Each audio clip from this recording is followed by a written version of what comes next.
Good morning, good afternoon, and good evening, everybody. Welcome to another CPT's live stream. And we are re-rolling once again because in the journey and the challenge to become the #1 rated multi-classer across the globe, we are going to need a Death Knight. In order to achieve this, we're going to need the Frost and Unholy specializations and gain rating on them in order to surpass Venruki in North America and Waz in Europe, because I do believe at the moment that I am currently rank 3. We will look and double check that just to see if it's updated or not. We made a lot of progress on some specs yesterday, which has boosted my rating pretty substantially, actually. When we take a look at this right now, I can show you guys on the screen.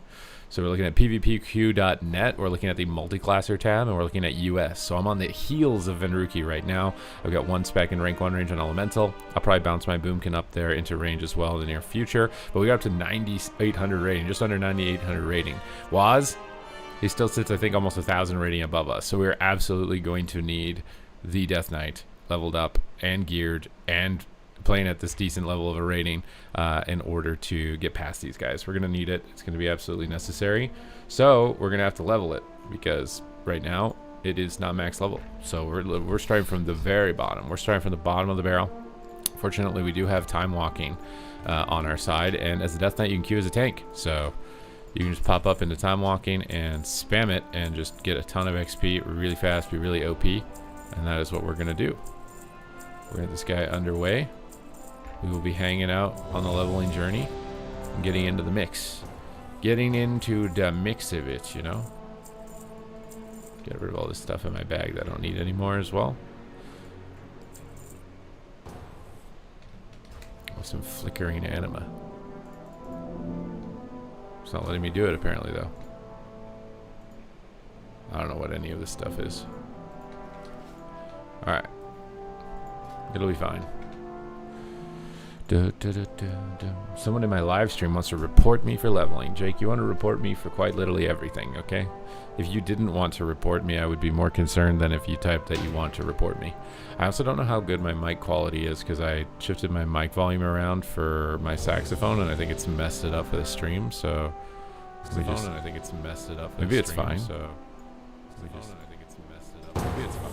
think it's fine. At least when I'm listening to it right now. You guys need to let me know if it seems scuffed or not, though, as we go through, but I think it's okay. Let's get in here, dude. Now, I think there's a skip in here, isn't there? Or do you have to kill all the bosses? I'm not sure.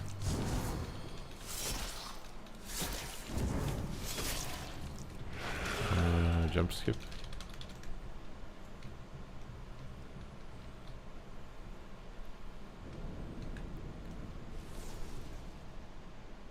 I think there's a skip.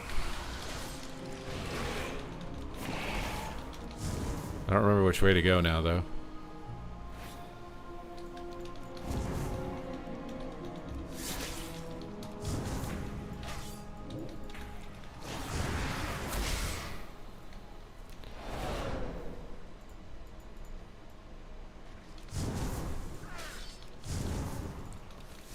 You have to kill the satyr boss.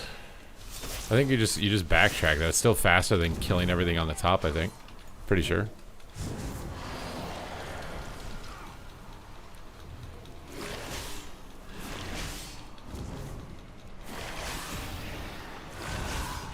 We'll just be spamming Heart Strike. I strike for the heart.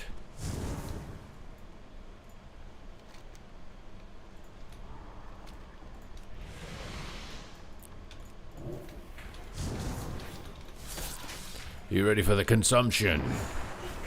I really think they need to change the audio file on charged attacks for like non-evokers. Should have a unique sound effect for the class. I just feel like I'm temporarily an evoker whenever I hear the shing shing sound of my charged up attack. The death lash down. Let's go to town. Sprint our way through.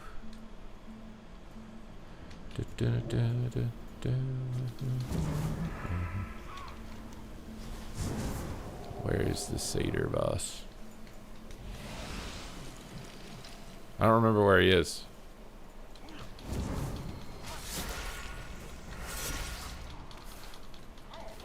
Is that bad that I don't remember where he is?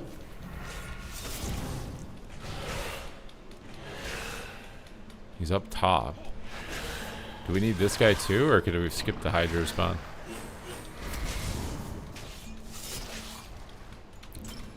How do you get up top? Is it that way?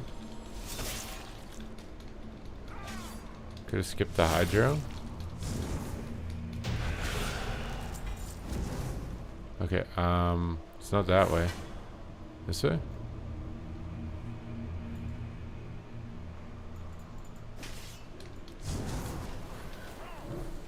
No. Wait, it's not this way? Okay, I'm lost.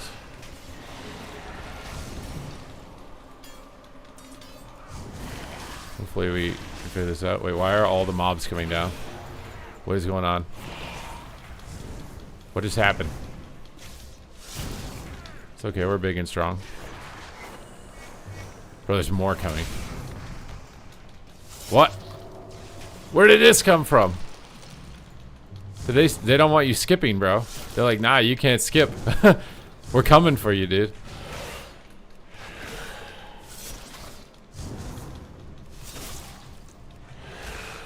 Midnight is not set up, or class is not set up for midnight spells. Well, like the boss stunning me or whatever.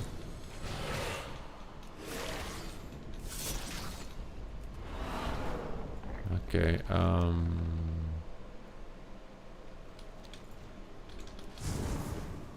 I've never seen that where it aggroes all the trash from the upper ramparts all into one area, but it made clearing it way easier.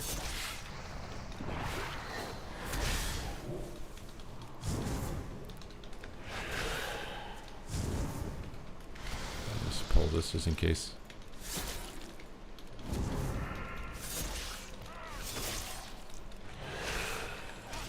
AoE was going through the floor. Hey, so it's not just PvP that's bugged. Maybe that means they can fix it. They have the budget for it. It's affecting low-level dungeons.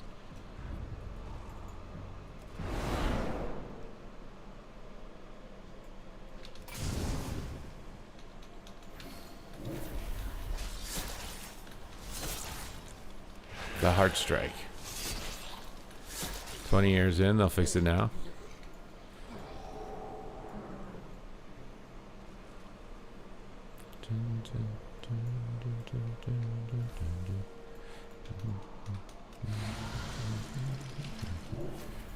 Wait, what?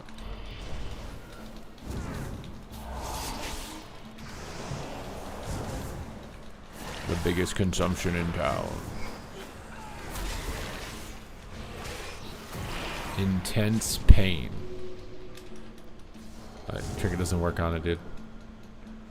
Apparently this is intense pain. My character looks like it's sleeping. Now we can go back to the tree thing, right?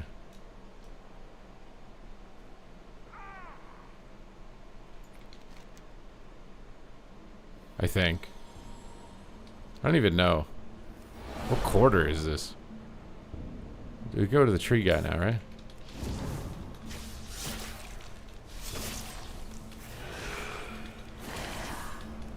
See, my memory for these classic dungeons is totally gone.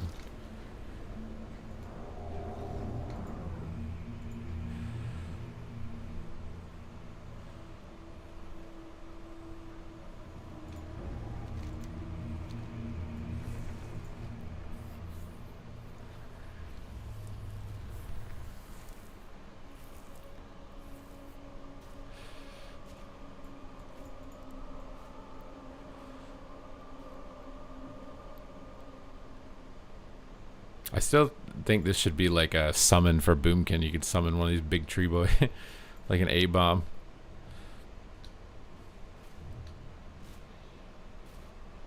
They should make Ent a playable race, dude. Just be a giant tree.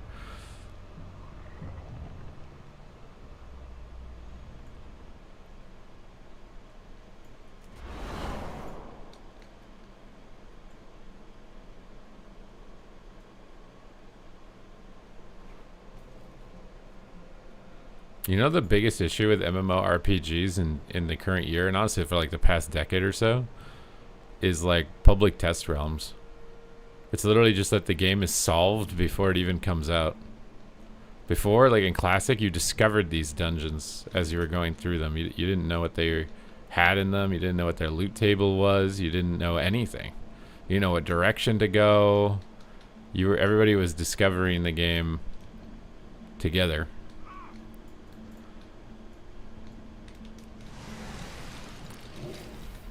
But now modern games, that doesn't happen. I think one of the reasons is because they get such quality testing for free from their players. Because everybody wants to get a cut ahead of everybody else to get through the content faster than them, you know what I mean? But as far as like an immersive experience, especially for like an RPG, it doesn't exist now because of that. Oh my god, we got it. The spawn of Viranoth. The spawn of Viranoth. These guys want to do another one? These guys were good.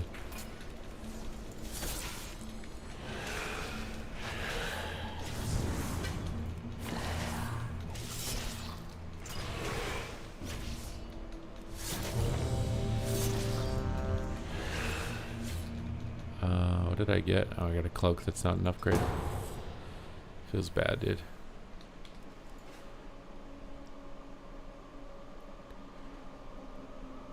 Thoughtbot came a lot. Yeah, exactly. Thoughtbot was the only thing you could do, but even Thoughtbot didn't have everything.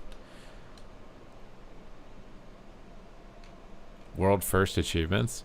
It's a double-edged sword, right? Like the world first type of deal motivates a lot of people. Oh, Zul'Farrak is on this? So they should do Zul'Farrak Mythic Plus for the... They should have done a ZF Mythic Plus for next patch because it's a troll patch. They should have like amped up all the classic troll dungeons and turned them into Mythic Plus dungeons. How hard would it... I feel like Zul'Farrak would have been perfect for Mythic Plus. Ignoring like the gauntlet, I guess. It's probably a way to make that faster or whatever.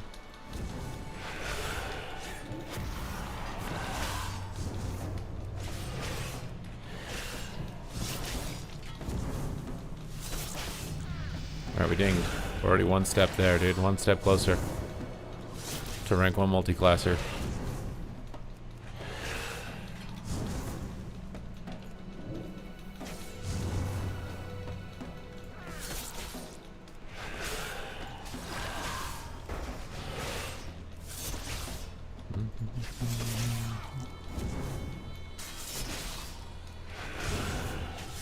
To me, it's the lack of discovery, you know? I mean, I partially benefit from the game being the way that it is, though, right? Like, I get access to the beta, I get access to the PTR, and I get to make videos about it, which get a lot of views. If that wasn't allowed, I would make less money. But I feel like the part of RPGs is literally just discovering what the best builds are, discovering what the best combos are, where stuff is, and exploring things. And if you have PTR public testing and it's done too much, like, there's nothing to explore. The game's solved before it comes out. You're just literally just following a route that's already been predetermined.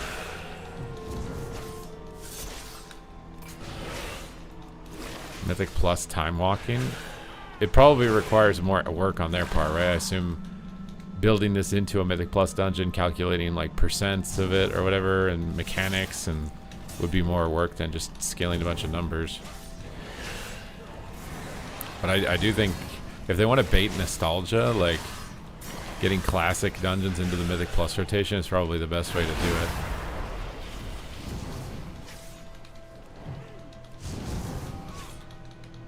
Hello, gang. Are you not WhatsApping anymore? Are you done with that? You already retired? You already threw it out? Like old news? A dirty rag?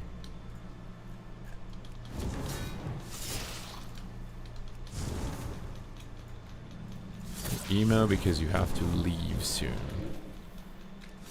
Going out is fun though, what do you mean? What do you mean leave this plane of existence? What is me ma? Wait, your grandma owns a gym?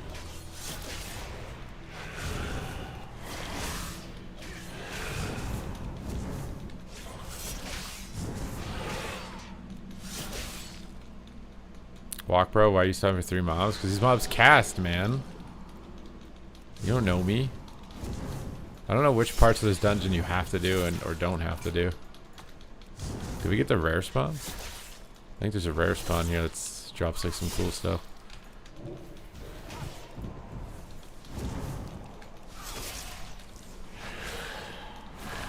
Nemo's house. Ah. Are you gonna help her garden more?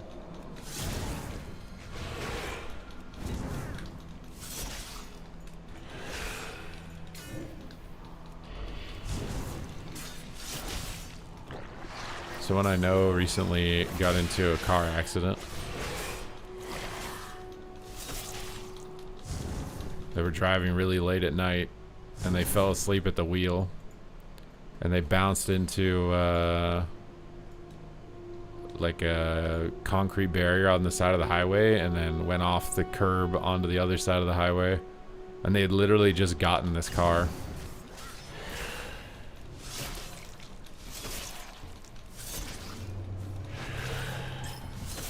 They didn't get hurt, but the car is destroyed apparently.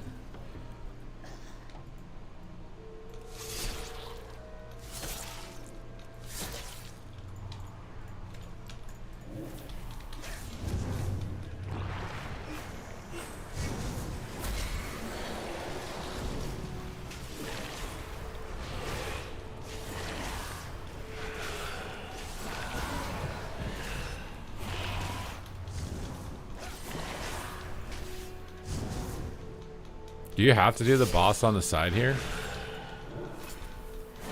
Or can we skip it? The classic dungeons are way better than the Shadowlands dungeons for time walking.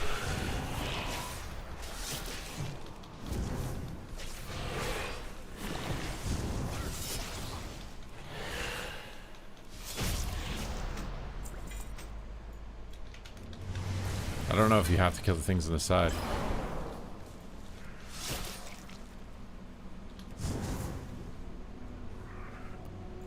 I think you have to kill this guy.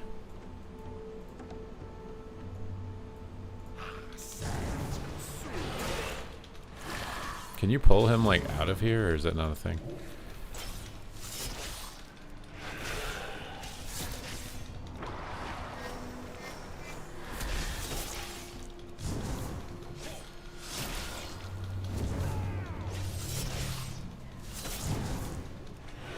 Oh, you think this guy is skippable? Do I have to learn that mount also that went in my bag? The auto learn.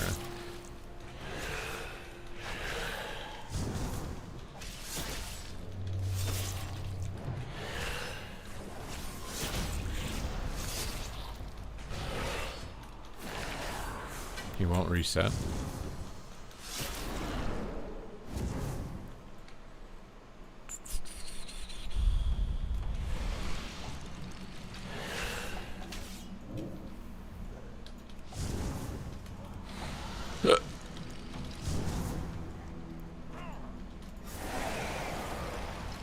That was a rare spawn.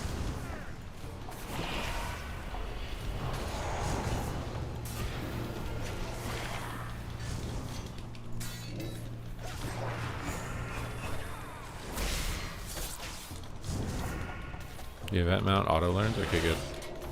Okay, these mobs hex. That is very annoying. I thought I was... Am I playing PvP? This guy dropped like a really cool transmog, I think, for leather. The Dust Wraith guy, isn't it like boots or something? I remember farming this like before in the past for something. I don't remember exactly what it is that he drops though. We'll find out. We didn't get anything. I should have pulled the whole thing.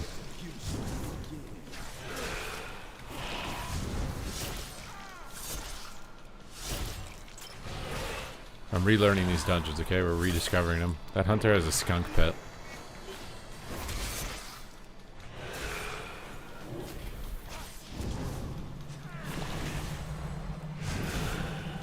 How do you prevent yourself from getting burnt out on WoW? It depends on if I am having fun or not in the game. I have fun in the game right now, so I don't really get burnt out. There have been times where the meta hasn't been good or whatever, and it's been harder. But I'm a fully grown man. It's my job, okay? I can't get burnt out.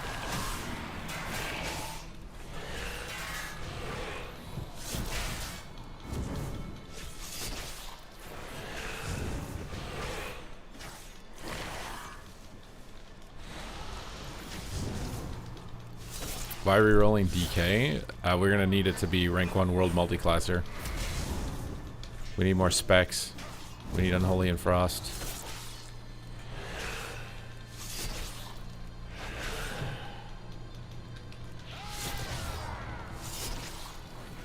It's holding him hostage. Are you gonna pay the ransom?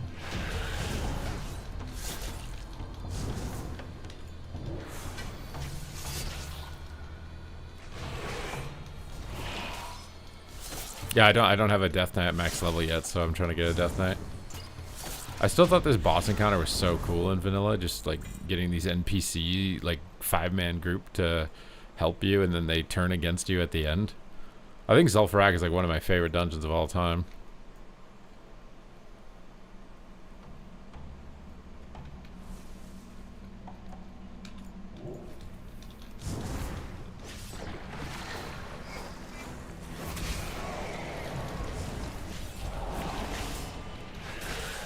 I think it's the best race for mage.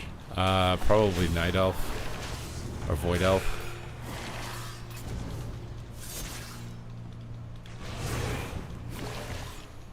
You did Mechanum's okay. You get an extra shield.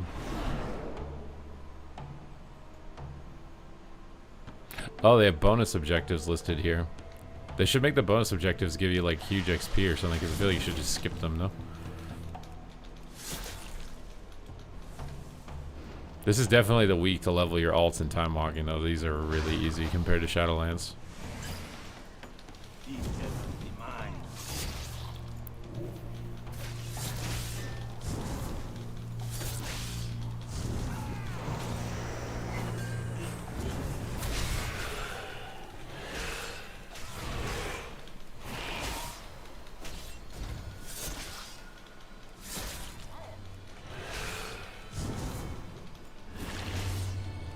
Chief Ukors.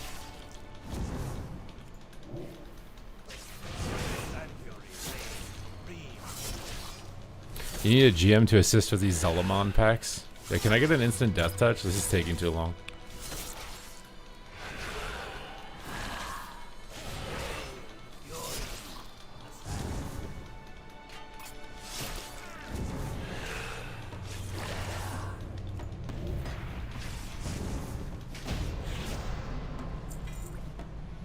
Okay.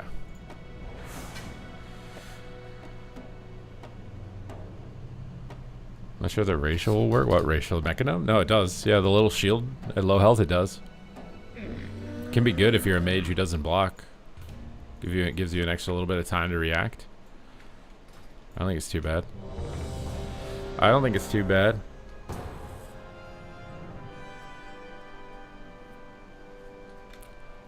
Sounds like a good idea, y'all. Well, my video is done. Been waiting for this video to be approved by YouTube for like hours, dude. Some videos randomly at YouTube is just like, I'm gonna take forever to let you upload this, even though you've uploaded videos for 5 years with basically no problems.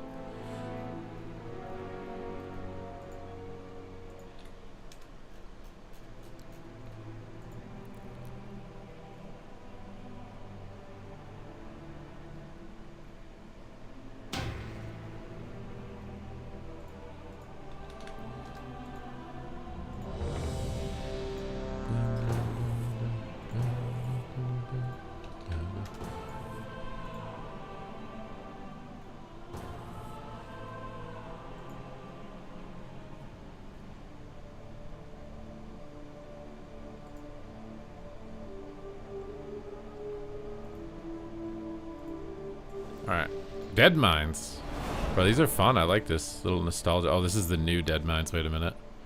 I forgot that they reworked this dungeon.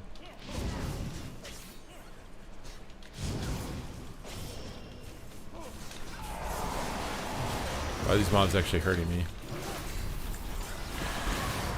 Oh my god, I just want to run through the whole thing, dude.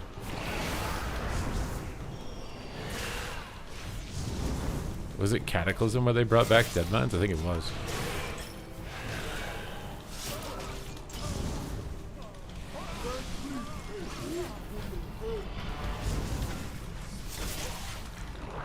The decoy. What decoy?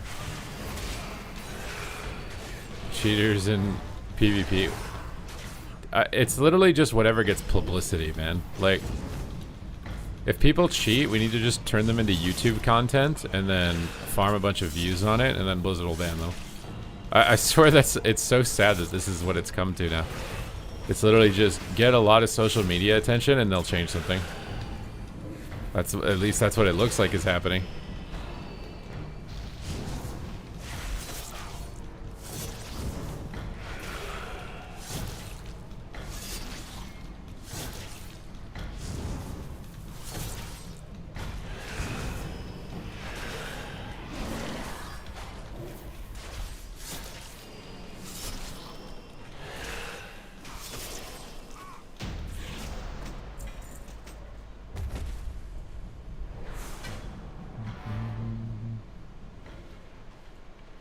Cheat death and one is a decoy. I've never seen someone use the decoy.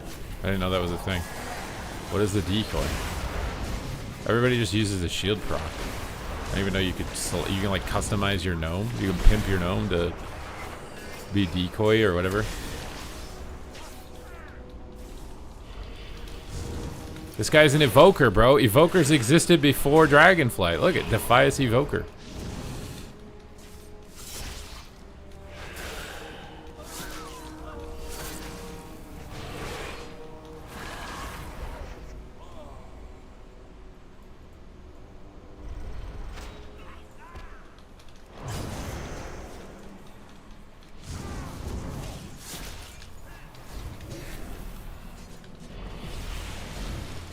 Oh god. They have CCs. Oh, they actually hit hard too.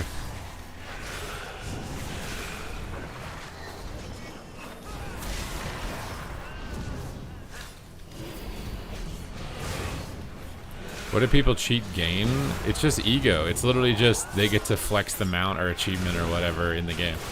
Like, they don't log out, they don't go outside, they have no other achievements. It gives them a false sense of like status. They're like, I'm better than all these people, look at my achievement and mount. And as long as the other people don't know they cheated for it, they can just fake it, you know what I mean?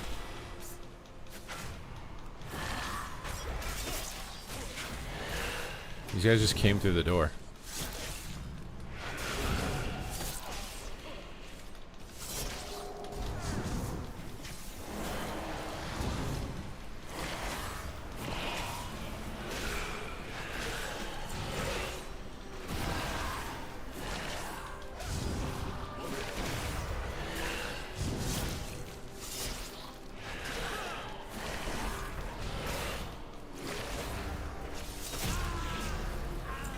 Goblin treaders. Bro.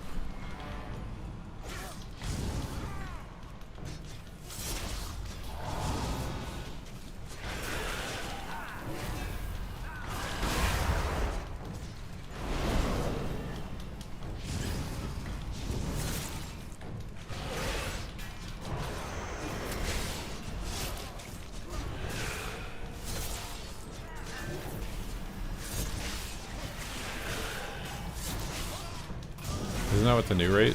The Heroneer? No, the Heroneer put like a healing damage circle on the ground or something.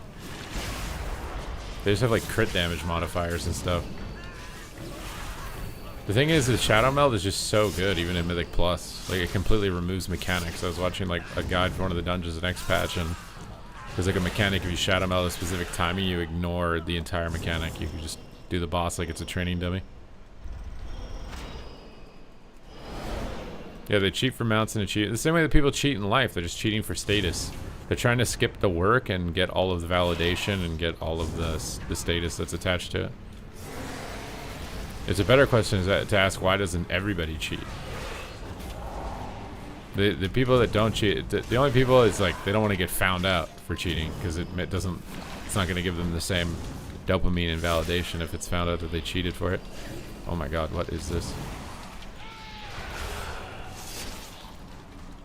I don't have a grip for that right now.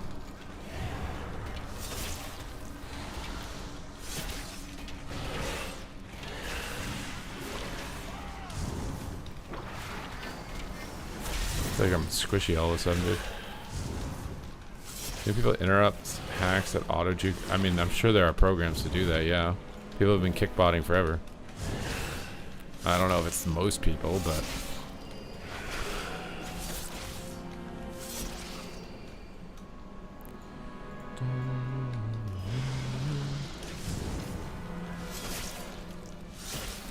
You want to earn it? Some people don't. Some people just want the validation. They just want the status. Like if I told you I could give you $1 million right now, or you could work and earn $1 million, what would you choose?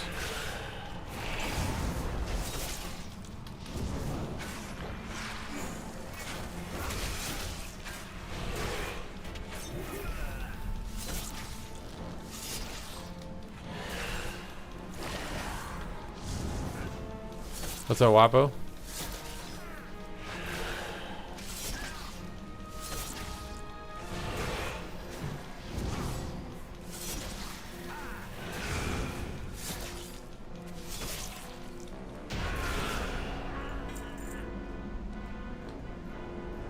They should just make tanks Giga OP in leveling dungeons.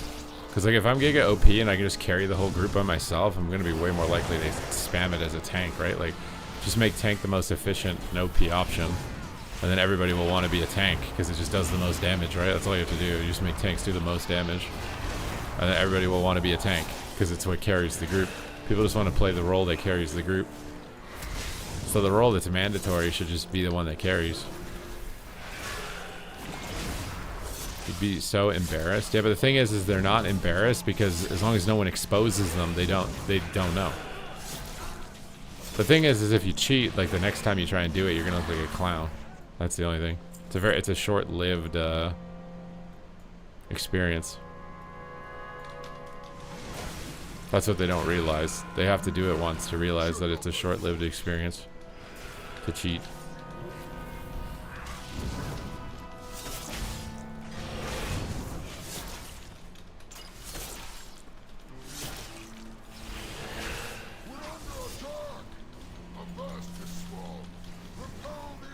These mobs actually kind of hit hard.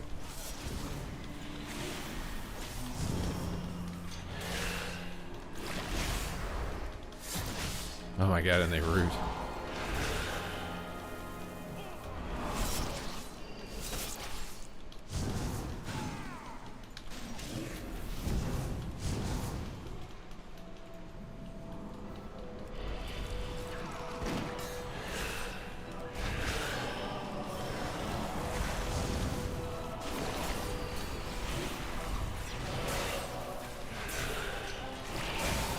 Cloak trigger, dude.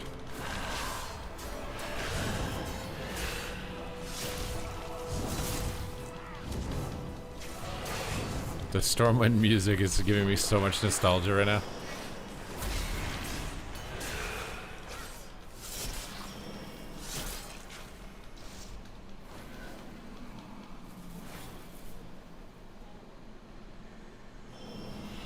I have to improvise.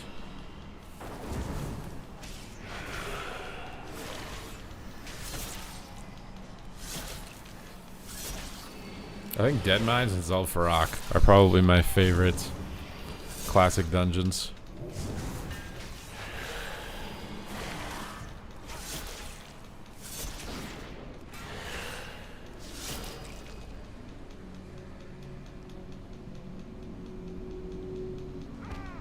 This boss is not very good for time walking though. Probably just go to the next pull now that he's done his stunning.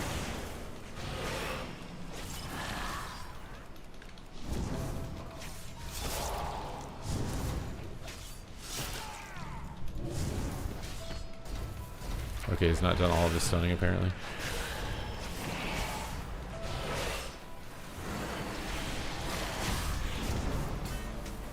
We got his hammer. Scarlet Monastery. I feel like Scarlet Monastery is kind of boring though. Like, which wing of Scarlet Monastery is interesting?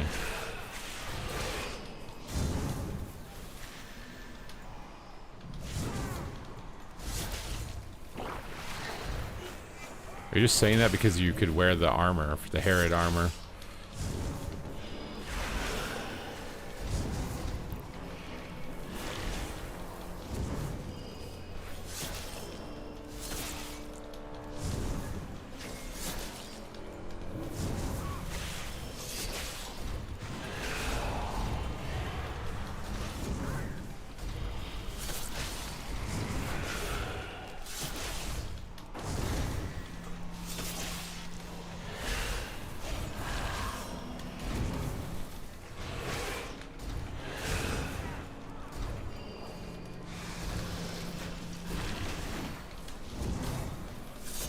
None may challenge the Brotherhood.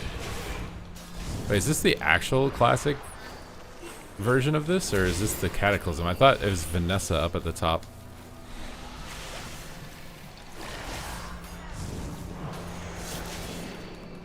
Cathedral? Because, like the little resurrection boss? You really think a one-boss dungeon is the best dungeon in the game?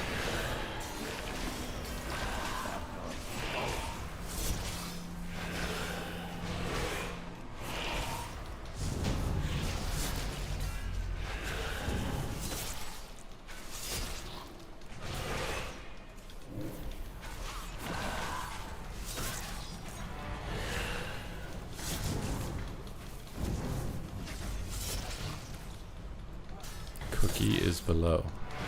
He wants to do Cookie.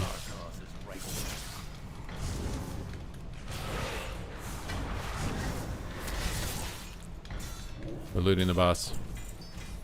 We got a belt.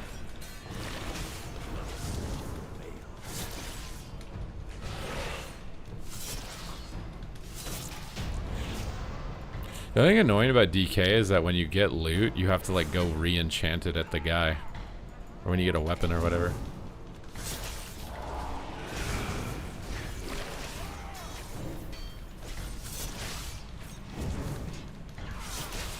The story behind it? What, a fanatical human group trying to expunge the Scourge?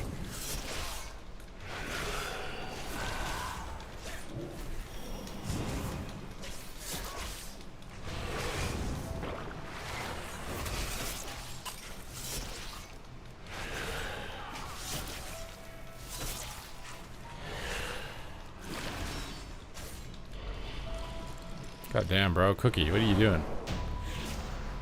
Piecing it, dude. I get shit from Cookie, dude. I want a cookie.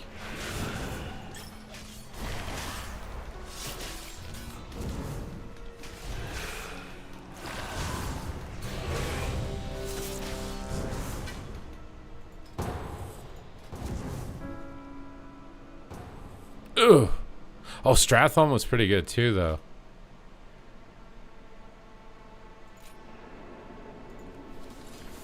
Like Strathholm was pretty dope. I don't know if this is better than mine if I don't put Crusader on it.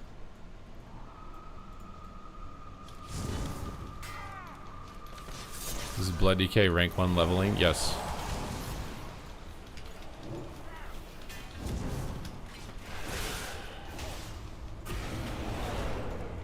I think Scarlet Monastery was cool because of Warcraft 3 story behind it. Or not sorry, this dungeon is cool because of it.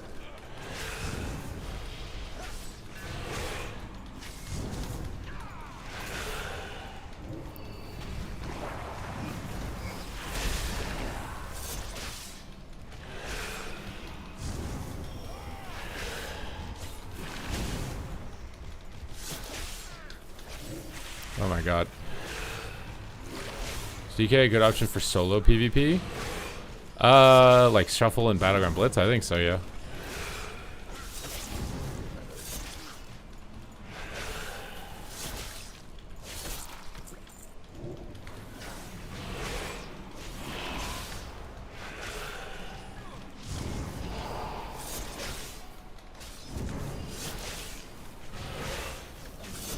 DK, I mean, I think it's just because I'm getting higher level and my gear isn't going up. When you get higher level and your item level doesn't match your level, you get squishier.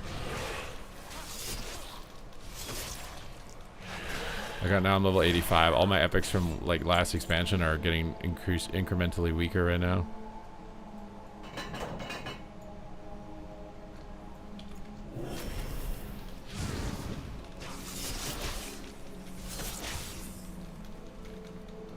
DK's that grip meat. Yeah, exactly. DK and Battleground Blitz is a carry spec for sure on flag carry maps. What's going on with this? One of the rats is not found.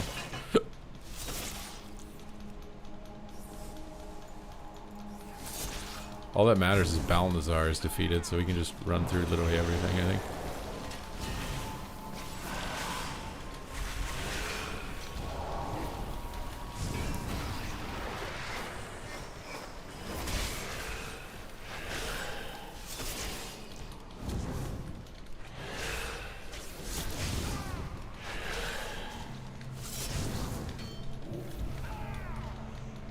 Oh my god, I'm in trouble. Ooh! Is it because I'm not using like Bone Shield or something? Maybe that's why. I'm literally just doing damage rotation. I'm not like using any damage mitigation. We pulled Timmy, dude. Timmy!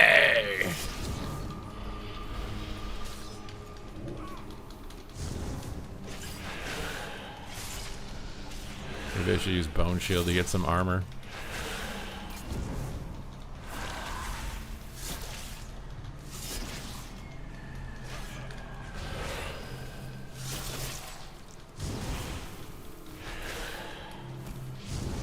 Give me PTSD. What, from Timmy from South Park?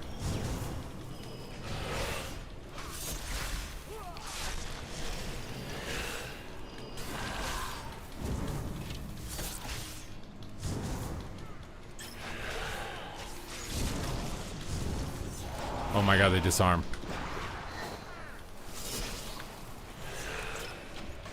What the hell, dude? I'm dead. They have Mortal Strike. Bro, I'm PvPing. Oh my god. Oh my god, this is harder than Mythic Plus. I got my cheat death procs. I think I'm dead. Oh my god, bro. Battle res? Battle res? Do we have?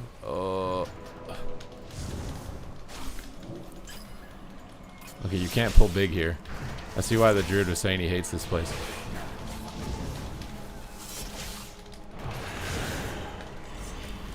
Dude, the disarm is actually insane. Oh no, I pulled more mobs. I think we're cooked. Oh, I have a cooldown. I forgot the blood cooldown thing. Why is Timmy so tanky?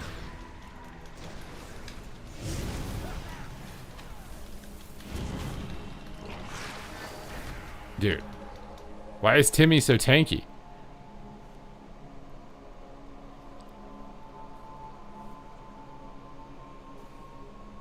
Timmy is the hardest boss in time walking, dude. How is it still alive?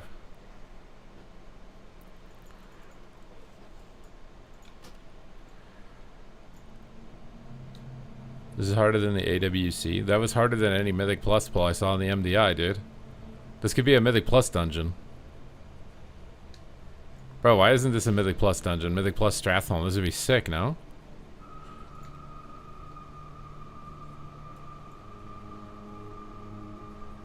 Half the tanks wouldn't be viable because the mobs disarm. You'd have to play a bear or a brewmaster or something.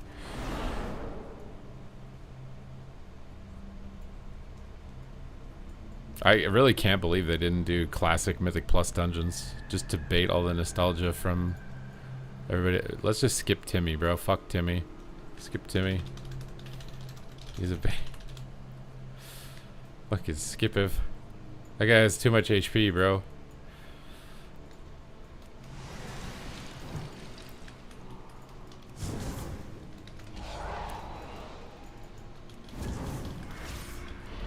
Why are they like running underground?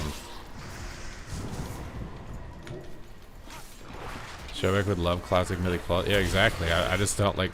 It seems like the easiest thing ever for Blizzard. Everybody really likes classic. Okay, well then just do classic Mythic Plus. Just bring all the best notable dungeons. Stratholme, Zul'Farrak, Scarlet Cathedral. Like, I guess it would be a one boss Mythic Plus dungeon. Maybe you have to add new bosses to Cathedral or something. Like put a boss like outside the gate or whatever. I mean, this feels like it could easily be a Mythic Plus dungeon.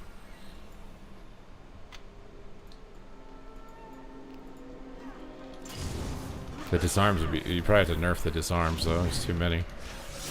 Oh my god.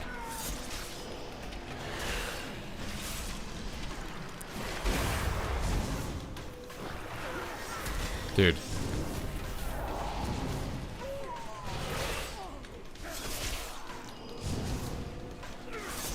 Race to World First, Mythic Plus. I mean, that kind of happens, isn't it? It's just like... It's race to whoever can get the highest key in the world, right? Isn't it? Like...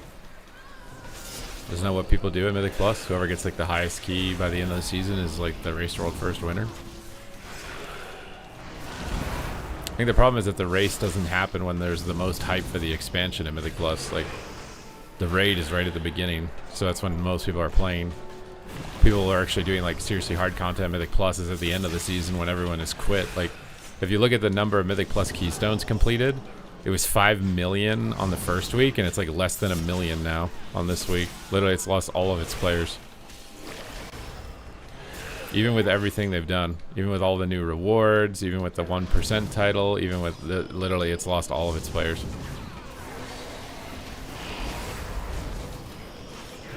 I've also noticed like Twitter engagement is a lot lower for Mythic Plus memes and stuff.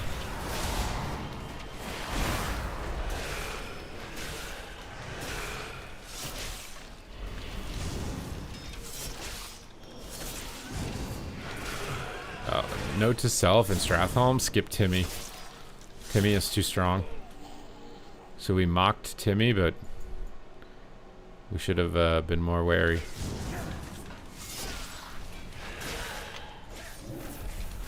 These guys are battle mages and sorcerers, dude.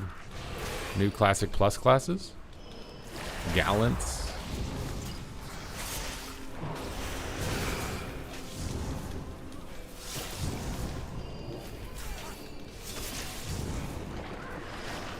Make all the floors slippery. Oh, they should do Blizzard, like, the brawls for PvP and limit visibility. And can you imagine if they did that? Limited visibility Mythic Plus dungeon where you could only see, like, 5 feet in front of yourself. You didn't know if you were walking into a trash pack or not.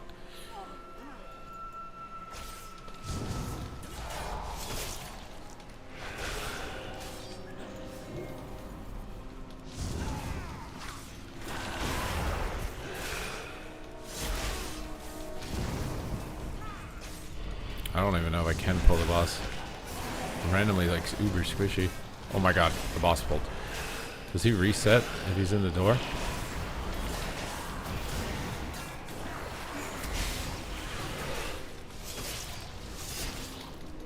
We're fine. I think. As long as I don't get disarmed.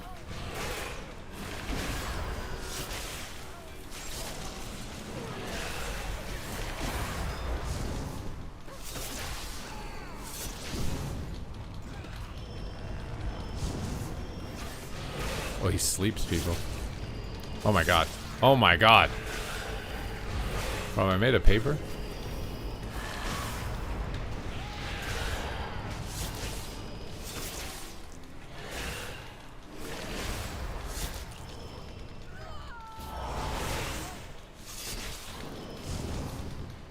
Are we gonna implement all current classes into Vanilla Classic Plus? I don't know. I don't even know what Mythic Plus... imagine Mythic Plus isn't even happening. Imagine it's just some other thing. Everybody's making assumptions. You know, I feel like if... with how much they've teased it and it wasn't actually Mythic Plus, people would literally boycott Blizzard. I swear. If we get to BlizzCon and it's not Classic Plus, the amount of outrage would be enormous. I kind of think they should meme it. I'm not gonna lie. When they're at BlizzCon, they're like, we have major Classic news for the upcoming release of Classic Warlords of Draenor. This is our premiere announcement for Classic enjoyers. I swear they should meme it.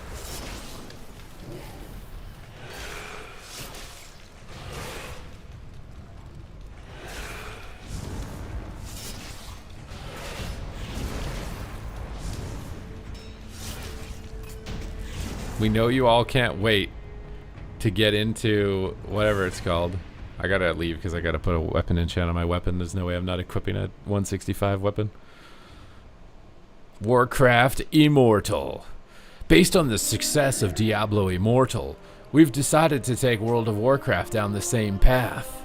We hope you've got phones this time.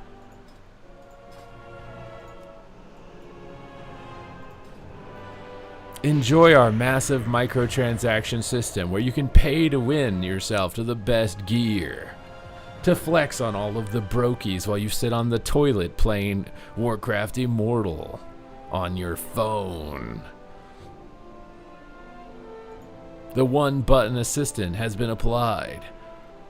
Do you not want to learn tactics and how your class works? Don't worry, we'll play it for you. Just keep pressing the A button like a Pokemon game and keep gambling away your money on microtransaction loot boxes.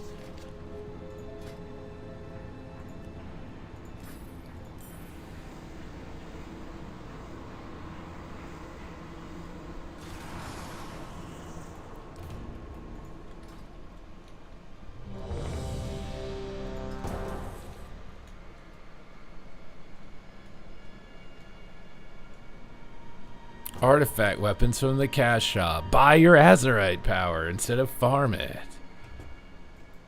I think this one's the worst. This one seems, from my memory, I think this one is really slow. I don't even remember what you're supposed to do in this one.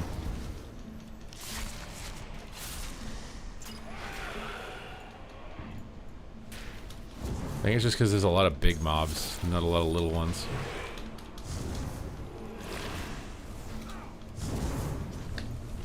Don't you have to, like, do something in here? Like, kill these mana things? I can't remember exactly. It's been so long. It's a little nostalgia trip, dude.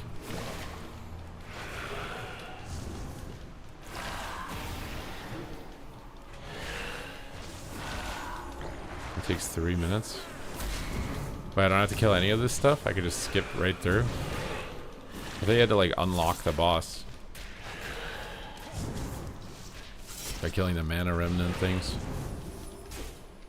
Yeah, you see the crystal like turned glass or whatever.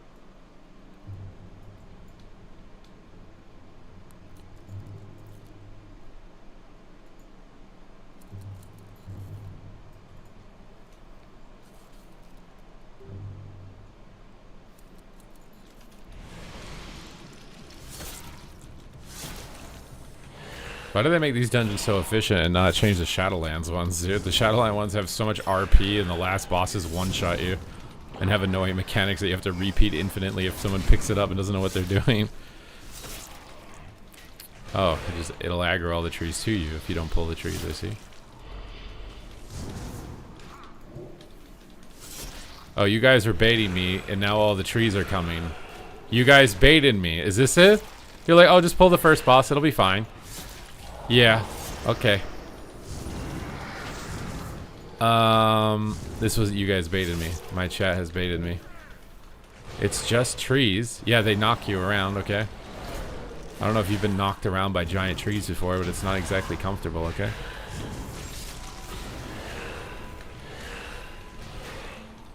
Just use fire. I don't have fire. My mage might. No, he's frost. We don't have fire. It's not an option, okay?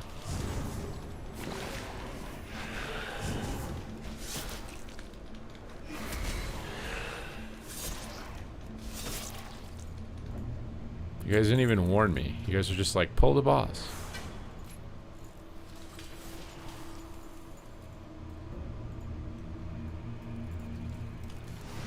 So getting this weapon upgraded was the move. Now I'm strong again. Now I'm big and strong. I also think that dungeon was hard because the druid is level 90. Do a sharp turn. Yeah, but this is like the coolest boss in all of Classic. Like, look at that boss room, bro. How is this not the coolest boss in all of Classic? He gets this giant Colosseum with this giant laser beam coming down on him. He's got tentacle googly eyes. Like, back in Classic, like, how many Corehound models were there even? I swear there's like maybe 3 Corehounds in the entire game. He's a completely unique model. And look at this giant room that he gets for himself with these giant pillars of energy that are defending him. We're just gonna skip this guy? Like, he's the sickest boss in the whole game. Look at this. Like he's more intensely built up than Zalatath with his giant stadium and radiating tornado light coming from the sky. Like, what was the budget for this boss? This boss has a bigger budget than Ragnaros. Look at this. Give a random dungeon boss a bigger budget than Ragnaros.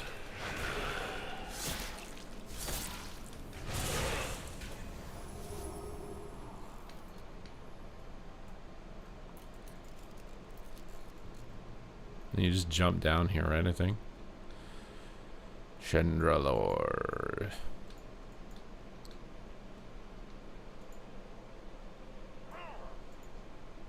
Prince Torthrodrin. You told me I could skip this. Oh, you just attack him. Poor guy. He didn't even want to fight. He was just chilling, bro.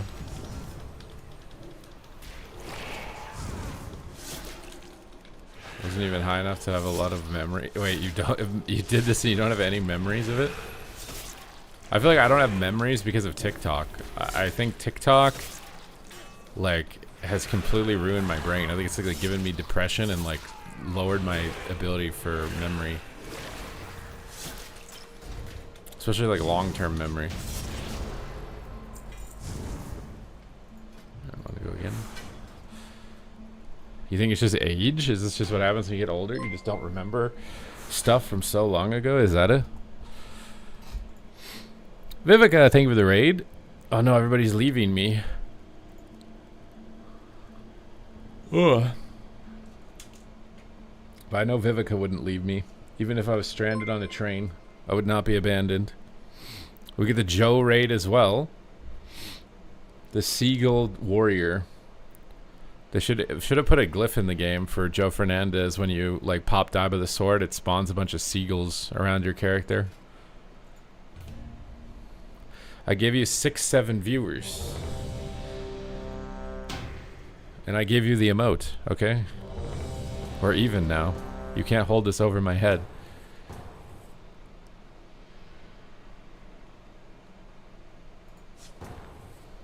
I'm leaving? Okay, good. Actually, don't leave yet. I think there were some people who need their channel points back, and you're the only one that knows how to do it.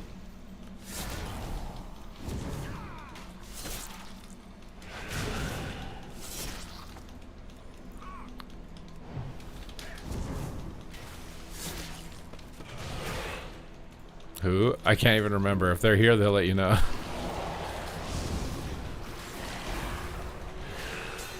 Everybody gets mad about the channel points, but only for like a day, and then they forget. What are these giant dragons? Since when can you get a mop dragon hunter pet? You can get mop dragons as hunter pets now? Do you guys see this guy's hunter pets? I didn't know you could get the mop dragons. How does he have... He has mop dragons. Since when can you have dragon pets, bro? Isn't that a world boss? I've never seen someone with dragon pets. They're massive. You just reject it all. Well, thank you. At least now I don't have to deal with it. Yes. I didn't know that was a thing, man.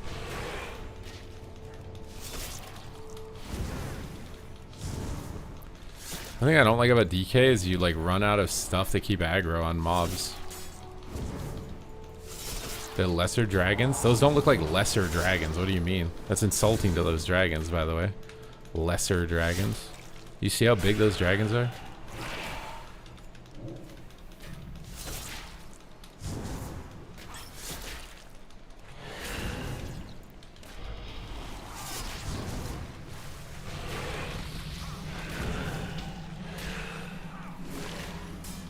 This Boomy is doing 100 KDPS and everybody else is a pleb.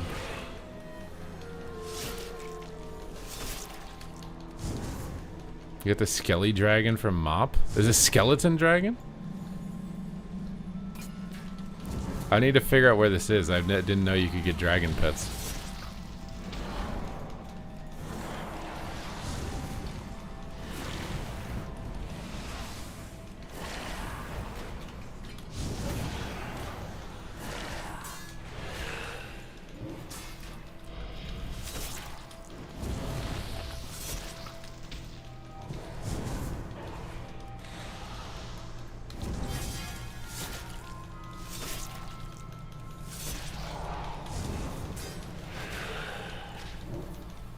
Timeless Isle, East Side, Rare Hulan.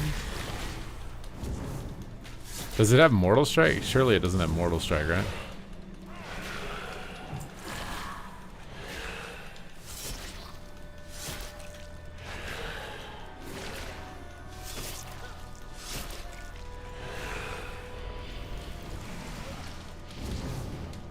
Oh, these mobs, dude.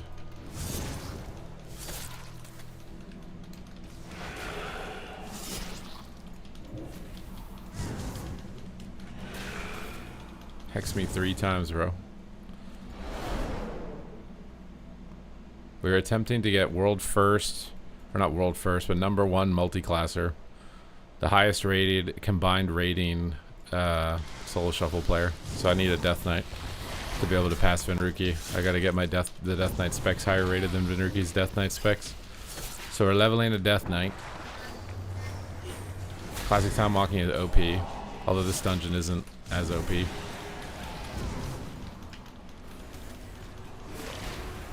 I don't even think you need to do this boss. You just skip him. You realize the Celestial Dragon. That's what I'm saying. Like these dragons look insane. It's like a Thunder God dragon as a hunter pet.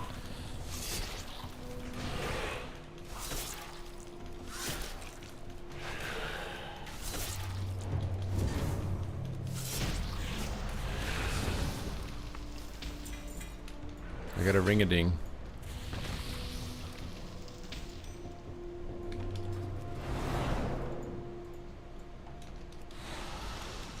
There's 2 Milaos. I'll me your Lao.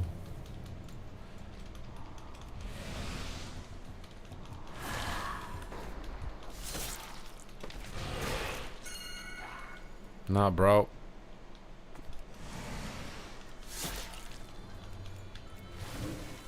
He's bait.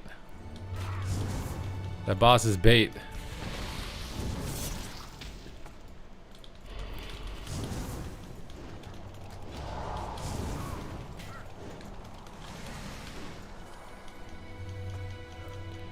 We'll just go with this.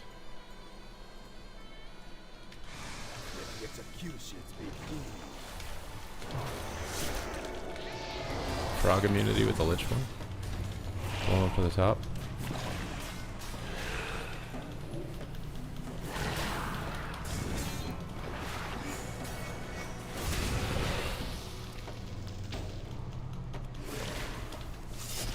Is this guy like boosting his friends or something? Why is this guy level 90 in here? I really wanted Skelly Dargan. Can you not get it? Was he trolling you?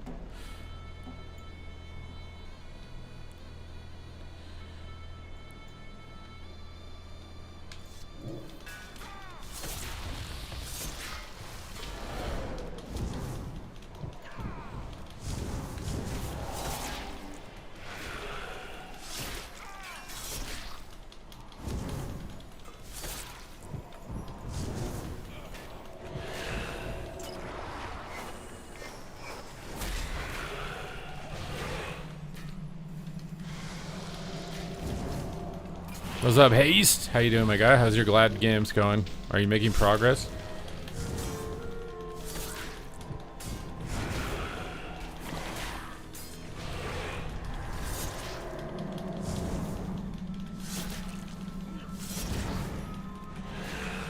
You got it? Congratulations! You didn't even need a super boost. I could use a Twitch Prime boost, but I understand if you can't.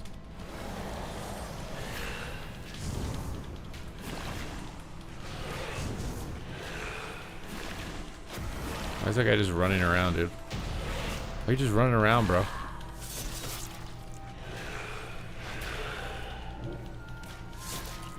You got some undead dogs or something from BFA? They resist fear? I don't... There's a mob that resists fear. There's mobs that resist sheep. You can get mechanical pets.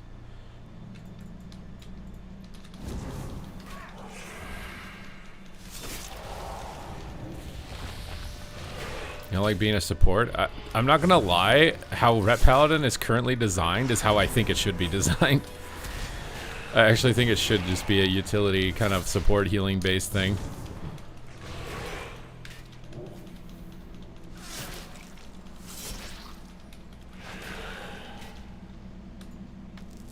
But it probably feels like poop going from like God Giga carry version of Rhett to that.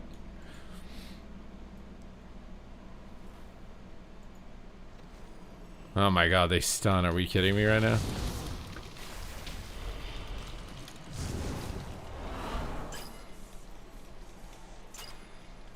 The king, yeah, he's a cool pet. I didn't know you could get him as a pet. I thought he was a mount.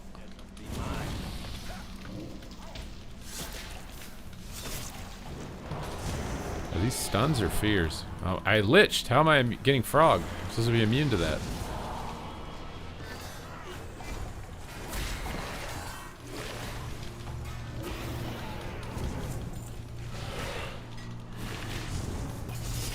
Oh god, dude.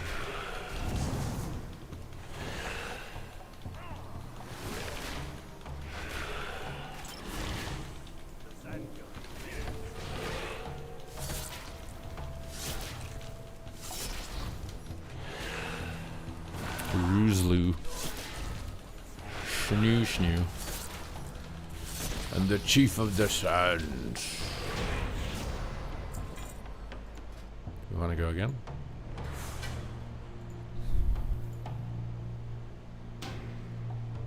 This guy, the hunter left? The hunter didn't even do any damage.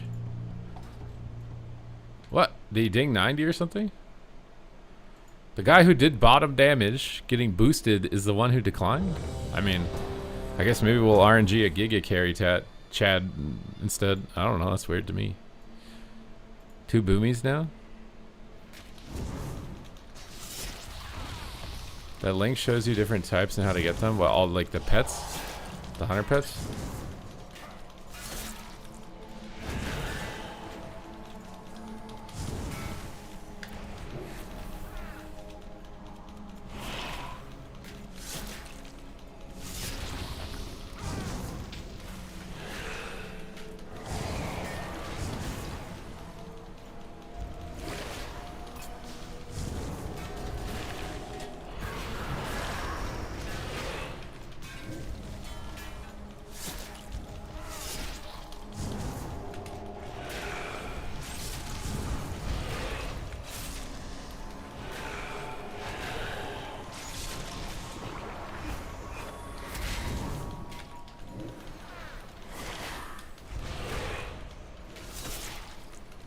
I play Hippo Bet because I think it looks... Oh, the Hippo Pet? Yeah, the Hippo Pet's pretty good. It's also tankier, isn't it? I think hunters play that when people are focus firing their pets, like a Void Walker. I remember Yosk pulling that out. I don't know if it still works like that, but I'm pretty sure it did at one point.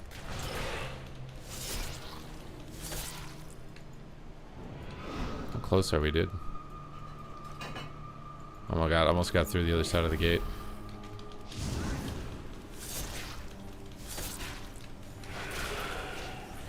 I don't know what to do whenever I encounter a rogue or a mage or an Afflock. As what?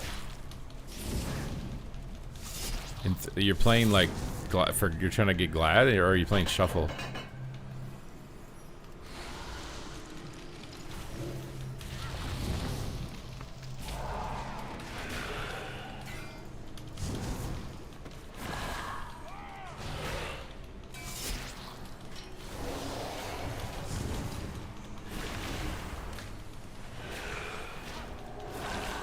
I'd really not like to not aggro the...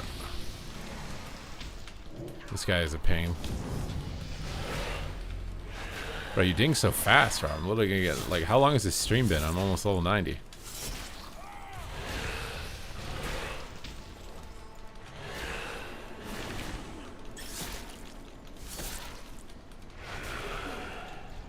Someone's gonna aggro Timmy, dude. I just know it. Even though he's super annoying.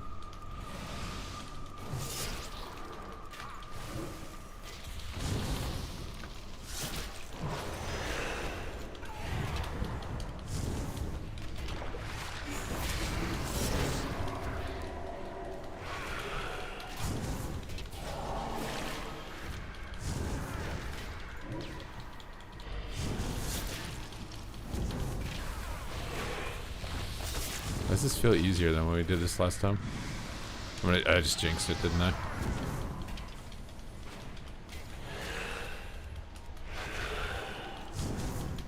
It's taking me like an hour of this, and I'm almost level 90.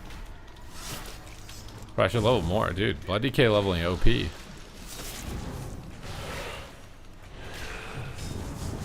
Why is this? These guys aren't disarming anymore. Did they literally patch it out of the game after I wiped? Is there a GM watching my dungeon? They're like, oh, that looked really annoying. I'll patch that out of the game right now. What spec strikes a balance of being tanky while doing really good damage? I mean, red is really tanky and does good damage, but you don't. You mean like burst damage?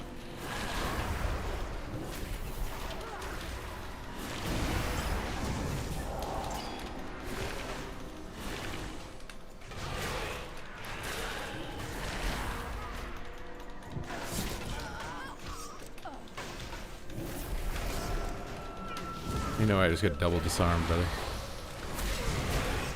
Bro. Okay, they patched the disarms back in, dude. But they took it out, but they patched it back in. Don't worry. If you were worried about the disarms being pruned, they're not. They're here.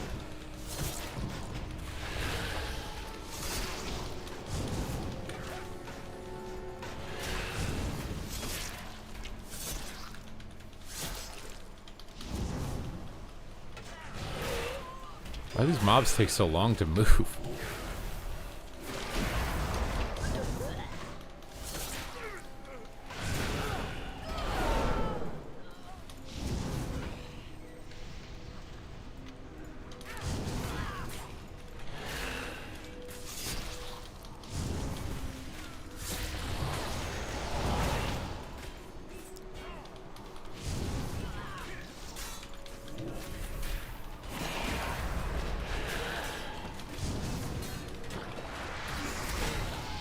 Oh god, I might die. Oof.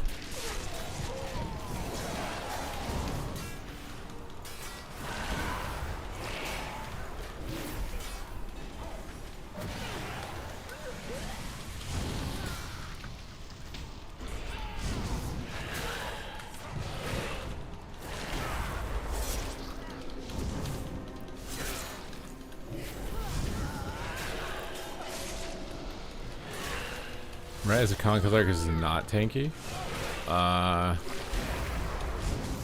think Red's pretty tanky. What is the tankiest melee in the game? Demon Hunter, maybe? It's probably Demon Hunter.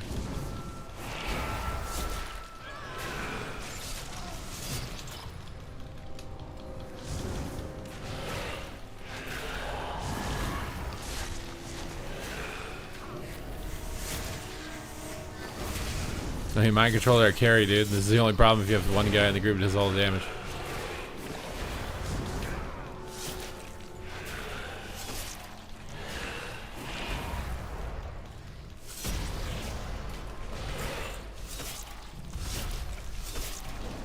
Where did all this come from?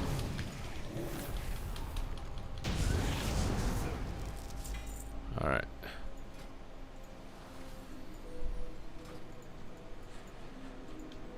Balazar had been a threat for too long.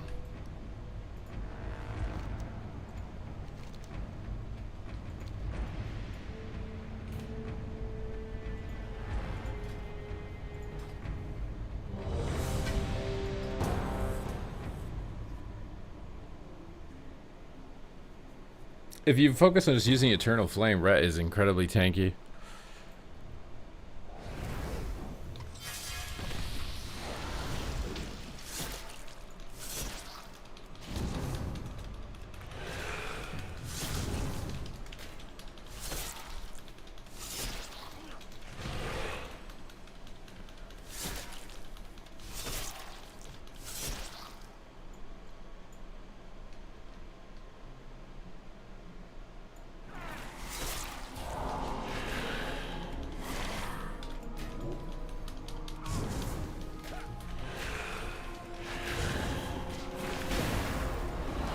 Alright, now we aggro everything. We jump, we aggro, we go. Rank 1 blood DK leveling right here. The best blood DK in the game. The best you've ever seen. Nobody knows our power.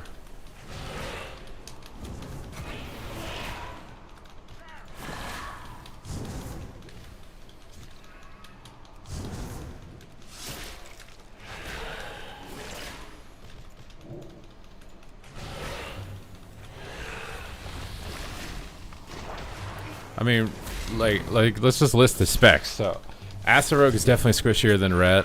Windwalker is definitely squishier than Ret. Warrior specs are squishier than Ret. Enhance is squishier than Ret. I don't know about Feral. Feral, if you're like in Bear and stuff, maybe Feral isn't squishier than Ret. It's kind of close. And Holy DK and Frost DK are squishier than Ret. I don't know if Sub Rogue and Outlaw Rogue, I would say, are squishier than Ret. They might be tankier. Demon Hunter is definitely tankier.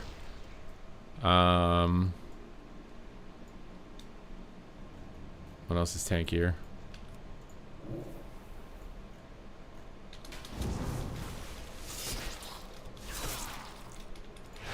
What are the other melee? Haven't I listed them all?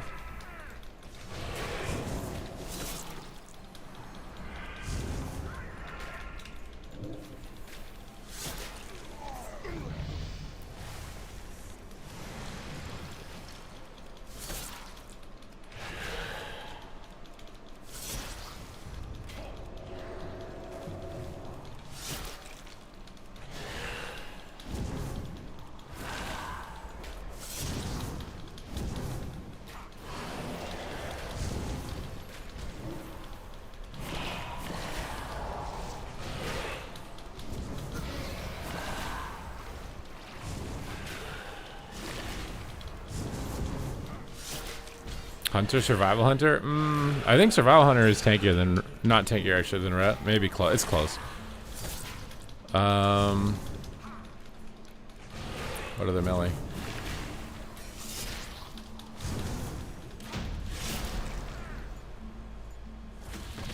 God, it just keeps giving me weapons. There's a DK, it's annoying. I don't want weapons. Now, do you think the boss dying is what triggers all the trash, or do you think it's something else?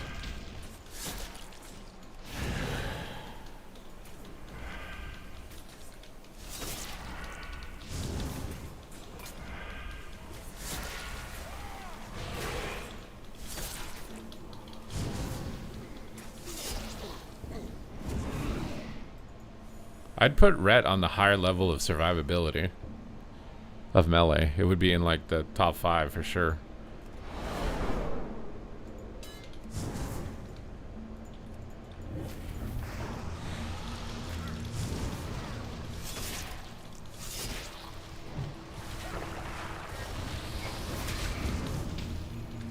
Let's see all those like trees coming through, so I think we're okay. I didn't aggro any random stuff this time. When you're in arena, what pieces of info are you trying to pay attention to? My eyes shift between multiple locations. Mostly they spend their time looking at where the enemy character is standing, looking at the cooldowns on the left of the frame that they have up, and the crowd control that they're in on the right, and the cast that they're doing and their positioning. But then occasionally I glance at the raid frames on both sides. So like if I feel like my team's in danger, I look at my ally frames to see what they've used defensively to survive. If I think the enemy team is near death, I look to see who has a trinket or who has a defensive. And my eyes rotate between like the center of the screen where the character's health and position is, and then rotate between that and the raid frame. So it's like a triangle. My eyes are like looking at the middle where the characters are, then the right to check the frame, left to check the frame, back where the character is, to keep tabs on the current state of the game.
If Ret was only mid, it wouldn't be the most represented spec in PvP. It's not mid. On ladder, it's not mid. There's no way. It wouldn't be as represented as it is if it was mid.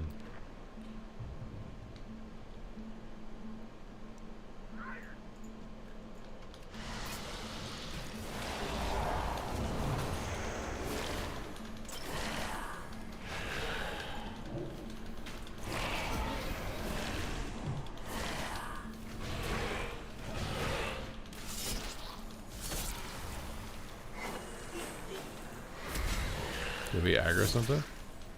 Oh no. Why is that tree so big?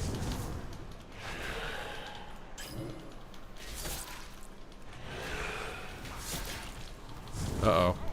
He's coming, bro. Big boy's coming.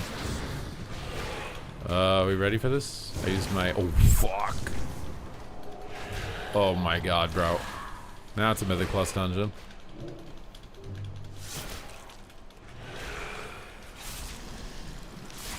Getting my armor up. Kick some cast. It's gonna be a Frosty. It's gonna be Frost or Unholy, or whatever you guys want to give subs for me to play as well, if you want to pick. But we're gonna eventually have to do both.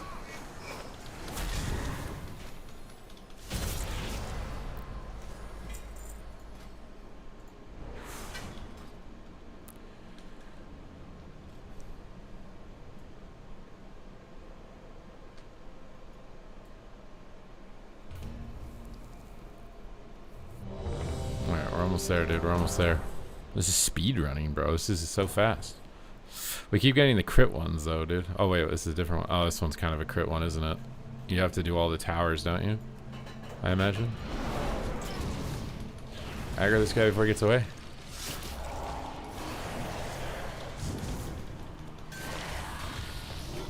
Oh, whoa, whoa, whoa, whoa, whoa. Okay, guys, chill. You do a lot of damage. I get it. Is there a caster over here or something? Oh, they have armor penetration. Dude, the magistrate guy has so much HP. I swear these bonus objective guys aren't worth it. They just have so much HP. Like, even if you get time warp badges, who cares? Half the dungeon takes time to kill this one guy.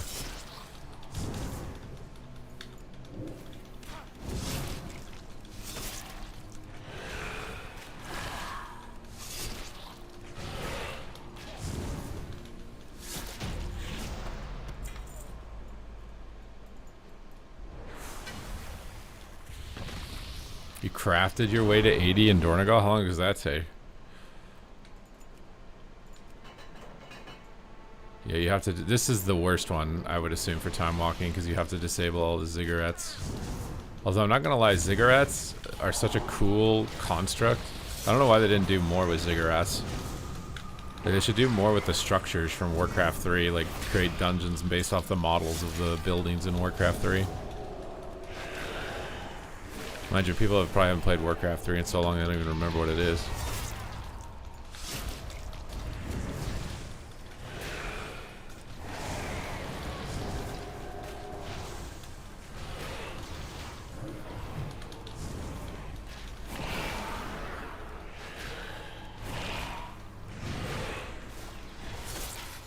Should we make like a tier list of the tankiest melee? Who's the tankiest class in the game?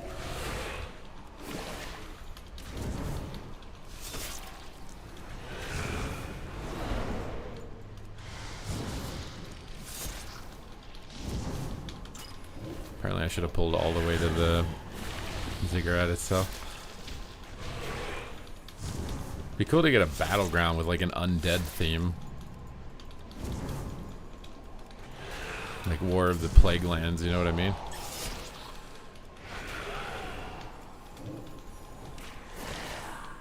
Oh.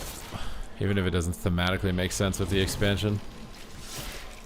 Do you guys want an undead themed battleground? You could literally turn this dungeon into a battleground, like the ziggurats are objectives that you need to control. Or something. You want to try a cloth caster, pros and cons to mage and warlock?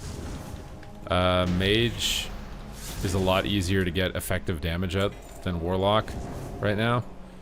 But, Mage is just better in general if you're playing Frost. For everything.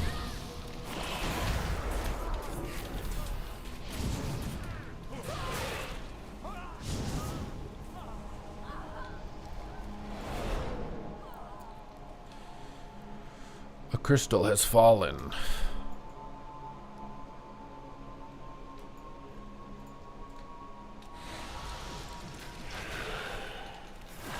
I feel like Slayer's Rise is just so much missed potential.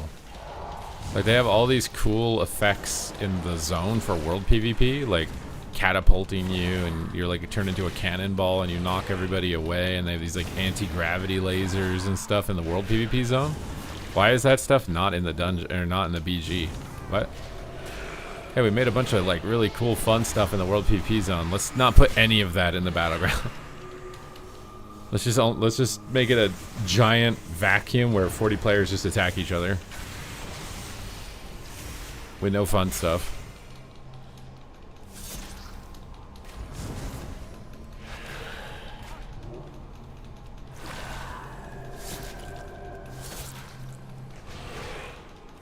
You need to build more ziggurats to extend the population.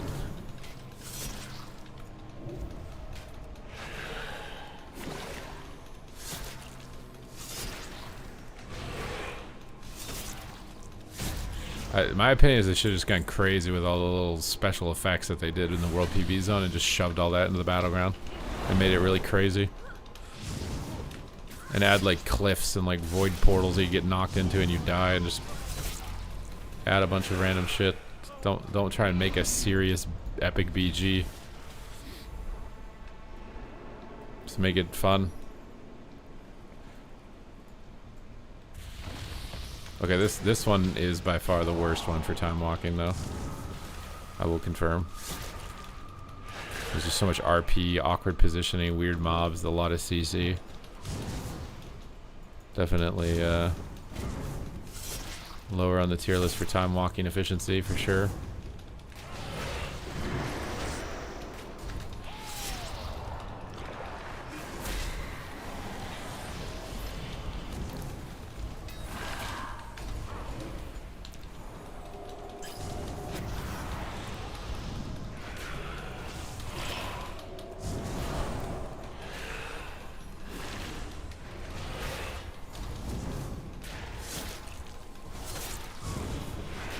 And a bunch of ranged mobs that are annoying to group up.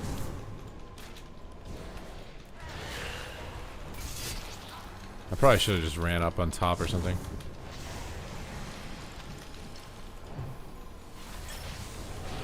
It's like a cyclone silence.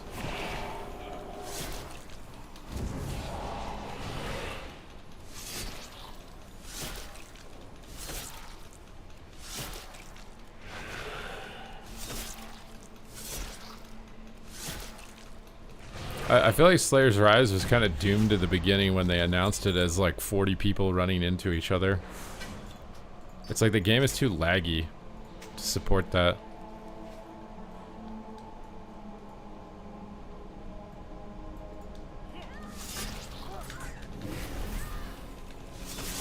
Well, what does invest more even mean? I don't know. Like, they're still doing PvP tuning, so like what does invest more mean when it comes to PvP?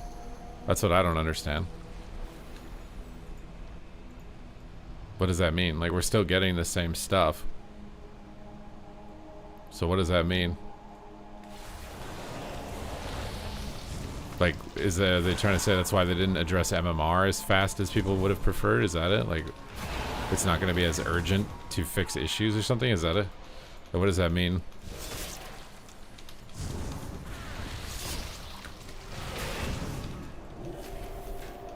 Well, I mean, the game is still more balanced than it has been in previous iterations where there was more people playing it.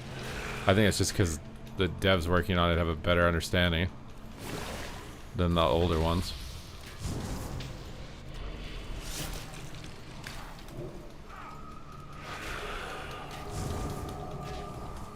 Well, I thought that they stopped communicating because no one wanted to be Halinka 2.0 and just have everybody ragging on you.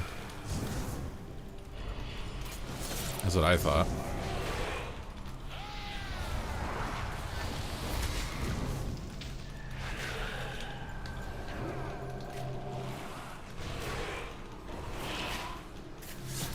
The mind control bug thing, I don't think that's an issue of not wanting to put resources. I legitimately think they don't know how to fix it. They have people working at their company that literally lost tournaments because of mind control bug. Like, they didn't qualify to BlizzCon because of mind control related bugs. I don't think that they wouldn't fix it if they could. I mean, it's also obvious that they can't fix the knock through the floor bug. That's why they're just removing knocks entirely when you're feared, which is that's a good, to me, that's a good temporary fix if you can't actually fix it. Like, just make people immune to knocks while they're feared so they don't go through the floor. Like, that's good temporary fix because it's literally been increasingly an issue, and it's a major issue, right? Like, it's not just your ability doesn't do full whatever. It's literally like disconnecting people's games.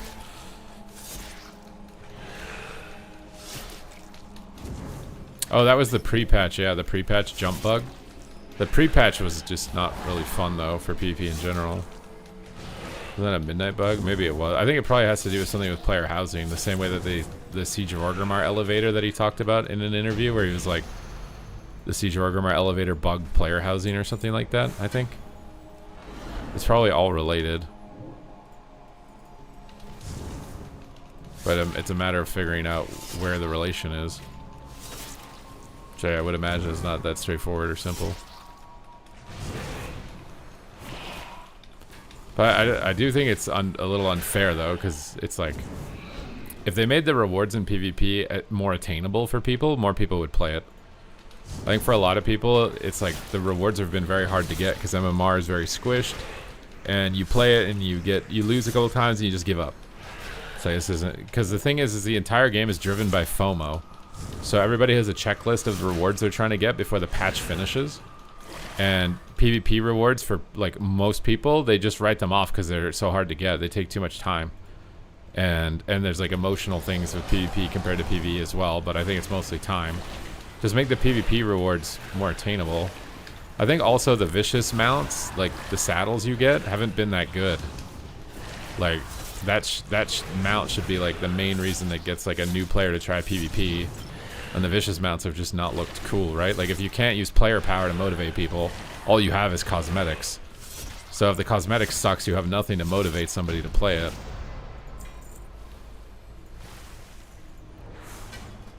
Oh, we dinged. Did I already put the talent in? Oh, he's done. He doesn't want to do it. Wait, did somebody get a mount? Oh, someone got the Time Reaver. What's the infinite Time Reaver? What the hell, dude? If someone paid you $10K a month to live in the skill-capped house and move to Texas, would you? What, and just do what I'm doing, but in the skill-capped house?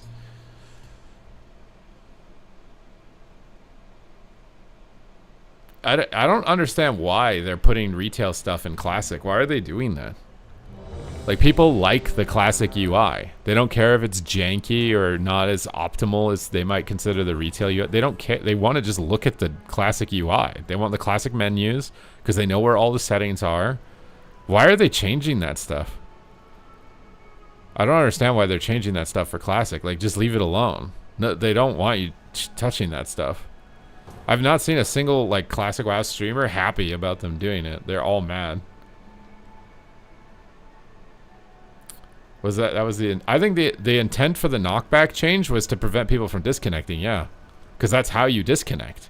You get Dragon's Breath and you get knocked. I honestly think they were pruning abilities, right? And reducing crowd control. I think that's why they removed a lot of knockbacks. But I think it was a two-pronged thing. Removing knockbacks reduces CC, and it also, I think they were hoping it would reduce the likelihood that you get knocked through the floor. Because the knocks don't exist anymore, they removed them. But the remaining knocks, like Drakthir, especially with Evoker, because Evoker can sleep you and knock you, that was like one of the main issues. That maybe that wasn't fully accounted for, or maybe it wasn't considered to be an issue possibly. Maybe they thought it was only Blast Wave, Dragon's Breath, or Scattershot. That might have been also why they removed Scattershot, because Scattershot knockback trap. Like, those are the things that were knocking you through the floor. And they removed that stuff. So it's like a way to fix that bug without fixing the bug. Which, again, I think it's fine to do that. It's better to do that than to do nothing and let people disconnect all the time. Yeah, I don't know why they don't do what old school RuneScape does and just have a polling system.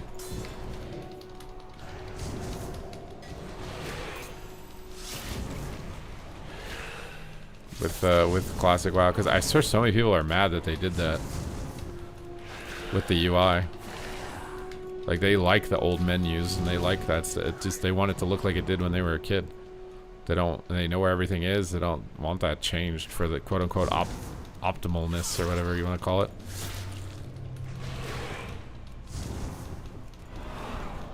They don't care about being optimal.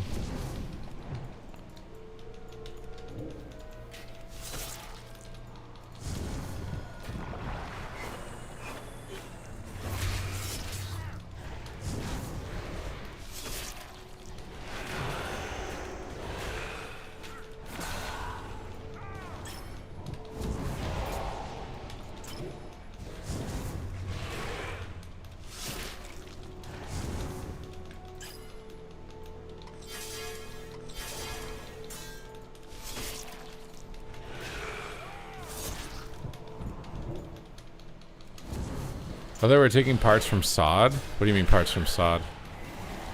No, they're putting in TBC Anniversary, like the raid frames and the menu and the edit mode and everything. They're all putting that in TBC for some reason. No one in Classic wants that. They don't want edit mode. They just want their UI to look like it always has. The Classic people don't care about add-ons either, which is funny because it was that audience saying that they don't play retail because of add-ons, but they actually like their add-ons in the Classic version of the game, which is just, it's just bullshit, bro. It's just, people are bitter about retail because they're not young anymore, they can't play as much or whatever, they got worse at the game, and now they're salty about it. That's why people are disgruntled, a lot of people are disgruntled with retail, as far as gameplay. You want me to show you my WoW house? That's gonna take some gifted subs, dude.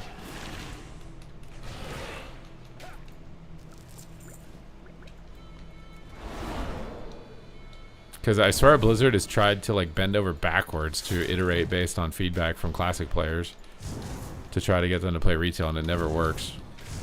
I think a lot of them also just want to hate WoW no matter what. So even if you listen to them and do everything they say, they'll just come up with something else.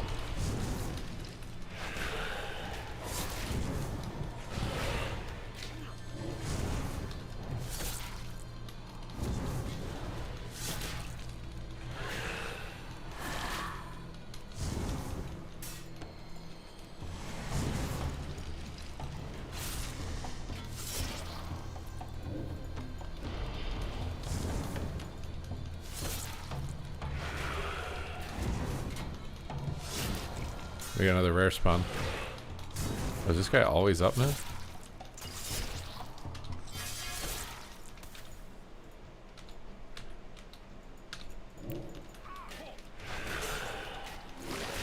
I can't believe the slows being as strong as they are isn't an issue in PvE. It takes so long to group mobs together with a frost mage in the group. Like, I'm surprised they're okay with slows being this OP. Players begged for solo queue and then complained about it and left the game. I mean, the guys who did that is just because their streams didn't grow as a result of it. Like, that's just all it is. And they got viewership for complaining about the game. You have to understand that streamers' motivation is viewership. So if complaining about the game and shit-talking Blizzard gets you viewership, that's what you do. That's the meta. That's what's fun. That's what's making you win. Because they're not playing WoW anymore. They're playing streamer. And the streamer game is different than WoW. WoW could be the best game in the world, but if it doesn't get you views, then you don't do it. You don't play it in the streamer game because now your views are going down. If WoW was really popular, Sodapoppin was into it, and all these big guys were into it, all these guys would change their tune almost immediately because that's how you play the streamer game.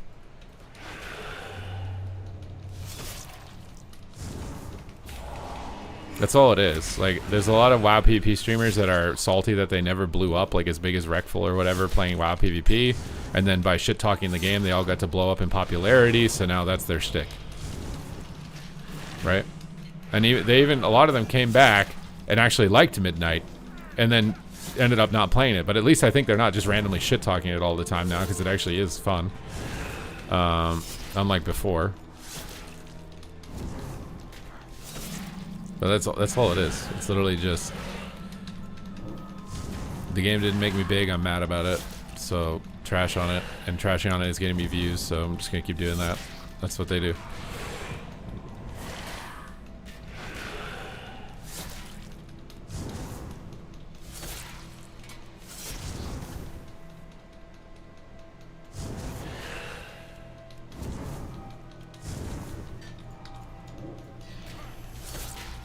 And I don't know how long the nostalgia phase will even last, because I don't think it'll be permanent.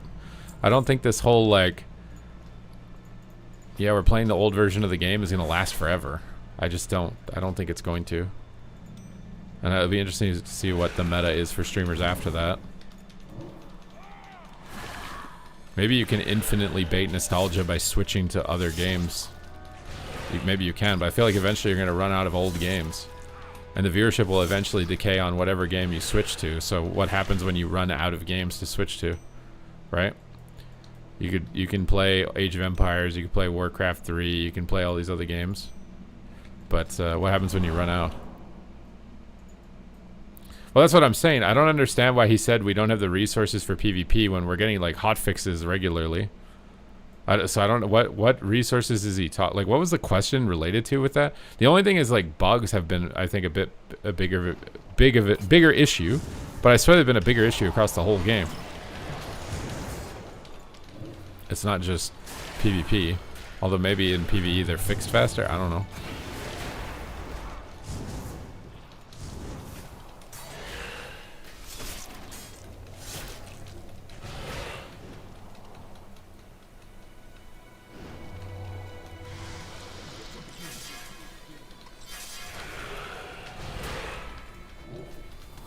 Oh god. Oh god.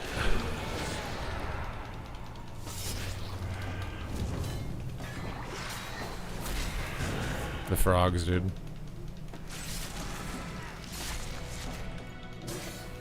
I would say like Slayer's Rise. I feel like they I don't know why they haven't iterated on it at all. You know what I mean? Like, I'm surprised there haven't been any patch notes about it. Like, we changed spawn rates or added some mechanic, or, you know, they're done. Like, why nothing's been changed on it? They just think it's okay the way that it is, or they don't think it's worth investing in because no one played it. I wonder how they got baited into thinking an epic BG is what everybody wanted. That's what I want to know. Like, did they look at the data on Classic WoW, and you know, like TBC Anniversary, right? Everybody was doing AV in the pre-patch. Why are we just fucking getting one? I swear I did this last time. I didn't get one shot. What's going on? This is the first group I've got where we wiped like that.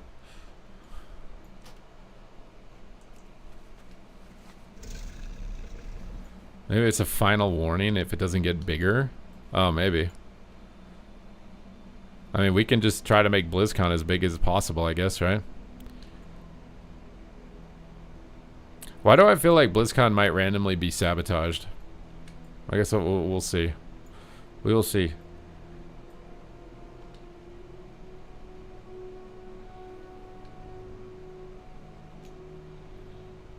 Well, PvP participation is just down because it doesn't give you the best gear. I mean, I could literally put a training dummy in the middle of the city and tell people to attack it. It gives you BIS, and it would have the highest participation of any content in the game. Like, what is the point of that, though? Why is this mob taking no damage?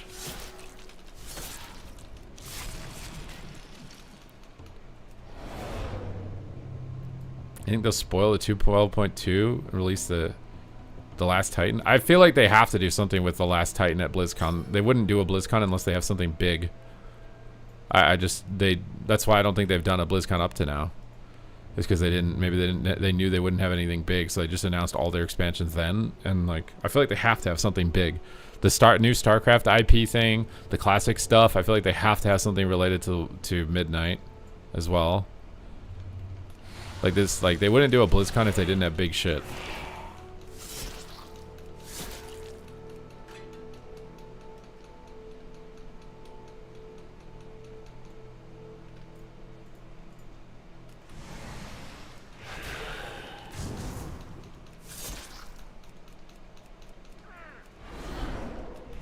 I guess I could have just skipped all this trash if it's that threatening.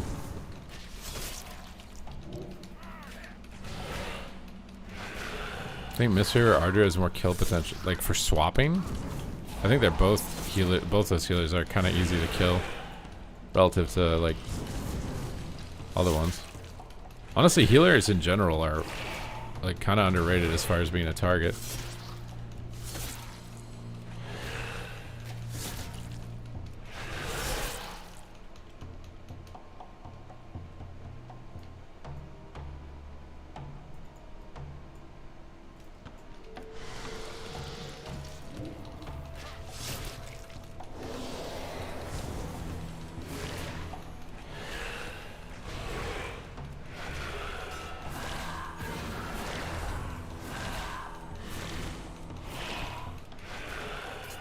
So getting bugs. I play with no UI or no add-ons. The only issue I'm having with no add-ons is my debuff slots in my raid frames. When you play a Resto Druid, it's hard to track your hots, and when you fight an Affliction Warlock, an Assassination Rogue, or a Death Knight, the Poisons, Disease, and Dots just occupy so much of the raid frame space that you can't see anything. It's really annoying.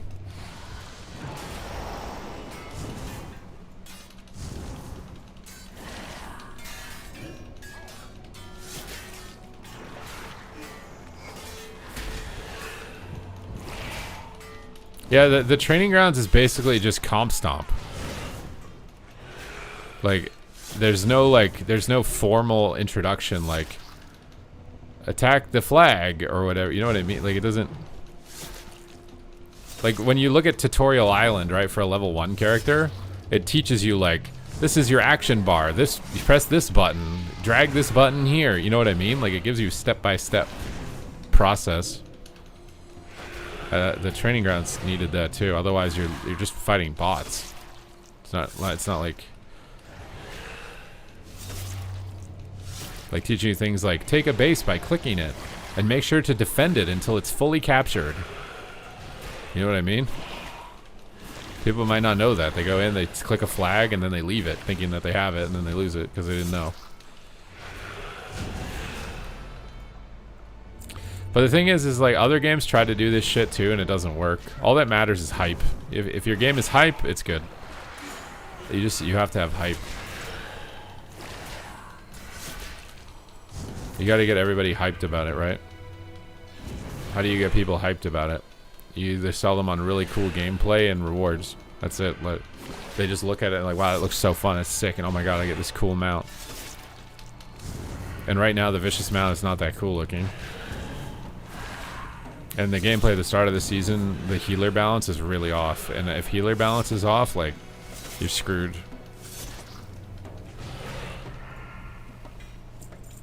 Healer and tank balance is the most important things. Like, they should invest, like, more time, especially even for PvE. Like, the tanks need to be as closely balanced and healers need to be as closely balanced way more than the DPS. But I feel like they only focus on DPS because that's what gets raid logged and stuff. But as far as player participation, it matters so much more.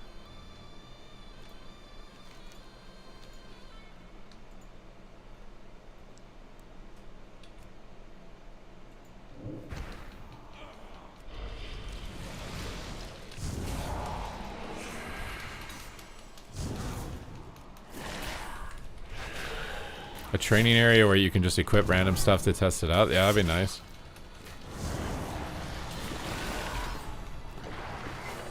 I just feel like if raiding participation was going down, would they just be like, yeah, we're not going to invest in it anymore. It's going down. It needs to go up. I feel like they wouldn't say that. That's why I think it's unfair. Because there have been times where rating goes down, Mythic Plus goes down, they make a new renown system for it, they make some new rewards, they add new, like, every single part of the game has gone down in popularity over time.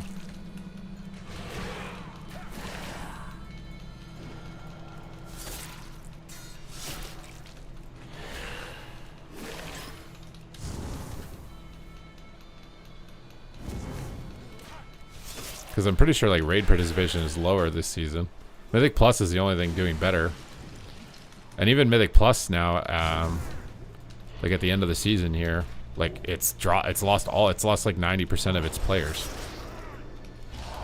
And it's just gonna keep diminishing for the rest of the season, I think. And my anticipation is that the Mythic Plus season next season is going to be half as big as season 1. Maybe we should quote me on that as a prediction. It's a bit YOLO. I could be wrong, but my expectation is that like the keystones cleared in the first week is going to be half, so it won't be 5 mil. It'll be 2.5 million.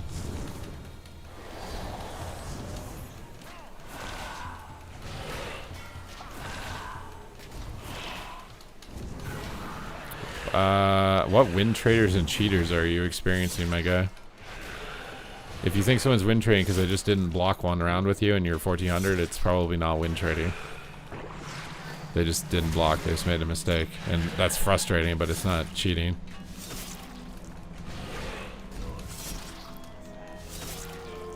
Ian said but didn't Ian say they're not going to put more into PvP? Like to justify it or something? Or was that just why they hadn't gotten to it yet? They were prioritizing their bigger pieces. Was that what I don't remember what he said exactly. If it was like, they haven't gotten it to yet because of resources, but they do get to it. You know what I mean? Like they want to make sure Raid and Mythic Plus are big.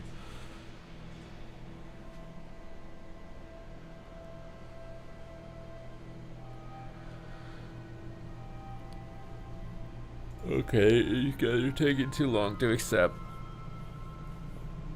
I'm trying to get this leveling done, bro. I'm trying to get it done.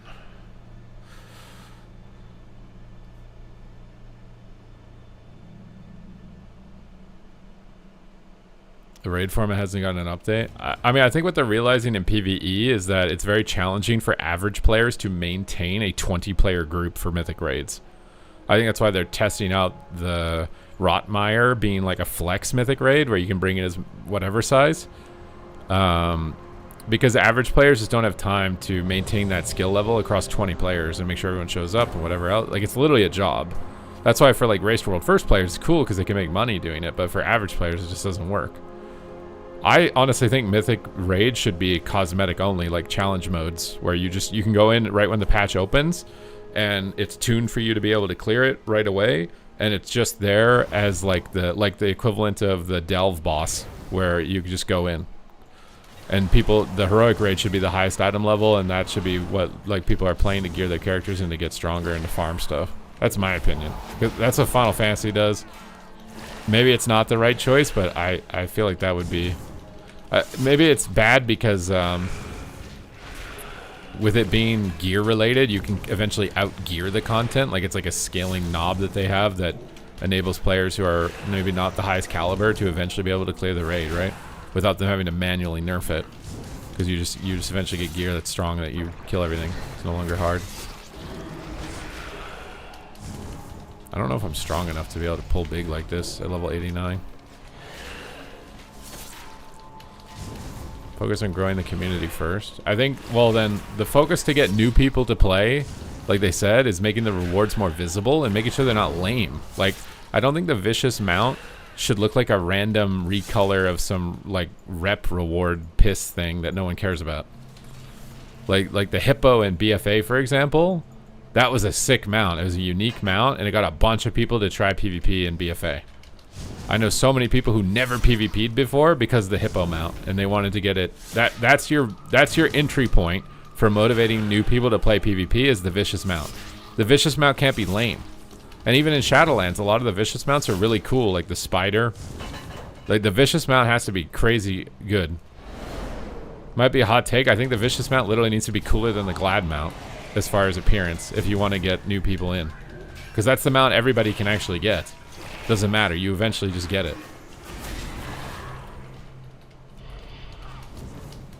So if that mount doesn't look cool, then people don't play.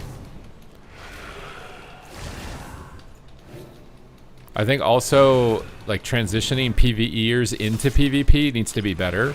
The training grounds is good, but just give them free epic trinkets. You should just get epic trinkets for PvP should just be free. Just right off the rip, you should get them for free. They should literally go in your bag whenever you join a BG or whatever, and it should pop up saying, "We've given you trinkets, please equip them." I swear. Because the trinket set bonus is so overpowered in PvP, and if you don't have it, you're gonna get absolutely clowned on, and you're gonna think you're bad at the game, and you're gonna quit. You have to have the set bonus, or you just are useless. So the set bonus should not be grind to unlock. It should just be, here you go. You get it right away. And they kind of did it with the training grounds, but they time gated it. Like, you have to wait like 3 weeks or whatever before you can equip the trinkets. Like, just give the trinkets. Or find a way to just give the bonus without having to, I guess you have to equip them, because the whole reason the bonus exists is so that you don't wear PvE trinkets. But that's the biggest. I would think as a PvE player, when you're like, you've done your raid, you did all your Mythic Plus stuff, you're like, I'll try some PvP. And you got Mythic Raid gear, you're thinking like, okay, maybe I'll do okay. I got Mythic Raid gear. And then you get absolutely pissed on because you don't have 20% stamina from your trinkets. And you just don't even know it exists.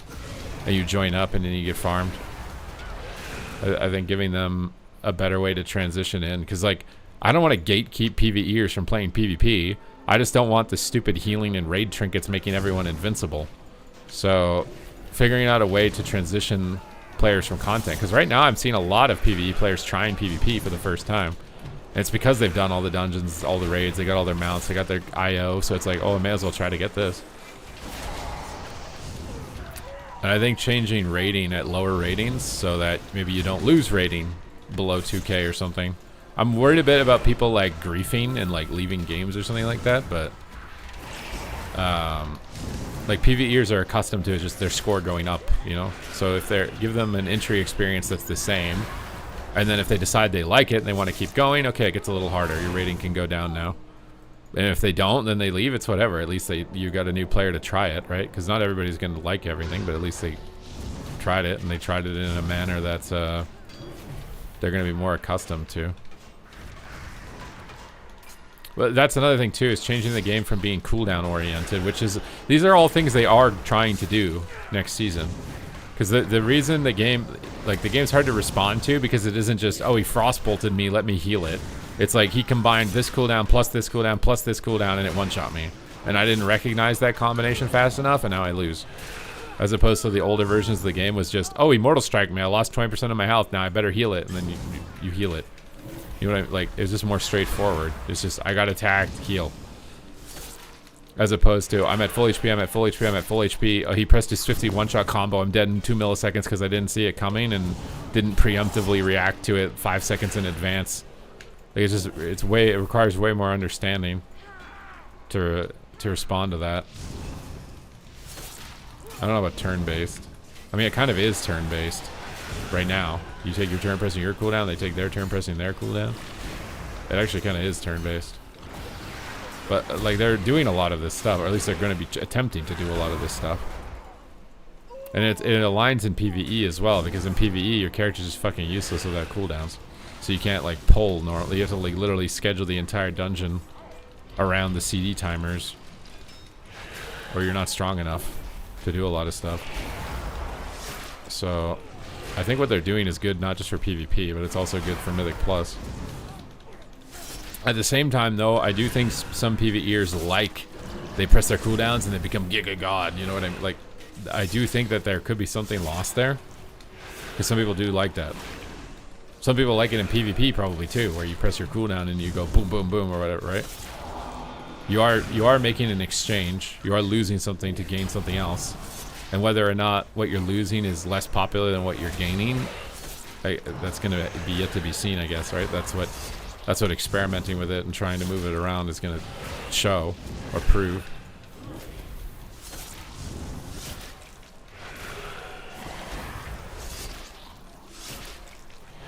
But PvP has just had like this massive narrative built up against it over time, which is like, why play WoW PvP? Just go play League of Legends. You know what I mean? Well, it's like League of Legends. That's like saying, why are you playing tennis? Go play basketball.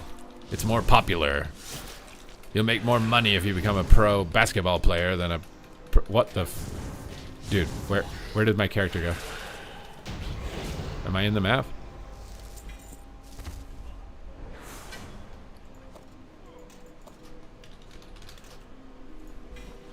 Right, everybody just left instantly.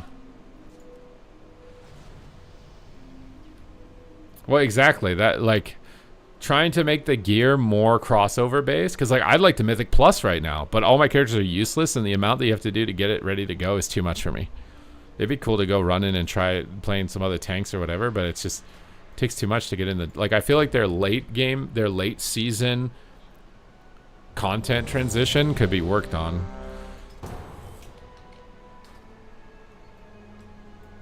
So later in the season, it's just easier. It's more rapid to get into PvP. It's more rapid to get into PvE, and you can just send it. Because I think at the beginning of the season, that's when you got your core MMO audience that likes gearing up the character and going and progressing it. But when you have the later part of the season, the people who stick around, they just want to fart around and play whatever. They don't care. They don't want to be stuck on one thing. So having a late season transition period, having that transition period improved, would help participation later in the season, right? It wouldn't necessarily help at the start. The start would be the same, but the start's always good for the most part. Oh my god, my character's so squishy now because I'm level 89. I think this is the last dungeon though. Well, it's funny, they deleted versatility because they didn't want a PvP stat, or they deleted resilience. But versatility is just the PvP stat now. Like if you deleted versatility from the game, what stat would be gatekeeping people from playing different parts of the content, right? What would it be? Like if you straight up deleted it, you'd have to retune everything in PvP, because everything would just hit you like 40% harder. But like if you just individually tuned it and removed versatility, does that make the gear more transferable? Like, does versatility need to exist as a stat? Is that a thing? Is it actually benefiting the game to have versatility in the game, basically? Or is it actually impeding the game to have versatility as a stat? And like, obviously tanks and stuff probably want versatility, but you could just tune the tank's abilities independently of their stats and just remove versatility.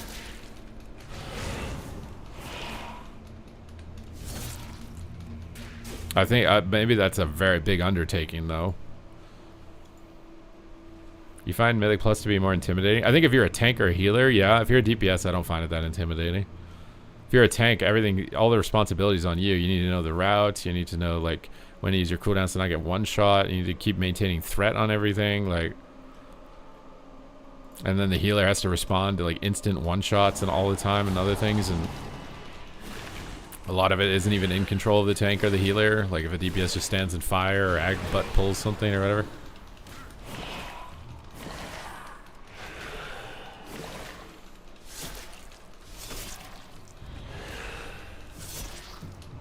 I also kind of think that like rated solo queue, your chat should be disabled by default or something. I don't like.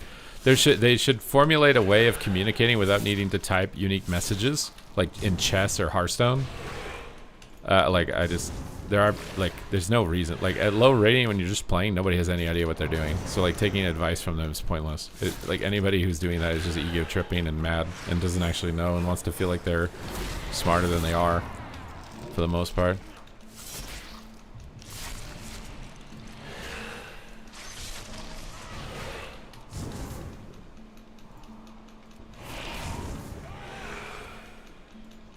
Solo queue. I think you should be able to solo queue Mythic Plus up to a certain keystone level. Like if you could solo queue Mythic Plus to keystone level 5 or something.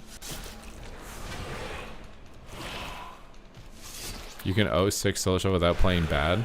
Well, if nobody on your team uses defensives or peels you or whatever, and you, yeah, I mean, it's just gonna happen. But you're also going to win. You're gonna go 6-0 in lobbies where you don't do anything right either, right? Like it's not only one-sided. You're not only losing games playing perfectly. You're also winning games playing terribly. Like it goes both ways.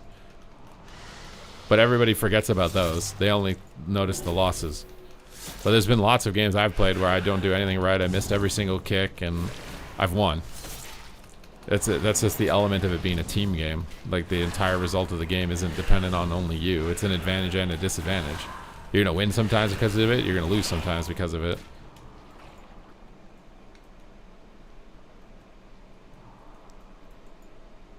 But I think a big thing for me is just don't make PvP rewards so impossible to get. It's not motivating people. They play, they see how much time it's going to take, and then they give up. the PvP rewards need to be more attainable than they are. And they need to be like strung out more, maybe based on participation, like the elite gear and the elite weapon transmogs. They need to be more visually displayed and maybe tracked out on a renown track. Like at Renown 5, you unlock the weapons or the pants or whatever, you know, and like it's just something for someone to grind out, as opposed to necessarily just like you have to get good. And a lot of the cases, it's not even just get good. You literally need to be WAS. Like, I think it's ridiculous. Like, MMR gets squished so hard at the beginning of a season that if you want to get the elite set, like, you basically have to be almost a gladiator level player. But then by the end of the season, pretty much everybody's gotten it. Like, that curve of difficulty, I think it's too harsh. MMR gets squished too much and maybe expands too much at the end. You always want it to inflate a bit, but like the scale from how low to how high it is too big.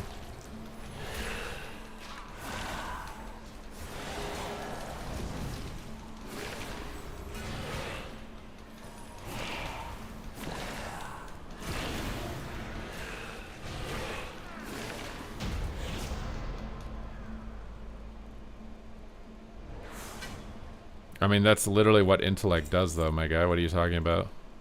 You literally want them to delete intellect and replace it with another stat that is intellect, but it's not called that. I guess by doing that, you'd be able to switch specs and roles. I do wonder, like, is gear limiting to roles actually benefiting the game? I mean, they've kind of eased up on it on certain weapon slots, right? Like, certain weapons will switch strength to agility, like healing or whatever it is. Like, you can wear like a healing weapon as elemental. Should that just be universal? Like, where you can just wear whatever? You're losing something that made that identity core in the game to begin with, but is the trade-off worth it? Peace out, Medic Miller. Bro, we are starving for Twitch Primes today, guys. Where are the Twitchy Peas, guys? You guys get some Twitchy Peas? Are you holding out on me? We're almost level 90. It took 2 hours. We're almost there, bro.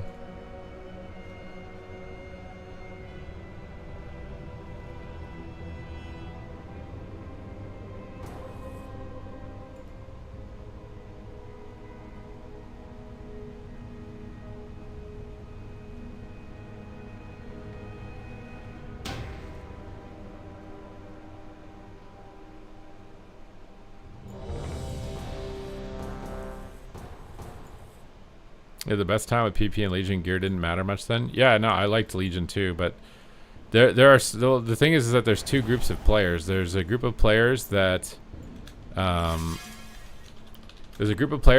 gearing their character up and getting stronger and one-shotting noobs. There is, and there's a lot of people who like doing that.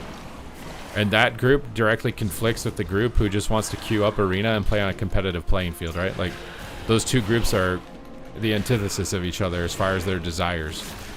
And if you cater 100% to one of them, you lose the other one.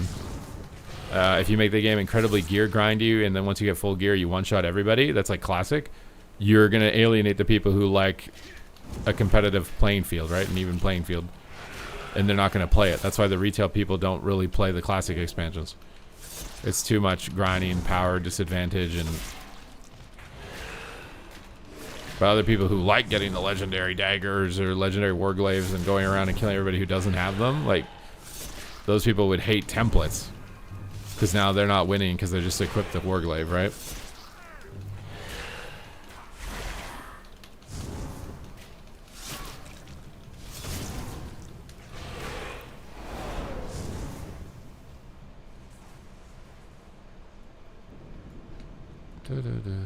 You can do Mythic Plus, but no shot you're going to get into a plus 10.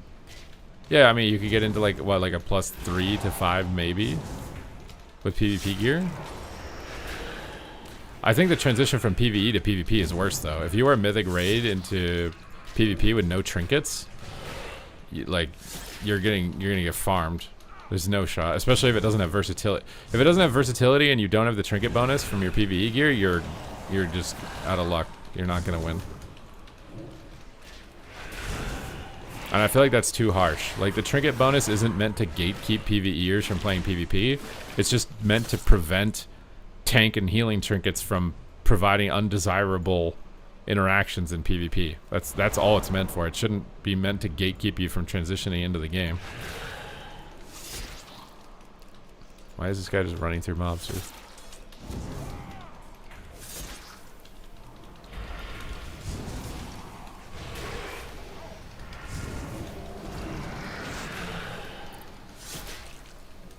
I mean, yeah, you could do rated PvP as templates, and then BGs you can still get gear and farm people. That's what I said in Legion too. That's kind of how it worked in Legion. World PvP was anything goes. And you had like rogues wearing legendary daggers and camping streamers and one-shotting them with their cloak and shit. And that was fine. For World PvP, that was fine. I think it's fine if the gear scales to ridiculous levels and you're out there doing funny stuff or whatever in World PvP. I think that's where it belongs. So I do agree that you could template the rated experience and then leave the other stuff. But then again, there's a group of people who do random BGs who don't have maybe as much time to farm all the most OP stuff that are going to get farmed, and is that going to be good for them or not? I don't know.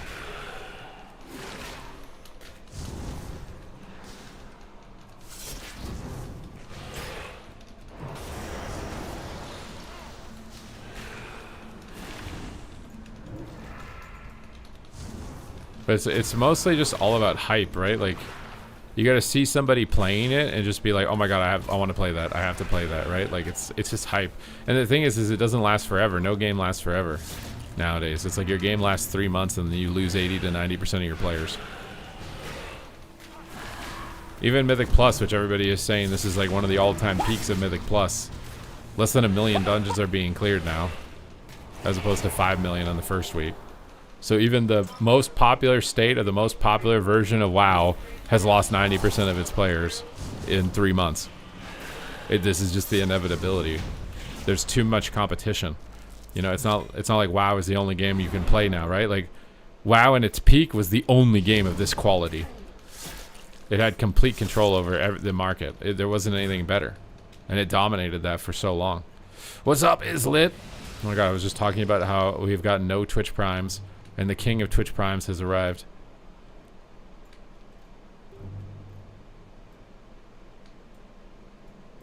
Our DK is almost ready to go.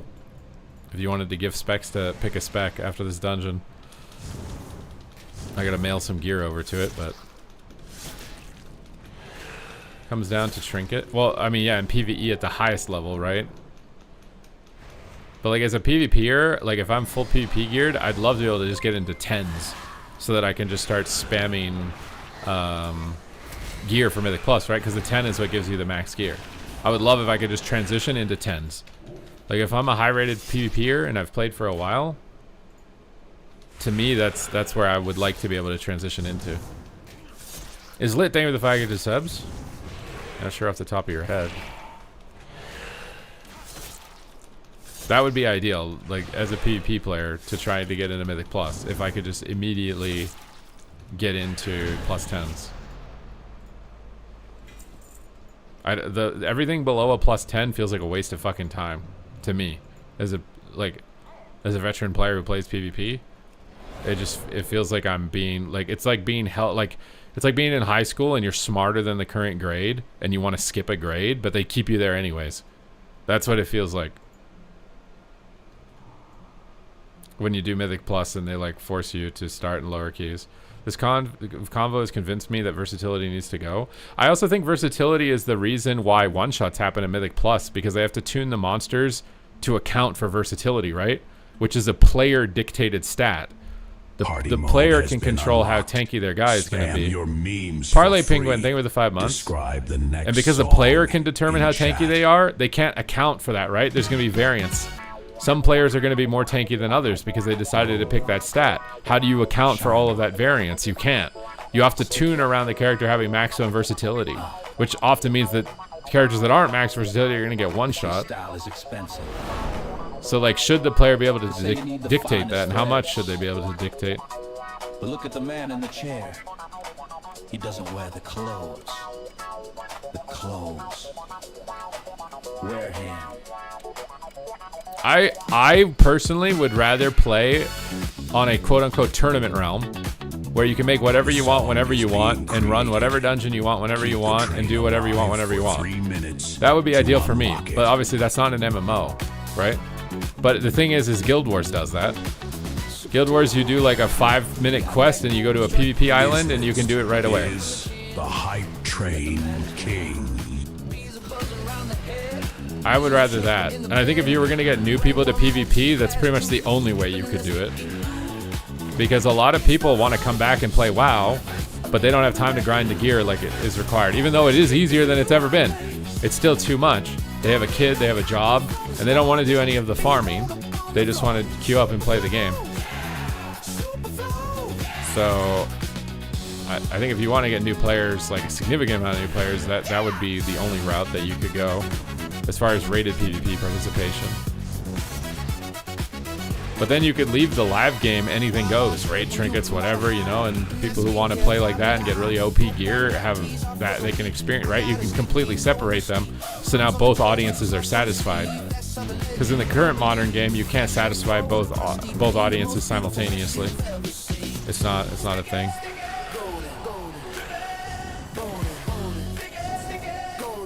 But if you want to satisfy people who want to farm really OP gear and one-shot each other or whatever else that goes on in World PvP, you would have to separate them.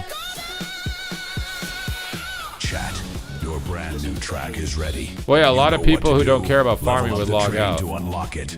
I mean, a lot of the content that you participate in WoW, it's only because you have to. I think if you didn't have to quest, not a lot of people would continue doing the quest. They'd press the skip quest button, right? Like if you bought WoW expansion and they put an NPC that had the option to like skip to max level, I think most people would press it.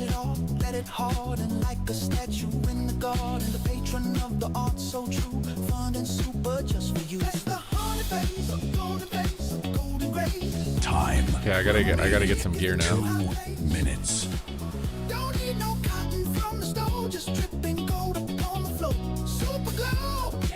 Whatever expansion would you have? Are you level cap? Like it would have more players or not? Hold up.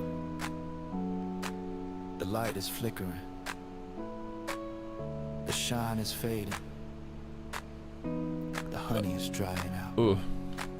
I feel like leveling is just there because it always has been there, you know? It's losing its luster. The bees are leaving. Who will fund the glow?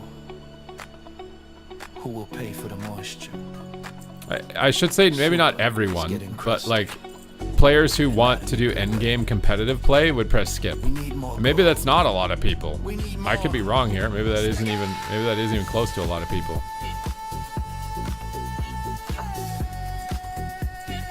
Time. But people who only care about their Raider IO or raid parses or whatever else, like they would just skip, right? Like I don't think these Race to World First players enjoy split raids and doing content that's below their competence level in order to RNG gear so that they can get into the race. I don't think they actually enjoy doing that. Yeah. So 30 seconds. Time is running out. so golden. Homeless chic, never broken.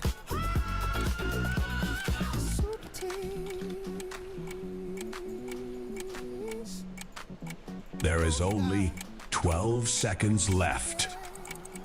All right, we gotta mail some stuff.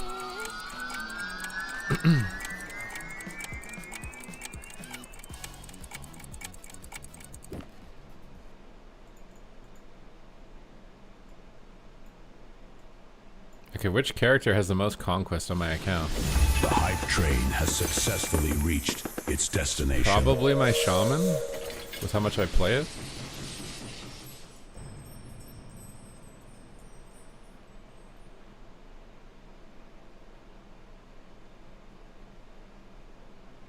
What's up, Islit? You think they want to ride the wave? Well, I think they want to understand what is the magic sauce that made the game as good as it was.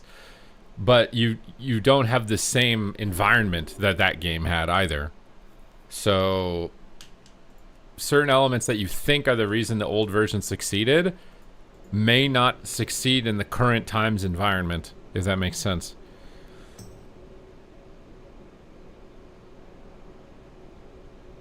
You'd have more time. Well, yeah, exactly. Some people don't want to level. I mean, even me right now, this leveling is just annoying.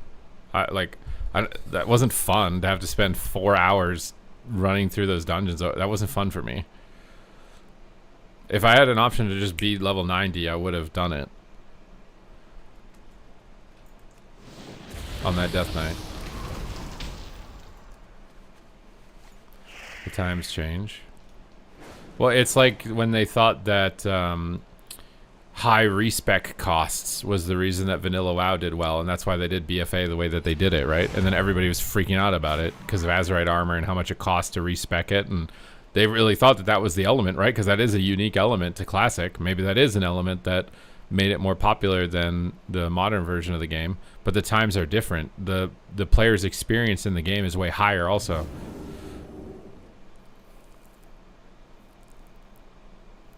Like, people have had 20 years to play all of the classes. They're way better at the game. Like, most people probably get bored of one character now because of how long they've played it.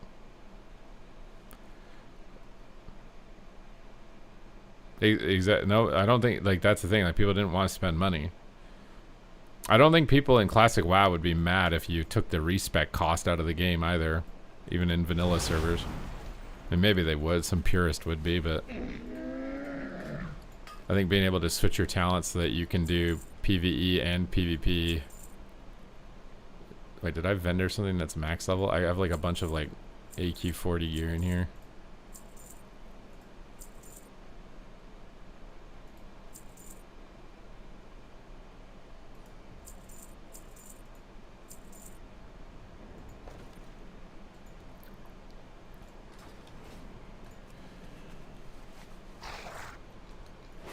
Well, yeah, to me, Classic WoW was kind of lightning in a bottle. It's not necessarily any individual component of it is suddenly going to bring modern WoW back to its level of popularity. I just don't know. Oh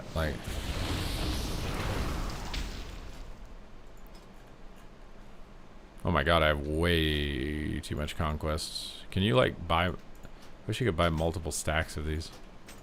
I mean, I'm the exception. Like, nobody has this much conquest in the game to be able to do this, but...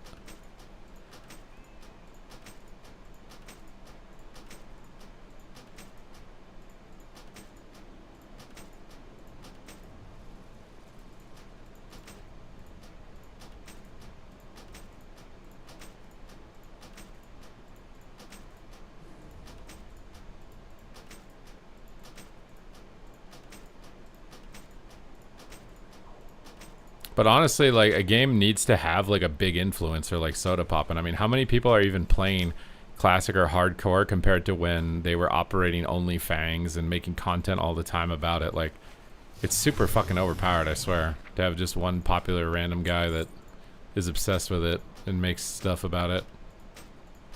Like, WoW PvP back in MoP, you had literally all of them. You had Soda Poppin', you had Wreckful, you had Mitch Jones, you had Asmongold, you had like literally like all of the biggest personalities played WoW. I think losing them, whether it was because they got bored of it or upset was a change or you banned them,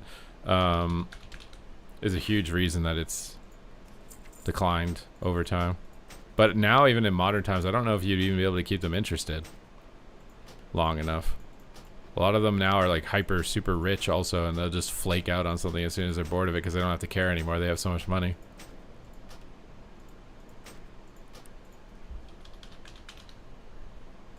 Like, I don't really like this new trend in esports. I think I've noticed it mostly in Marvel Rivals, where like they don't facilitate like actual competitive tournaments. They just invite super popular people to not even play their game and just like practice, I should say.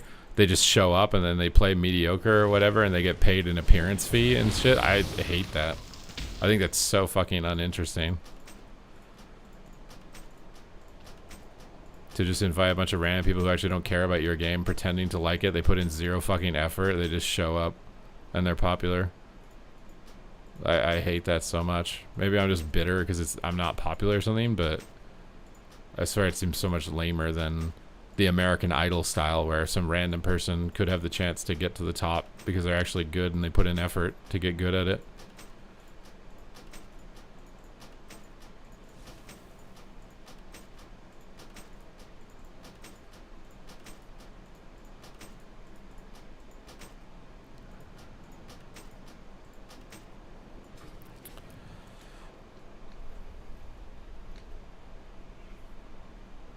few more things. If you farmed 30,000 conquest, you should be able to just buy conquest gear with honor.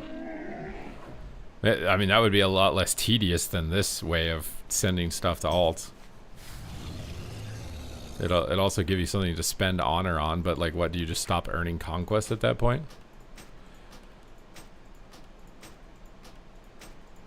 Like, this is super tedious.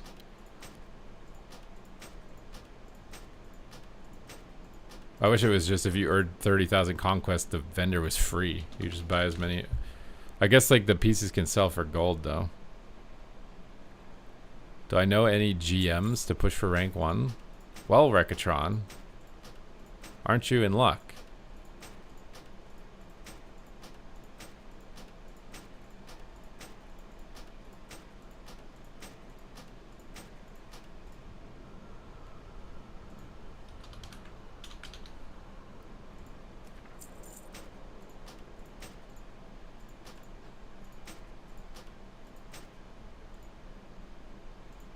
I would like it if conquest was transferable. The box method is like, I feel like it's outdated tech from Shadowlands because they tried the boxes for PvE, where PvE is all about time gating your gear progression, but PvP isn't like that. So like this RNG gear progression model with boxes is just an annoyance, I think, in most cases. Maybe you can put it in the bank, I don't know. You still have to like double click it, I'm pretty sure. There has to be a better way of transitioning this alt-friendly late season stage than this. Like, this was okay when they introduced it because there was nothing else, but I think now there should be a better system by now.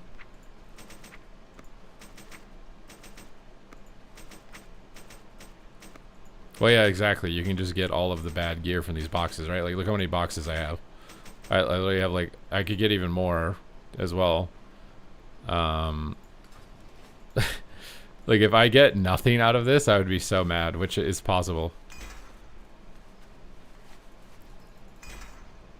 Oh, we got a weapon right away. Maybe not. We're not doing too bad.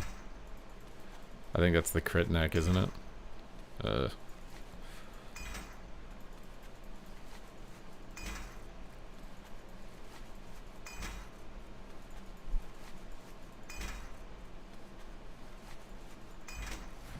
It's just, again, it's like paying somebody to think up this strategy for late game gearing or whatever. Like, is it going to result in higher retention or more players?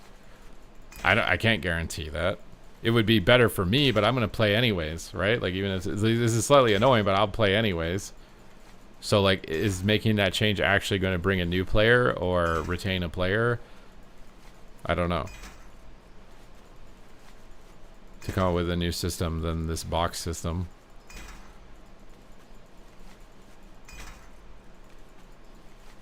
And then also to consider all of the downsides, because like you're thinking like, oh, just make it so you buy with honor, but it might have downsides that we're not thinking about.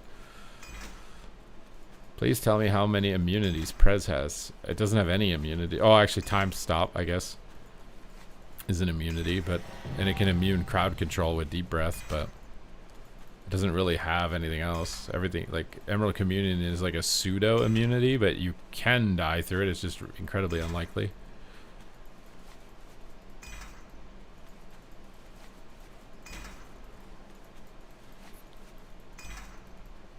Duplicate protection. Yeah, I don't know why you couldn't add that. I mean, they have that for bonus rolls, right? Like, as soon as you've looted a specific conquest item, it should be taken out of the pool of possible loot from these boxes. Like, how many ring, like, I just got this ring like 3 times or something. Like, they added that bad luck protection to PvE. Would it be challenging to add that coding into these boxes that if your item ID exists on the character, then you can't get it from the box again?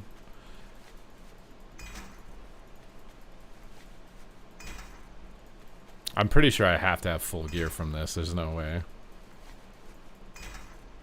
Yeah, this is a very annoying version of Conquest. It's just a system that they had from PvE that was easy to transfer over at the time in Shadowlands. That's just all it is. They created this system in Shadowlands for PvE, and it was like, oh, this could be good for PvP, we'll move it over. And it was better than not having it. Like, this system is better than not having it at all. But is it actually the most ideal system? I don't think so. It's definitely an improvement from where it was, but I don't think it's ideal. Okay, surely I have full gear from this. I don't know what stats you want is Unholy. Is it Mastery? I think it's Mastery, right? It's probably like Mastery and Haste.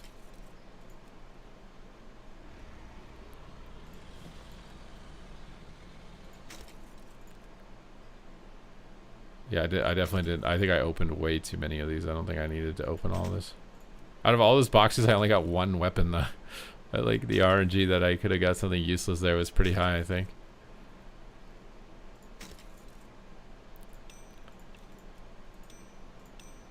I think we managed to get full gear from that.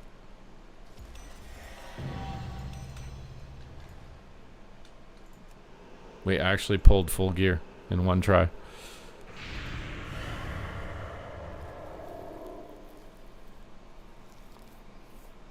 I think the biggest thing that to get new players is them showing genuine interest in PvP. You know what I mean? Like on a panel, right? Like I don't know, man.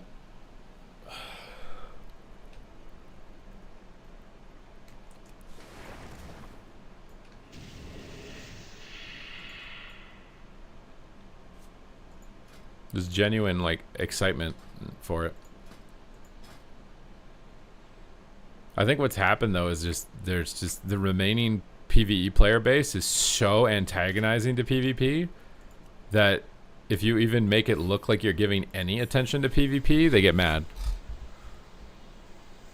And because they pay your bills right now, because they're the majority audience, you don't want to make them mad. But then you're not going to potentially grow any new audience either, and I think that audience eventually dwindles to nothing.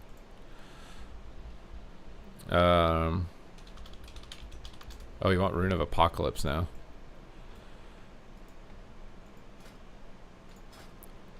Rune of Apocalypse.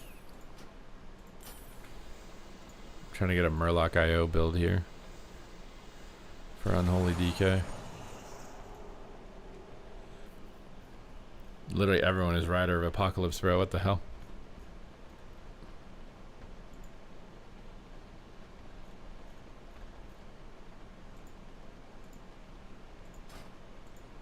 Like, I know, like, a few people who came back, like, oh, shit. Like, NMP came back. NMP hasn't played PvP since, like, Wrath of Lich King. And, NMP came back, and he was playing with his girlfriend. But it didn't last very long. And I think one of the reasons it didn't last very long is, it was too hard to make progress on raiding. They were just, like, stuck, you know, like, at, like, 1700. And because they couldn't progress and go up, they just gave up. Like the MMR was too harshly nerfed. They couldn't feel like they were making progress. That's the issue. They cannot deflate MMR as hard as they've been doing. People will quit. You have to deflate it by a bit, but that you can't deflate it as hard as you've been deflating it. People will stop playing the game. New people won't come because they'll just think they're terrible and they'll leave. You got to give them a little bit of a false sense of like ability at the game. If you just show them how bad they are straight off the rip, they're not gonna do it. Soda Poppin played it off stream. What, instead of streaming his retail raid? I wonder why.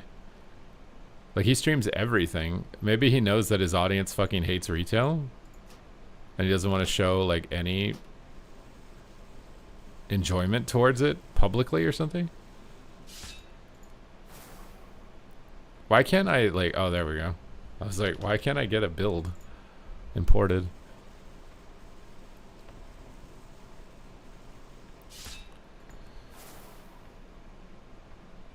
I don't know what talents you're supposed to play anymore. Do you play Stitchmaster? I feel like you don't. I mean, we're just gonna YOLO this, okay? Oh wait, I got this too.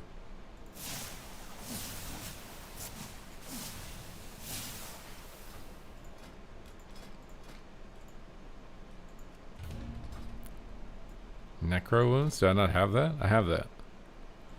I assume blood forged into melee.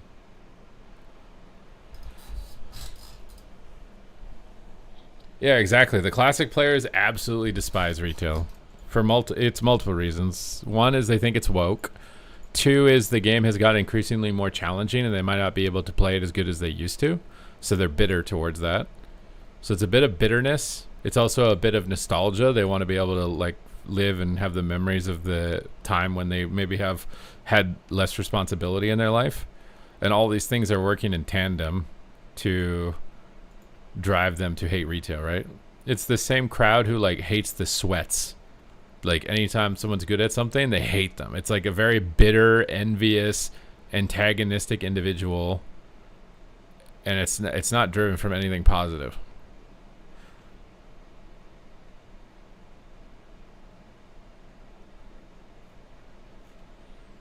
And Poike is so vocal on Twitter about things he wants for PvP and Classic.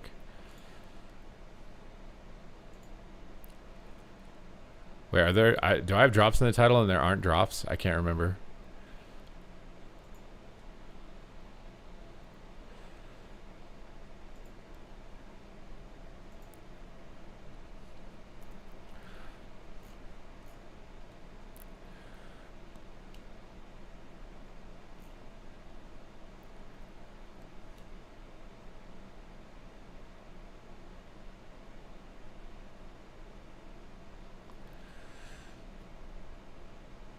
Drop Doom for Spell Warden. Yeah, but I suck at using this on allies. I don't want to do that.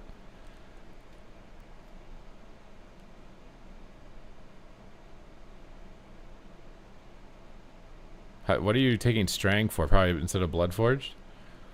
I want to just try just zugging people to begin with. I don't want to do like the full kit right off the rip. Oh, does it give it a shorter cooldown as well? Oh, I didn't know that.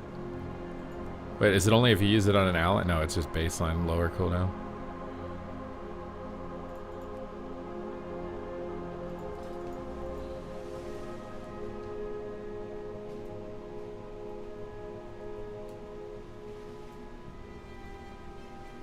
I also need to get enchants. Oh crap. Bro, the one time the queue is fast.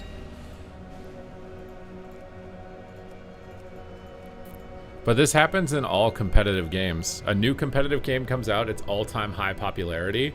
What happens is that some players get massively better than others, and it creates a gap. And then once that gap is established, the players that are at the bottom end of that gap, much like lobsters that are in fights with each other, when they lose, they get depressed and go hide in a corner and hate the big winning lobsters.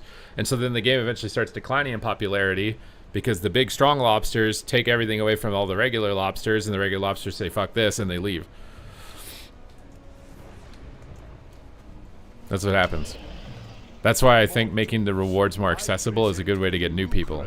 Because right now the new lobsters come in, and if you have low MMR, they can't get any of the rewards. They feel like shit and they don't want to play.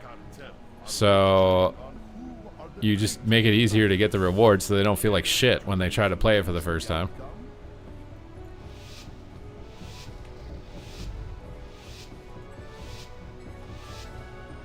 I think Warrior will be more fun to play next season with less intense slows. Yes. You're excited to watch me play this? I don't know what I'm doing, bro. This is my first time on DK. I want you to know this before we get too excited right now. I do not know what I'm doing. I am going to press buttons randomly and hope that it works out, and that's it. Some of my buttons look green, so I'm pressing those ones. Green looks like a good button. My guy is dying, and I don't know how to help him. I feel like I'm not doing damage. Or my pets aren't on attack. Oh my god. Okay, the pets are attack. He imprisoned all my pets and all my dots.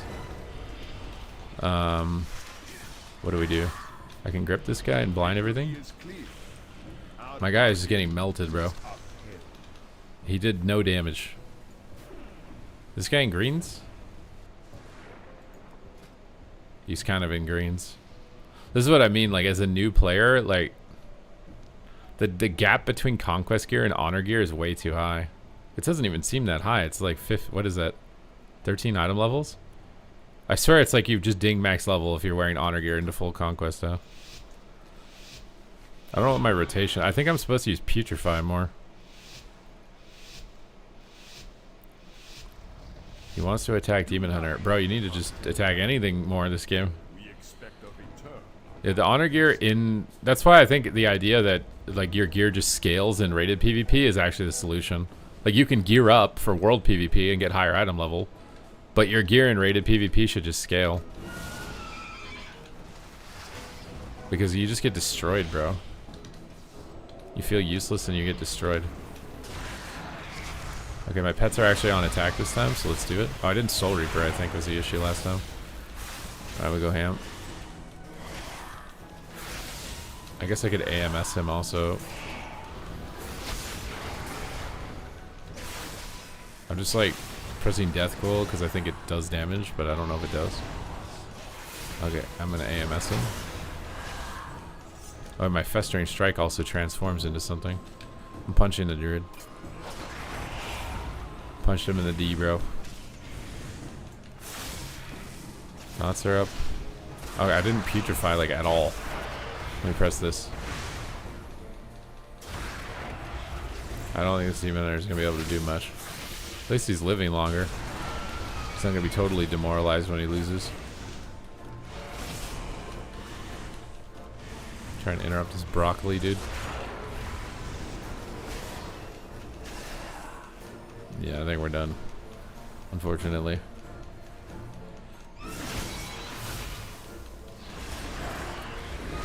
Putrefy during Dark Transformation. Okay, so it's my Star Surge during my Incarn.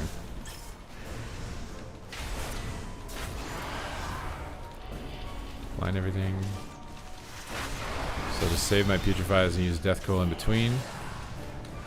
Let's AMS him. Okay, I have my Dark Transformation and I have my big cooldown, but I'm cloned. So we will stun the Druid and try to win. Stun the Druid, but we're also dying. Up in my army, Soul Reaper, and then I was like one global. I mean, this guy's doing like Resto Druid damage. Is the honor gear that bad that it does Resto Druid damage? He's getting out damaged by Trents.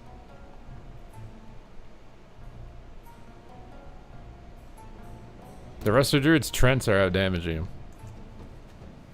Is that normal? Like, is the gear that big of a gap? Because I feel like you shouldn't be doing Resto Druid Trent damage in full honor gear, and then you're allowed to queue for solo shuffle with that item level if that's what it's capable of producing. I feel like that's too big of a gap.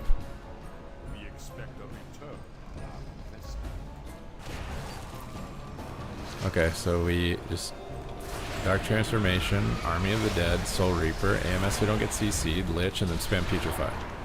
If I can. Okay, he died instantly.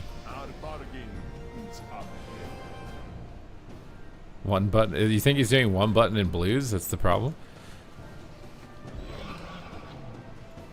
I just feel like you should scale in rated PvP. Item levels should matter in all the other content. Like you gear up and get stronger, but I swear rated PvP you should just everybody just scales to the same item level. Like this isn't fun for him, and it's also unfun for the healers. Because what are the healers supposed to do?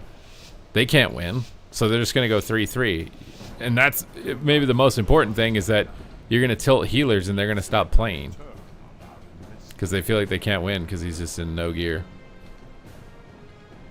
Did he just shadow meld? Did his team tell him to just go in shadow meld and don't come out? Oh my god, dude. Alright, we pop this, we pop army, we AMS so we can't get CC'd, we trinket random piss, we mount up on him and we just win. Putrefy. Putrefy. Putrefy. Oh, I don't have any more, but he actually lived. He's living longer. Stun the healer. Lich this. Stun his wake cast. Kick his trank. Another Soul Reaper. Oh, he's actually low. You get Soul Reaper at low HP too. I wish Soul Reaper was more like an execute as opposed to just a damage amp for your pets though. Like it went off there and execute range did no damage.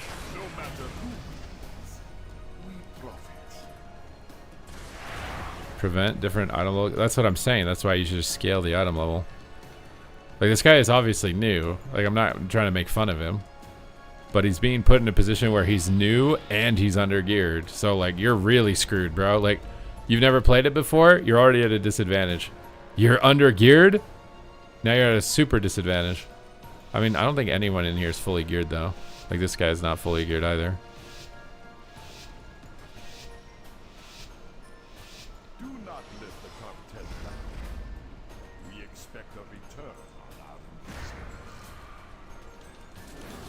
Alright, we get in here, mount it up, AMS, Army of the Dead. Empower our pet, Soul Reaper, big putrefies. Ripping damage. Get paints up. Mind control. Okay, he kicked it. I'll drop a zone on him. Chains of Ice these guys. He just went into meta. He ran out of my zone. Stun him up. Blindness. The other guy's in meta. Stun him. Oh, he cloned him. We're actually gonna die. Ain't no way we're dying to the Trent damage, dude. We just died to Trent damage, bro.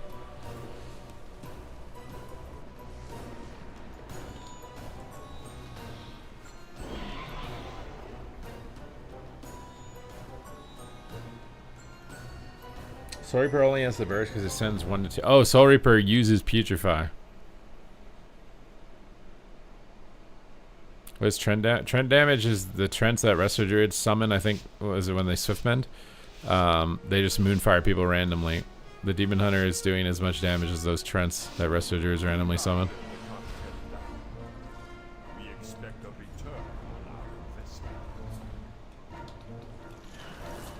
I don't know how we just died. I'm gonna wait till they stop blinking around so you can't kite my pets as easily, hopefully. Grip him back. Pop big bursts. AMS on him. Grip him in and blind him. We got darkness. Zones. Kick his clone. Stun this guy. Oh my god, dude. I mean, I'm just gonna imagine that the other Devourer is fully geared and no one else in that lobby is, so he just presses his one shot and gets to auto win.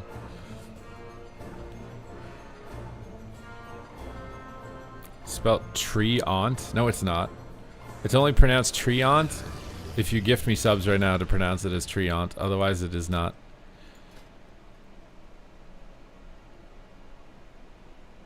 You think this August 11th? Isn't that like literally tomorrow? You think the next patch is coming out on August 11th? Bro, how are these so fast? I'm just trying to buy an enchant.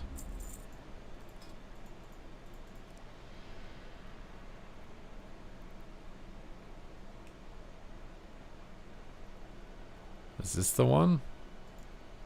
I think it's this one.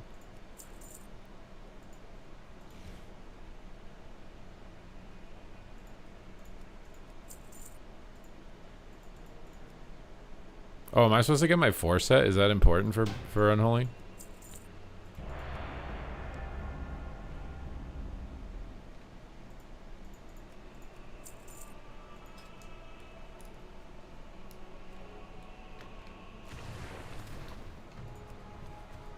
Suppose is important.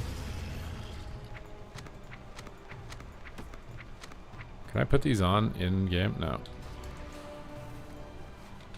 Nope.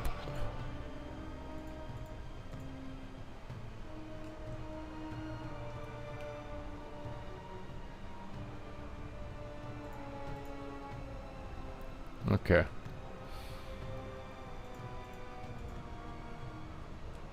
I have a Pepe in my bags, and you know what? He's gonna be there forever. Never gonna learn him.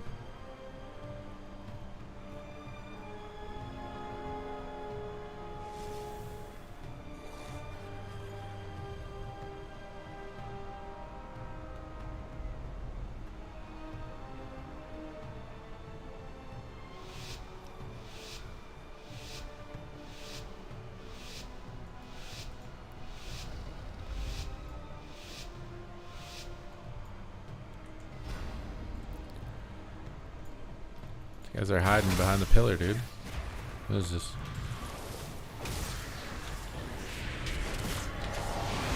Alright, the A-bombs have been summoned.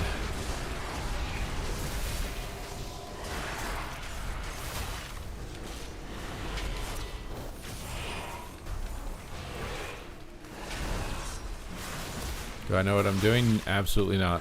This ability has a number on it. I think I'm supposed to make that number go down, so I'm gonna press it. He has Ascendant, so we use Icebound to reduce damage. And he thinks he's kiting me, but I'm a DK. Okay, so those 2 dots are the only dots I have. Oh, you said don't putrefy until you have your Empower pet, though. I didn't wait. Hopefully I don't lose automatically because of that. I think I just screwed his trap, but he doesn't have trap. Pet Empower. Then big deeps. Stun the shaman. Kick the priest. Make this number ability go down. The number ability's going down. Spend some runic power. Go Soul Reaper proc. Dude, the fact that it can get out of range so quickly is annoying. Keep the lasso. Grip these guys to double blind. Grip this guy back out in the open. Chains of Ice him. Okay, I got some putrefies, but I don't press them because we don't have a pet Empower. Just make this number ability go down. Maybe the Lich. I don't think you do. It doesn't give damage reduction anymore, does it? Best striking through their cooldowns. AMSing through their cooldown wave.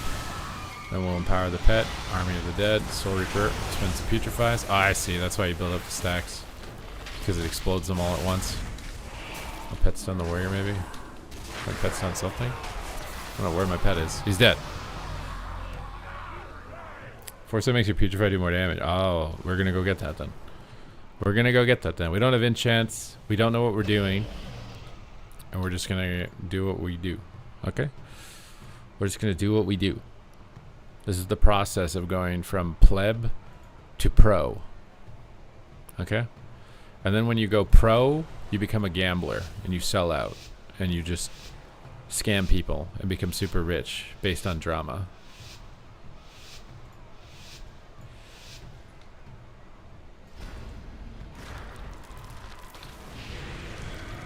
This guy's turtling, bro.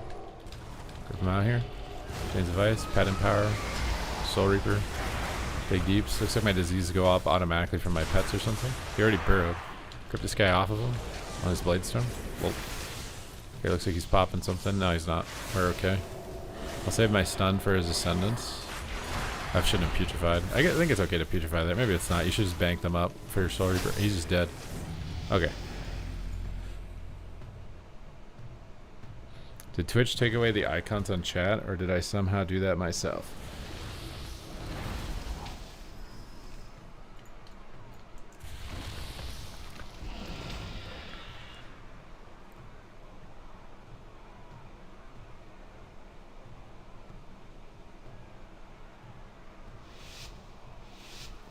I don't know what you mean, like emoticons?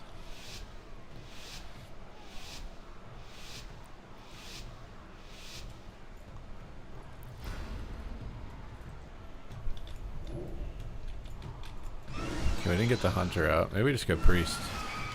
Wait, mind controlled him, we can't. What did I just grip? Chains of Ice him, Pet Empower, Big Stampede, grip him back, kick mind control, Big Putrefy window, AMSCC, go ham, stun him on his burst, he life gripped him away, Lich out of fear because he doesn't do anything else. Kick his penance if we can, get this number ability down, big purple button, okay, number ability is down, spend runic power, keep Chains of Ice up, spend more runic power, try and blind the priest. Okay, we got our A-bomb soon, don't use Putrefy because we're going to use it on our Soul Reaper. Get this number ability down. Grip him back. Chains of Ice him. Pet Empower's coming up soon. I'm going to AMS before I get CC'd. Okay, we got our Pet Empower. Putrefy go. Probably should have waited till after the pain suppression, but Pet stun him. Probably should have waited for him to rapid fire on that. Could have got more effectiveness out of it. I'm going to stun the warrior to peel for us. Chains of Ice him. He's running out of cooldowns. Try to get this and grip him back. They're going shaman hard. He's about to stun us. We just IBF because we're not a target. We're also kind of low anyways, so it's a double benefit. All of our runic power spent. We get a Soul Reaper up here. We get his turtle. Some Fester strike swaps. Nice. You're back! And now you gotta go to work. Did Meemaw give you some peas? Did you get some peas from Meemaw? Some pre-workout peas?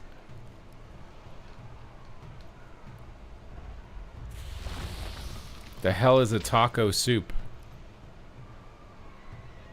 Why does it sound incredibly unappealing?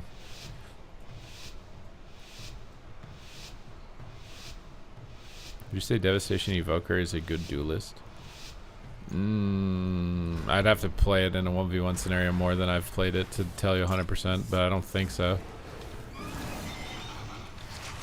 It could be okay against some melee. Grip this. Oh, I missed my blind dude. It's fine. Empower Pet, AMS, so I don't get CC'd. Big Soul Reaper. Go hammies. More Putrefies. Alright, now we don't press Putrefy until we have our Empower. Let's train this guy down. We got Turtle already. We'll go on a little Cheeser from Little Caesars. We can Icebound this. Just, I want to save Trinket for something else. Not stun related. They're not targeting me. Could regret it if they swap to me, but I don't think they will at this rating. So, I'm just going to use everything to be aggressive. My guy needs some help. Grip this guy off of him. So he's trying to go Warrior. I'm gonna grip him off of him again. He's back. We got Pet Empower soon. Try and kick his cast on the healer. Get rid of our Runic Power. I need to have my personal resource display on also. I don't know why that's off. Can't stop mind control.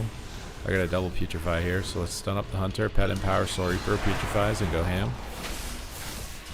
I got a lot of Fester Strike stacks, so let's get rid of these. He's got another stun down. Let's trigger it while AMS is up and I'm immune. Pony time, trigger this stun. Just stay on target and aggressive at all times. Maximum damage, Terminator mode. We got a Soul Reaper proc at low health. Try and get it off. Got it off. Big death coils. Big death coils.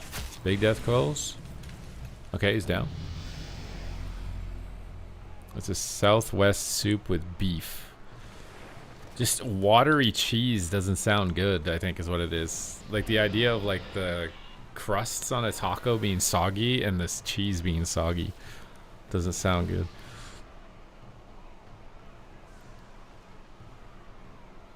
I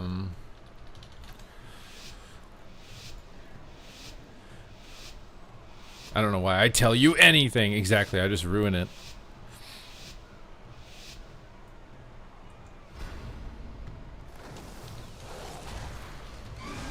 Thoughts up. Where's this Hunter going, dude?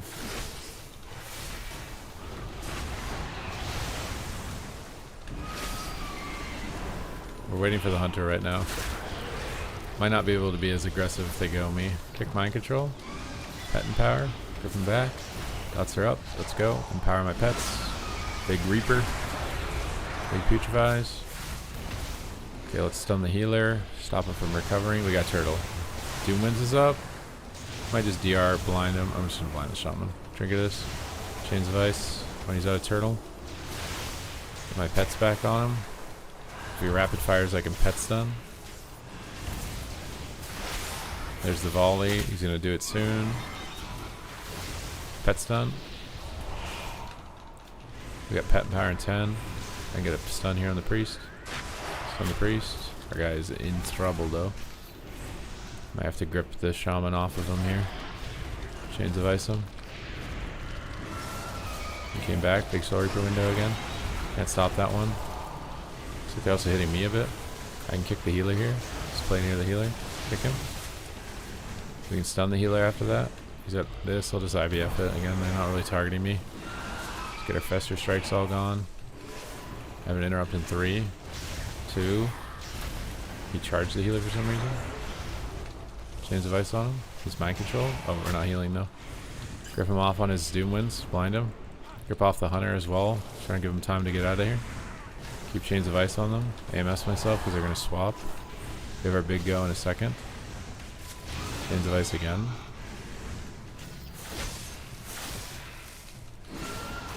This is it. Moment of truth. We gotta win the game right here or die.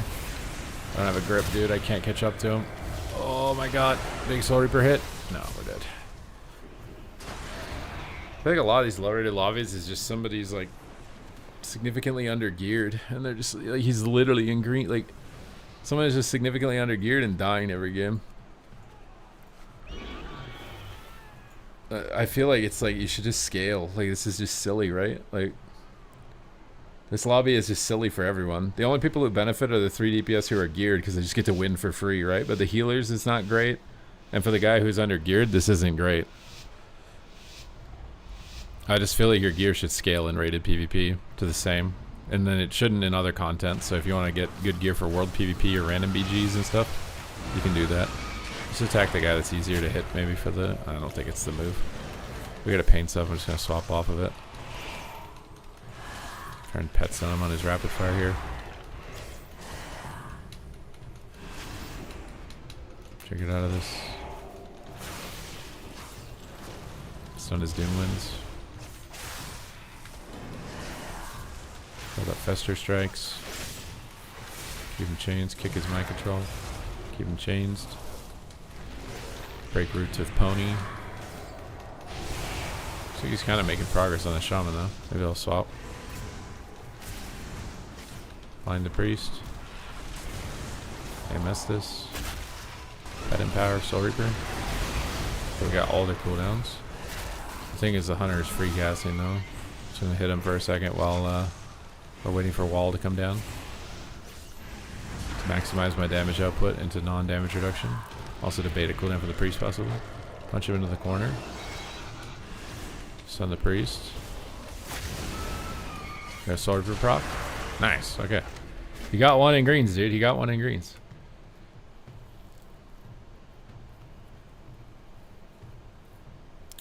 BT pieces should scale like the War Within or Dragonfly. Yeah, but I mean, then I don't know why they removed the world PvP gear higher item level stuff. I would actually like to ask that. Like, why did they change that? I think maybe it's because people were just circumventing rated PvP entirely and only playing and only playing world PvP because they could get the same gear. And maybe that's what was happening. So they think that by removing the world PvP gear, they'd get more rated PvP participation. I'm trying to figure out what the thought process would have been for something like that, to do something like that. Okay, I'm gonna be right back real quick though.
Oh yeah, I gotta get my 4 set.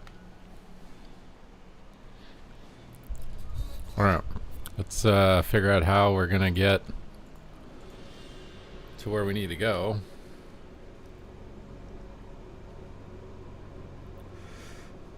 Because I'm not sure.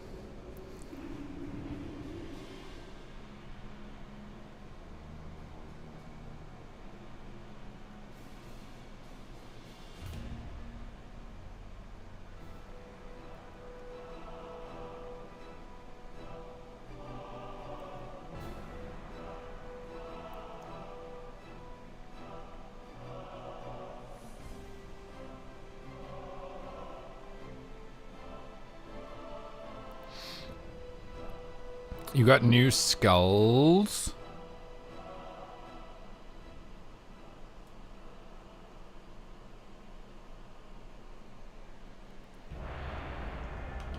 God dang, bro. I can't even go get my set bonus.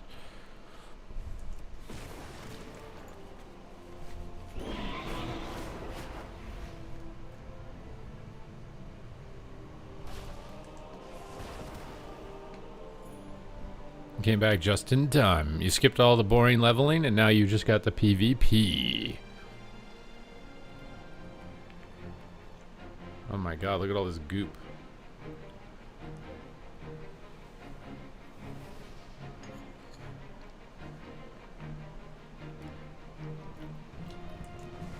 My sesame seed and yogurt honey.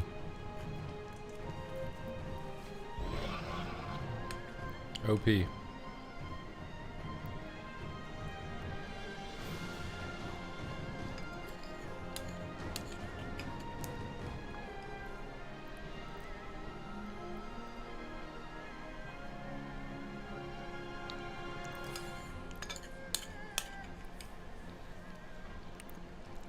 I skipped crate farming because if you have a lot of conquest, you can buy boxes from a vendor and mail them and open them.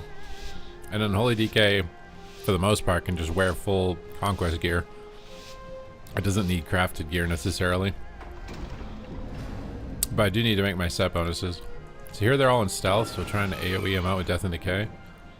We didn't hit him. I just want to peel the rogue in the opener here. If he goes to Warlock. So we're going to stun him. Grip the Hunter in. Pop pets on him in power. This should put diseases up for me, I think. My A-bomb does automatically. Is Putrefy window here? Big deeps. Was Putrefy's hit decent, dude. Okay, we got Trinket and Iron Bark from the Druid. So a lot of defensives. I want to keep Chains of Ice on the Rogue so when the Warlock ports, you'll be able to kite him easily. And I can also grip the Rogue or the Hunter. Oh, he's not going to be able to kite. He might just be dead. They pressed their one-shots. I don't think we pressed Pain Suppression.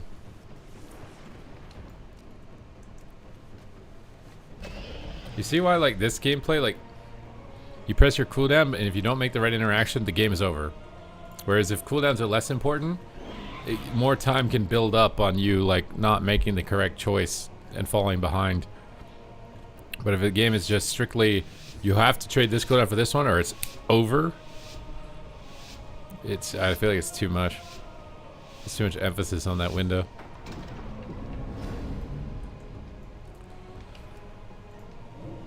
He even traded on the window. He used his wall, just wasn't enough. He might be under geared. He's got good peels in the Rogue. Kind of have to just start on the Rogue until the Hunter's out. He actually cloaked. I might go Rogue. Acid Rogue is actually very squishy, so if he uses defensives like that, I can probably punish him. Let's try going Rogue. Good evasion. Oh my god. Where is he, dude? Icebound this? I can't because I'm corroded. I probably should do it just because he has Deathmark on me. We want to go Hunter, but if the Rogue throws cooldowns like that, I think it's better to go Rogue. Also, it's got him in a position where he's hitting me now instead of the Warlock. And I can just train him and grip him off. One stone. Nice strikes. Good seduces. Pet stun him. Finish him. Nice. Has anyone tried PP on the PTR? I've only done like some dueling. I wanted to organize some shuffles with Venruki, but I think he's going camping now. I asked Ven, like, him and we can make a healer on the PTR and then ask our streams to make DPS or whatever, and then it should be instant queues if him and I heal and a bunch of random people DPS. And we could actually see what it's like. Would any of you guys want to do that? Maybe I could get, like, Party Waffles, too, as well, maybe, or somebody, like, maybe Absterge, someone, like Meep, maybe, I don't know. We just have to get one other guy that plays a healer and I play a healer, and then just a bunch of viewers to queue up DPS, and it should work. Let's just immediately send all of our stuff on this guy to force the druid out. It's probably better to wait until after he has no hots, but actually I'd like to swap with the druid here. That's what he's trying to do. I don't know if it is. Oh man, the coil. Okay, he's got Nether Ward up, so let's just Death Grip and Blind. I actually think going druid here is good. He swapped his life moon so we can get back on the Warlock. I'll stun the druid because the hunter is low and try and finish the hunter. All of these targets are high priority targets, right? Like the rogue wants to attack the hunter so he can stun and disarm him. But if the warlock free casts chaos bolts, this happens. And you can't just tunnel one guy against the druid, so I'm gonna swap on the druid for a second. This is a very volatile matchup because every target is so dangerous. Pop all our putrefies on the warlock. Try and kick chaos bolts. I'll drop a zone down here in a second if he gets a chaos bolt off. He's going to with the reflect probably. We got armbar, we can get back on the hunter now. EMS here. Disease is up. Try and grip the druid in. Stun the druid. Try and get a blind. I should have waited a second. I can blind all the pets. But we're still in trouble though. Death striking. Death striking. Drop down a zone. Get rid of our fester stacks. Stay in the zone for the chaos bolts and the warlock damage during the trap. I like to swap on the druid. I'm going to swap to him too with army. Big pop on him. Big Papa John. I'm feared. He's immune to stuns. We're swapping warlock. This is good. This is what you want to be doing as the rogue, is just switching constantly against the druid. Don't let him figure out who we're hitting so he can't keep hots on the right guy. Can't kick through Nether Ward. We have to wait till that green thing is gone. We're coiled away. Oh, Chaos Bolt is scary. That did like 1% of our health. I don't think I can lie to you guys. That wasn't that scary. I can grip the Seduce. Chains Vice this guy. Death Pack the Chaos Bolts and Death Strike. I may need to retreat. I'm going to stun this guy. Trinket this and stun this guy away. Try to push it on the hunter. I should have AMS'd him because it would immune that trap right there. Hunter disengages in on your healer. He's going to trap your healer. AMS would immune trap. I like the rogue just randomly switching targets though. This druid is really struggling to keep up with what we're doing now. This is the strat against the druid, is just attack random piss. Random, like the meme where it's like, random things go. That's what you do against a druid. Just always keep him on his toes. He doesn't know who you're hitting. He doesn't know.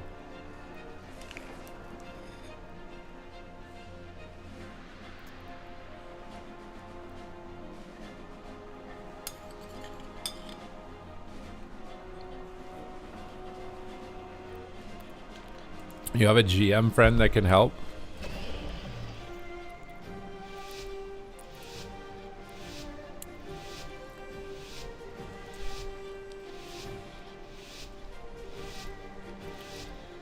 I found a strat to make my saxophone videos do well on my WoW social media. I just have to make a WoW joke related to my saxophone. I'm getting a lot more likes on this saxophone tweet that I did on Twitter today than just, here's a saxophone video with no context. I made a meme about the death touching with me playing saxophone.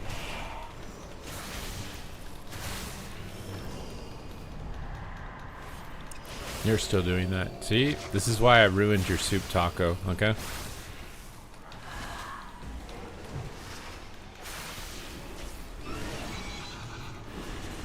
Here I think attacking the warlock and stopping him from ramping is going to be important.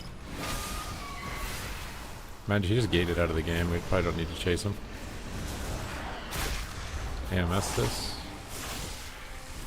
Dots up. Pet and power. Go. Grip the Seduce. Glitch the Fear. Got paints up. We can swap off this to the Warlock. He stunned the healer, so I'll just stun the Warlock. Big Death Coil hits. Might use a Putrefy here just because I don't have pet and power for a while. Feared me. Triggers. I'm really low, dude. Try to pony in on him. Oh, I should have AMS'd. I'm just ice pounding this, dude. I'm a DK. I don't acknowledge existence. I am existence.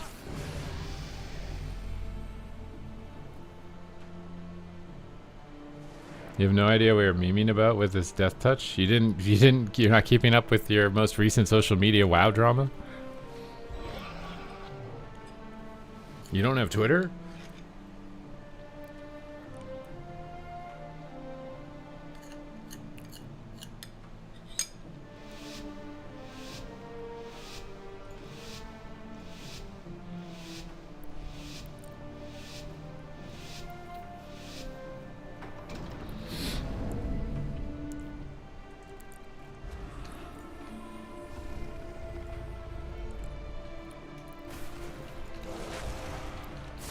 Rake stun.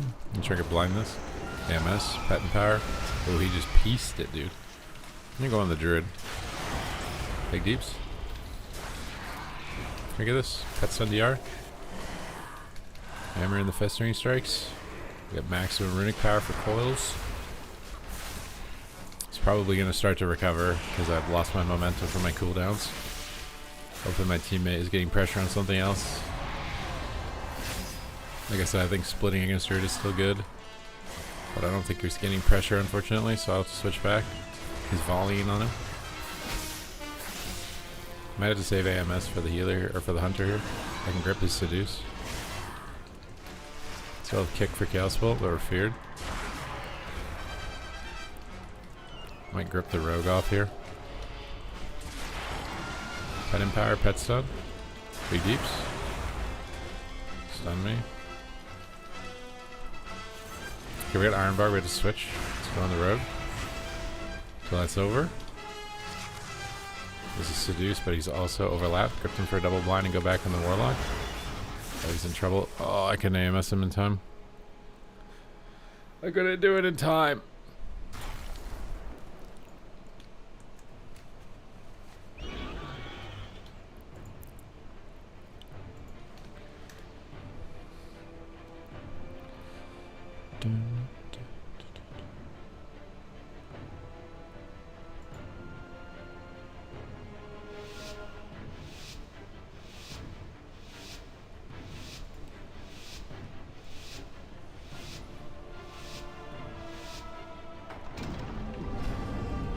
Okay. Nothing decay. Trying to hit the rogue. You can get him, it's fine. Doubts are out. Pet and power, AMS.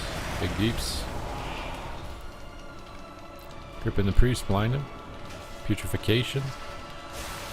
Stun this guy. Go ham. Got every button. Almost win in the ope. Trigger the coil. Festering strikers are sound. Sword Reaper range.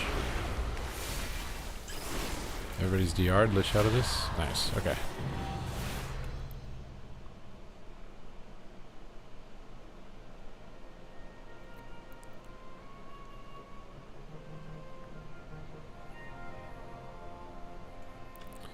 Let us go to get our set bonus.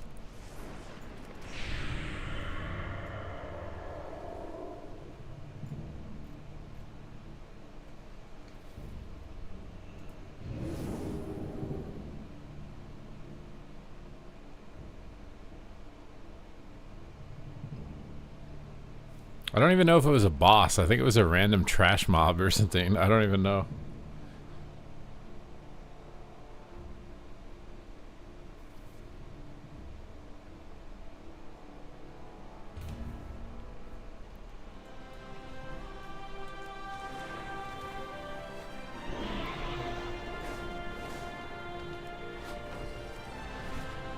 Okay, let's pick up some stuff.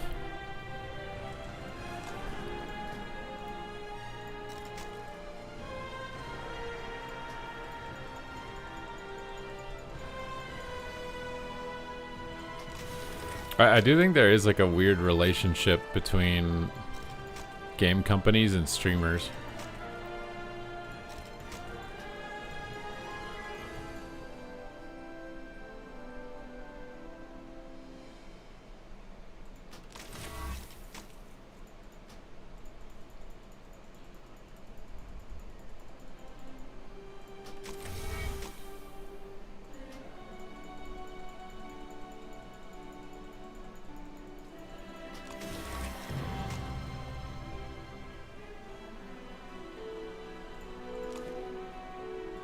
Okay, we can't convert that into anything. Could make crafted gear though.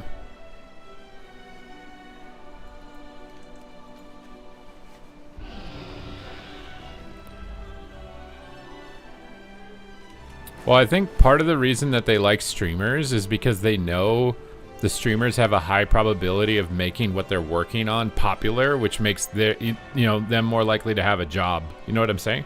Like, if I'm a classic dev and I can get Zaryu and Soda Poppin and whoever else to talk about what I'm working on and play it, what I make is going to be more successful and make me, more likely to have a job.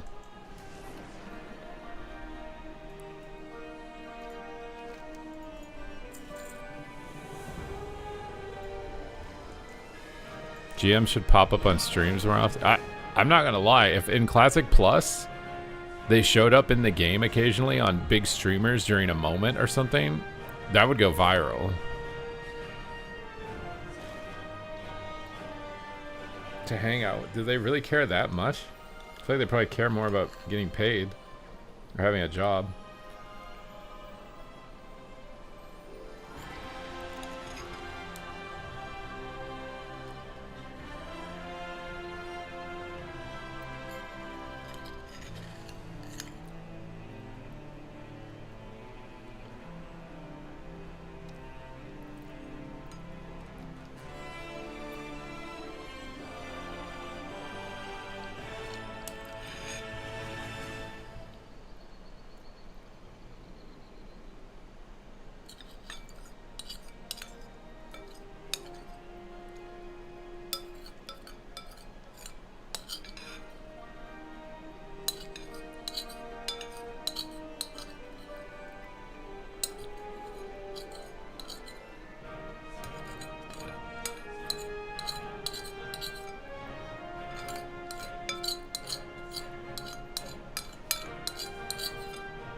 You think doctors should date their patients? No. Is that legal? I think there are some professions where it's not legal to do that. I don't remember if that's one of them.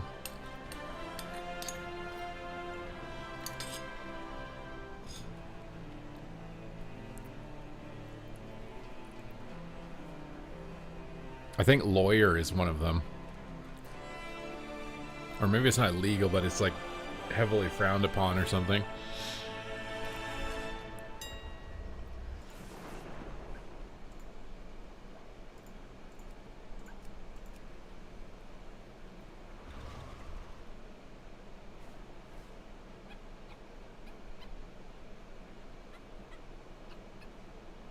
I don't even think, I think technically, from what I saw of the specific details, the streamer had already completed that key before. I don't really even know why why they did that.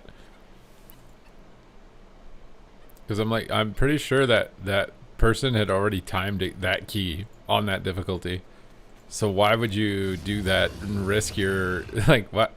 I guess because you just don't think you're going to get caught, but...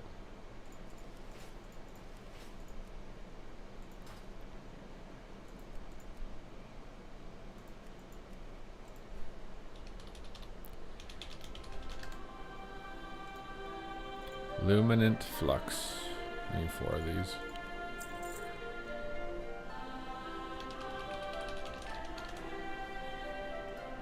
I never bought Gloaming Alloy before.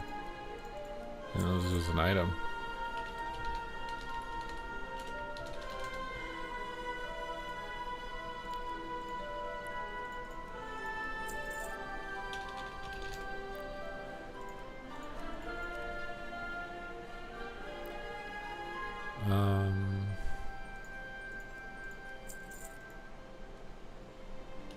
What is the other one? Arcano?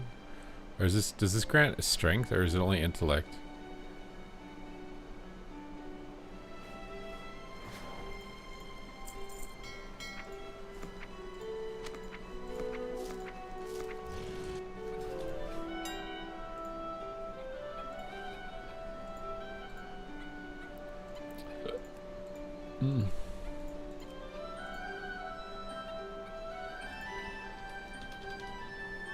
Okay, 298 Verse Master, Arcana Weave. Okay. What other piece did I get that I need? I could do a cloak and get mastery on it.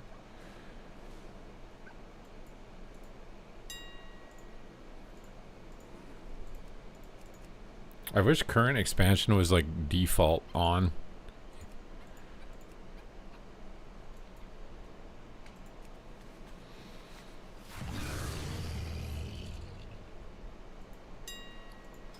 To be fair, people get carried even without a GM's assistance anymore. Like, they just buy a boost.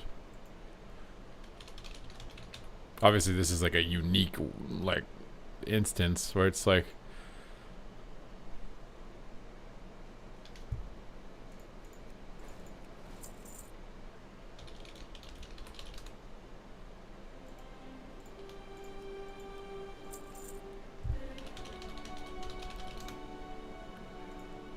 Bright lemon boat.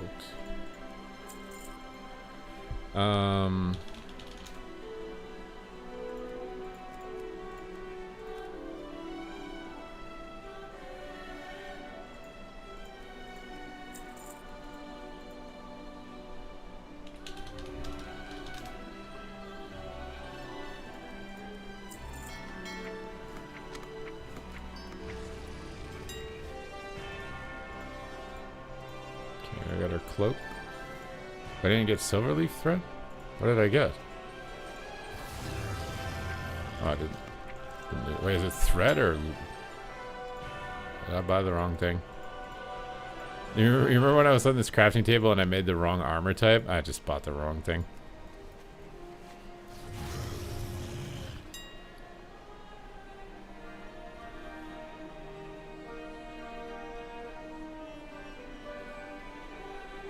I don't really understand the people saying that are debating like it's not that big of a deal and da da da da da, and it's like, I don't know, like they're like it's fine if he cheated. I feel like the only people who say that are people who cheat, right? Like there's this thing I saw on TikTok with a dad and he has two kids, and one of his kids spilled something on the floor while they were playing together, right? And so he came into the house and found the spill on the floor. And what did he do about it, right? He isolated each kid, and he asked the kid, okay, what should the punishment be for somebody who spilled this stuff on the floor? And the kid who spilt it gave a very lenient punishment. It was like he gave a punishment that was very lenient and would be favorable to somebody who had done it, versus the kid who didn't do it said they should be grounded for life and gave them the most intense punishment ever. And that's how he figured out which one of his kids did it. Was because the kid who gave a lenient excuse for it did it. So when somebody's like excusing cheating, it's probably because they're a cheater and they don't want that. They think that punishment should be the same for themselves.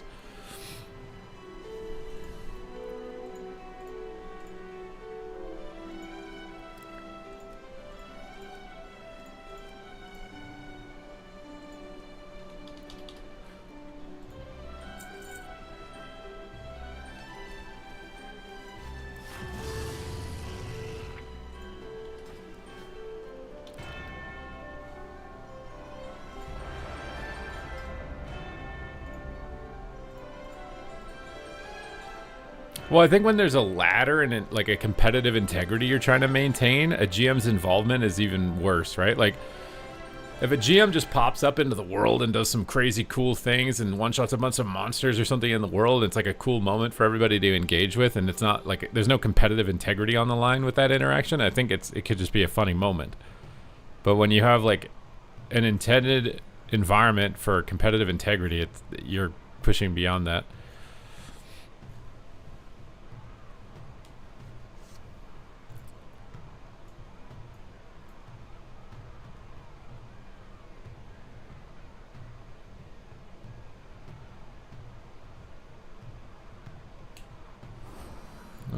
also not upset about it because I'm confident. Well, yeah, I don't know. We'll see, I guess. Yeah, I don't even know if they'll announce that he's fired or not. And he deleted all of his social media, so good luck finding it. I didn't put my leg enchant on, I forgot. I have my set bonus this time, though. A little bit further ahead than last time.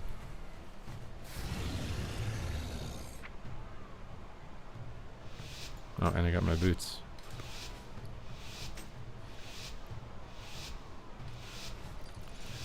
Okay, so we have a rogue, so we want to just chill in the back.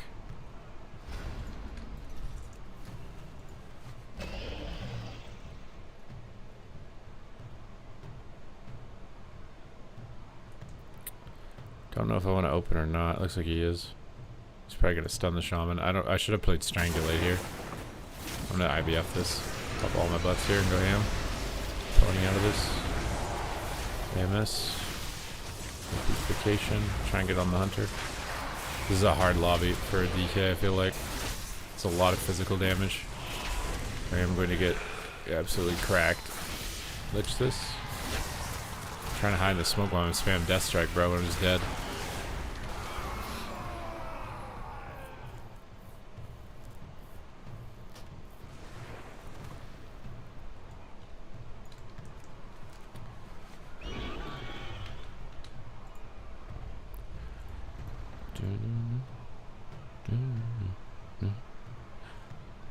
I'm trying to think of what you could do as Blizzard to prevent something like that from happening in the future. Do you need to have like better logging systems or something? Like, how do you even, like, nobody knew that was even, no, if somebody wasn't randomly looking at logs of random keys, like, no one would know.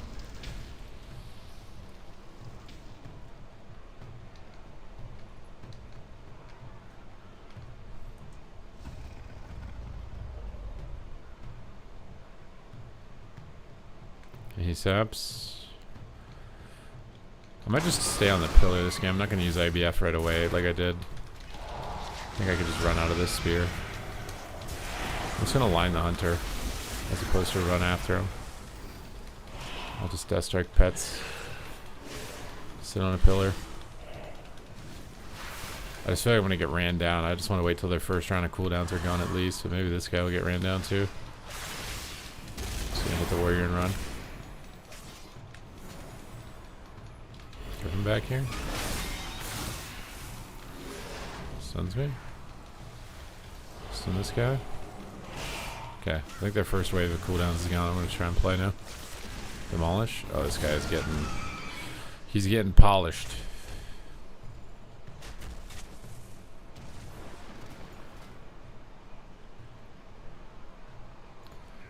I don't know if I kind of want Strangulate, but I feel like I need. I guess I don't need the AMS. Not.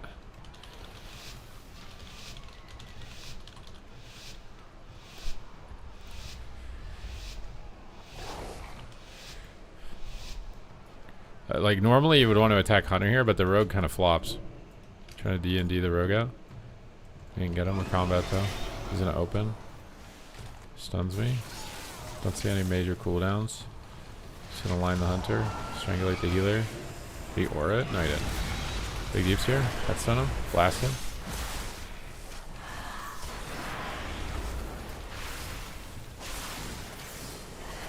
Let me get cloak. Just gonna poke the healer for a second.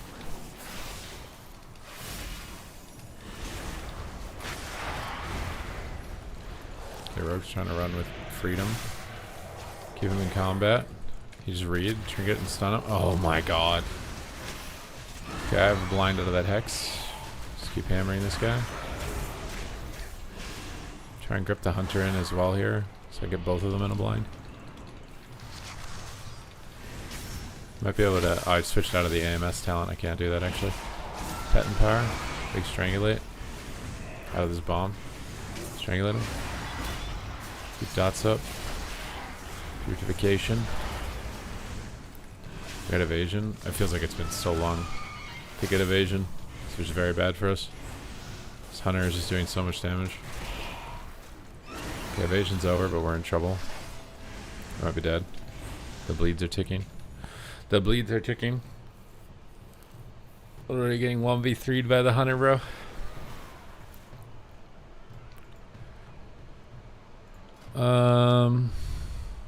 I don't know why they're going the warrior and not me. I guess I'll drop this too. Like, it's not really doing a lot, right? Most of it's bleed damage.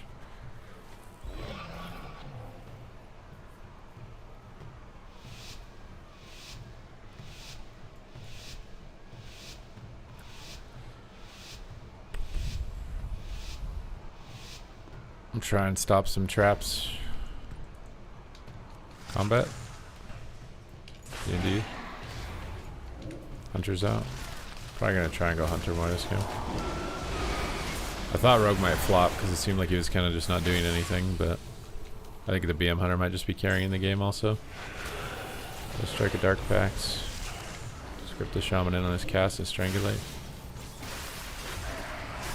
Grip him in now and blind him. Big Deeps. We got Turtle instantly. We're gonna regret not going Hunter in that last round.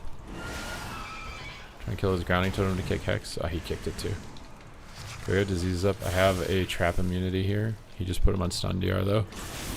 He's probably not gonna be able to. I should have AMS the Hex. I didn't see it. Tunnel visioning the Hunter too much. Pet Empower. Big double Soul Reaper. Oh, the gouge. Oh my god. Okay.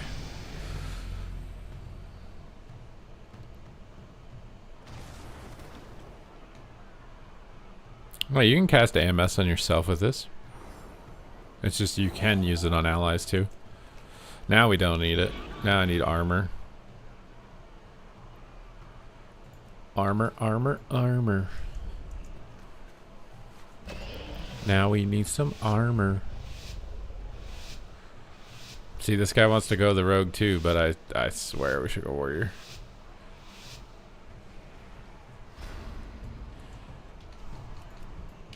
Combat. D&D. Stuns. Pet power. AMS him. Big bat damage here. Oh my god, he grounded my Strangulate. I'm bad. Just gonna pet stun. He has evasion. Okay, we already got evasion. It's whatever. We'll just wait. Kidney, smoke bomb. It is blades. A dark pack.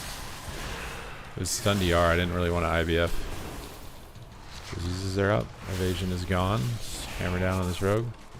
Ponyboy out of this totem. Rooted. Okay, he blinds, so I can't blind. I think we just hold our trinket here. We can just death and coil while we're disarmed. Got my pet and power soon. The hexes are bad. Okay, we got cloak as well before my go. I just grip him in and blind everything so he gets distance. Pet Empower, Soul Reaper, Strangulate out, win. D&D on him. Big Deeps.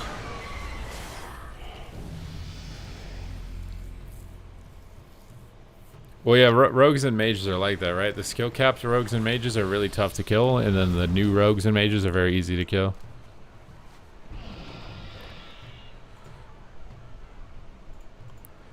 It's the difference between your kit being like preemptive active mitigation, like that requires a lot more game sense and game awareness, as opposed to automatic triggering defense.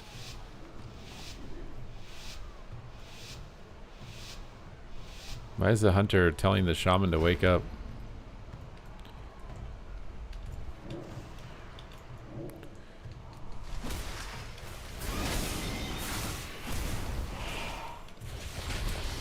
Okay, the rogue's out. Let's get on him. Patent power. Ice balance, big deeps. Okay, we got evasion again in the opener. He still has smoke bomb. Still kind of dangerous. He cloak bombed. I don't have a way to peel with cloak. Chains of ice on him. Just grip him away if he steps again. Just waiting to see. Let's go for a Strangulate. He hexes Pally. Can't really hit the other guy. Let's grip him off. Let's grip him off again. Chains of ice on him. Pet stun him.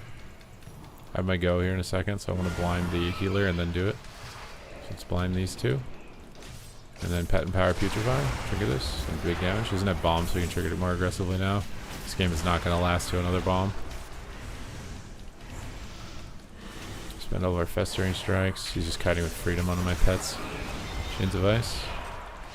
Oh no, is he dead? I feel like he's dead. He's dead. Wake up, samurai. We have a city to burn. You just ran into a win trade Mistweaver lobby, so I might just switch to PvE. What does that mean? At what rating? You guys keep talking about win trade lobbies, but what rating are you guys playing at?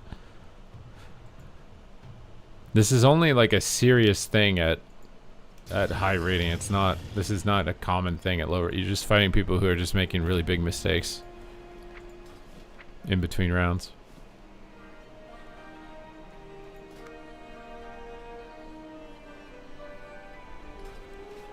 Gotta put my enchants on, dude.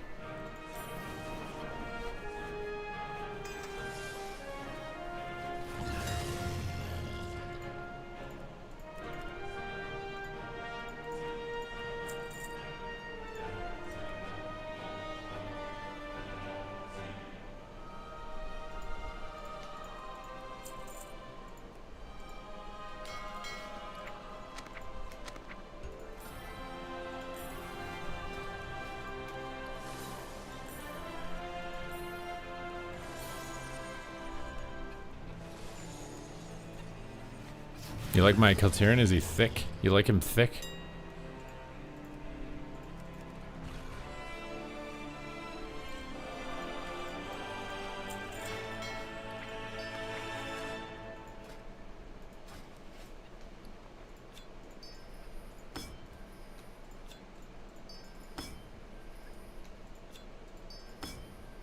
Okay, I think we got all of our enchants now. We got our embellishments. We have mostly full mastery gear. I think we're good. Is that not an orc? No, it's a Kaltiran. Didn't you want to be this?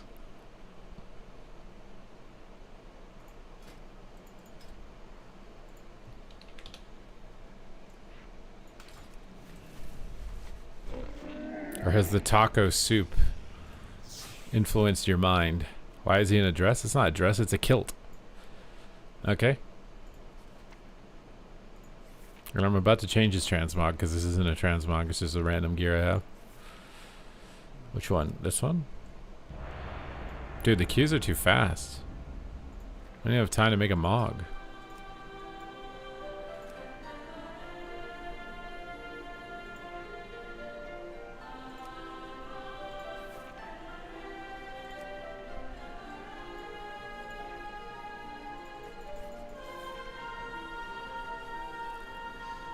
Well, I am looking crazy. I just haven't put a mog on yet, Megan. Like, what do you mean? I mean, I have him looking crazy. I don't want anyone telling me I look crazy when you're eating taco soup, okay?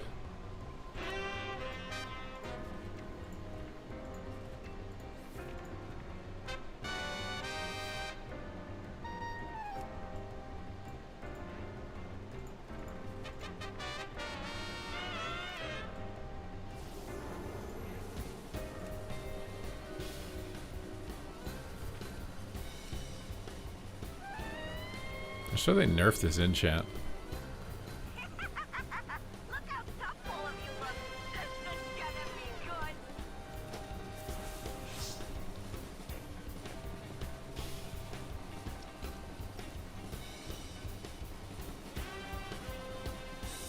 This is a warlock? It's a death knight. What? You have to be Mimi. You don't like, you think I look like a warlock right now?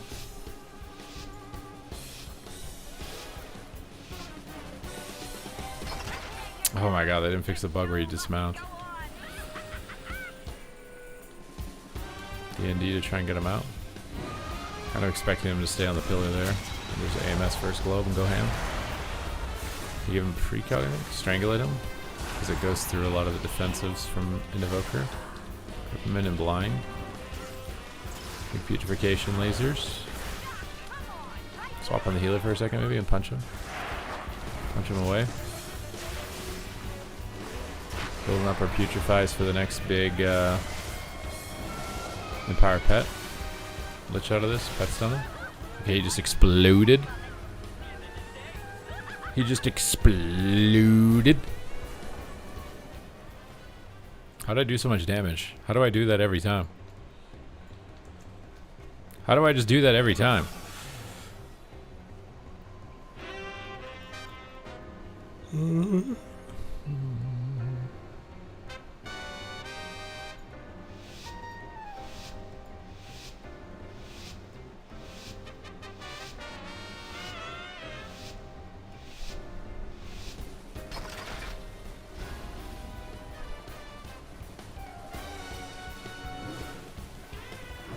Okay, we got the hunter out. Let's get in here. AMS, pet and power, grip him on his disengage. Let's go. It's pain suppression. Pets are getting wrong. Really sucks. It's fine though. We're waiting for pain stuff to end anyways. Get another defensive from him. Stay on target. He pops True Shot. Priest is on Fear DR. Let's strangulate him. Hunter is low still. Dragon's Breath defensively. Pet stun him. Icebound here. Even though we're not stunned. There's not a lot of stuns to Icebound. Just using it for damage reduction. Kick him. Keep dots up. Swap back on the Hunter. I've got a blind. Try to get us in blind the Priest. AMS here. Stay on target. Grip him back across the chasm. Empower the pet. Sorry, Brawn. Big putrefaction lasers. Punch this guy off the side. Actually taking a lot of damage here. Multi-pennies up. Strangulate, but he's topping him. Got us stuck in this. I can grip his aim shot. Oh. Careful. Oh no. Here's the mage. Strangulate the priest so I don't take priest damage. Pet and power in 16, so we're banking our putrefies for that. Chains of ice on him. AMS here. Drop a zone on the orb too. Okay, we got our big go here. Chains of ice on him. Where'd he go? Chains of ice on him. Pony boy up. Oh, this sucks. I have big damage, but I just can't move. Alright, pop it on him. Putrefaction. Try and get a grip into the priest and the mage together. Blind them both. Big damage. Nice.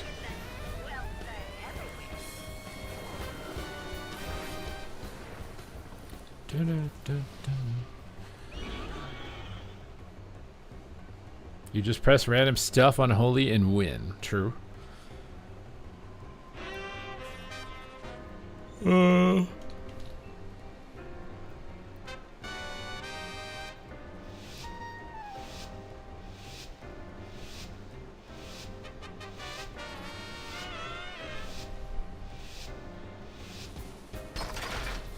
Try and get this mage out of stealth with Death and Decay. No luck, we just hit Warrior until he's out. He'll probably start either really aggressively on top of my healer or far back. So it looks like he's petting over my healer, so he's probably close to my healer. We're stunned. Dragon's going for a sleep. Can't stop it. Mage is out. Grip him in the open. Root him. Pet and power. Big pet and power. Strangulate the healer.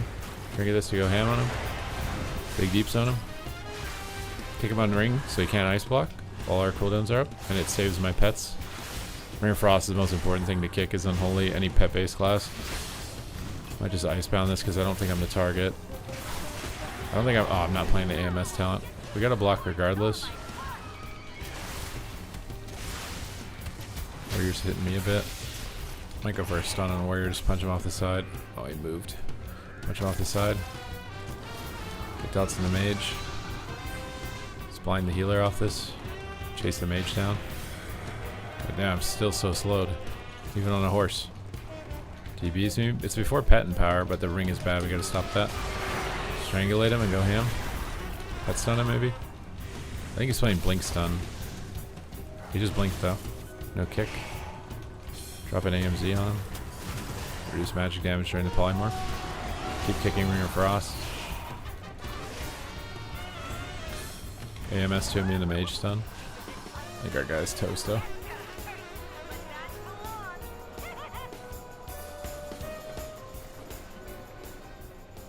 You want to play classic arena with faster leveling and more gear? I think it's just as soon as you played classic arena as much as you've played retail, you'd see the flaws that it has though. And you'd get just as annoyed. You'd get annoyed at certain classes being too strong or certain matchups not being winnable. Like, no version of the game doesn't eventually have that.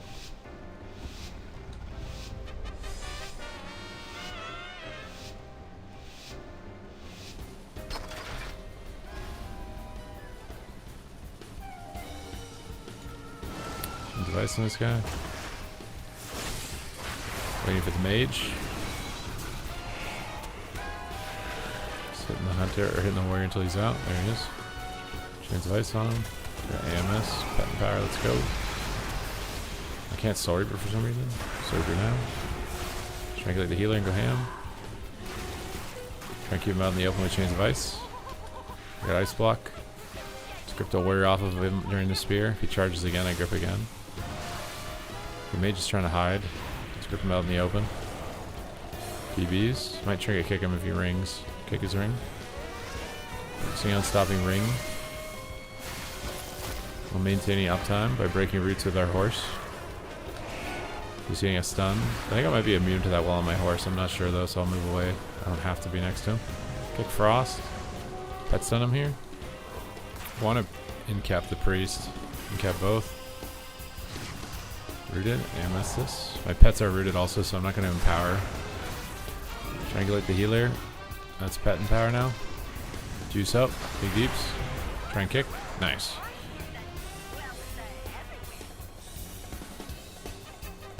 The gear looks like Fortnite and all the zones are giant and empty. The new zones aren't. Older zones maybe, yeah. The thing is, every game, every version of WoW, after a while, the zones are empty because everyone's geared past them or leveled past them, and the inevitability is that everything is empty except people sit in the city and raid log. Every version of WoW ends up like that. Classic takes longer to end up like that because leveling's slower, but there's no gore. What do you mean there's no ground clutter? There's lots of little decorations and things. What do you mean? Stun me. We're waiting for the hunter. It looks like they want to go me. I'm just going to icebound, grip them. Pop every CD in the game. Grip them again. Go ham AF. AMS just in case. Okay, we got a lot of walls there. I'm not going to strangulate until the wall is down. Rolling arrow on me is kind of sketchy. I'm going to trigger this disarm and strangulate. He's low. He gets Emerald Communion. It's a big heal down. Stick on this guy and death strike a bit. Get our blood forged armor. It's a lot of physical damage here, so that PP talent's going to get big value. Keep death striking. He's on Fear DR, which is the same as my blinding sleep, so I have to wait 2 more seconds and then I can grip blind the healer. He just verdant. I have to wait longer. He's immune right now. Try and blind him. Lich this and blind. He's going for a stun too, but the hunter has a cooldown up. So I'm going to wait. My pet looks like it died. Empower my pet now and go ham. Putrefies. So when we spend them, he's got no more walls, but I'm also dying. So let's death strike a little bit. Get the armor buff. Strangulate his sleepwalk to stop crowd control, and we have the hunter low, so it's double whammy. And pet stun this hunter as soon as I can. I get turtle before I kick. I think I can also pet kick while my pet's empowered. I keep forgetting. Let's do some pressure to warrior while we're waiting for the hunter. Let's strike a bit for armor buffs on the trap. Stand on top of him to break it. He broke himself out. Okay, we got our big go in 10 seconds. He does. Oh, I can't death strike while I'm disarmed. I'm gonna run. Stuns me down below, but the hunter can't hit because he's rooted. Okay, we got our big go here. Summon in the army, AMS, and Soul Reaper, and crack skulls. We might be able to come through his shield wall if we kick the healer successfully. It's hard to kick an evoker though, especially with all these animations on the screen. Strangulate him. Oh, I feared him too. Oh, I'm dead. I'm dead. We're dead.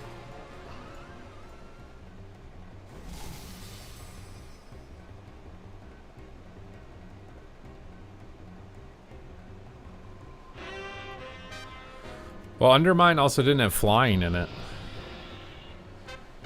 Undermine definitely felt the most like WoW.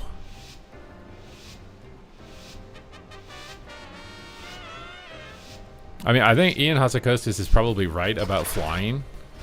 Like, the first time you go through a zone, you should have to do it on the ground. But a lot of people are just impatient and want to get to their end game. But I think it is better for, like, an immersive experience to be on the ground.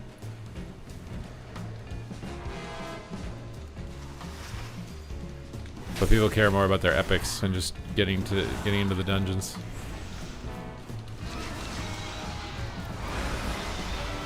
Big Deep's here. He's stunning everything, so we won't strangulate. It's AMS, so I don't get CC'd. The pet's back on. We got paints up and 100 wall. Doing good. I'm not going to strangulate this go. It's too much defensives.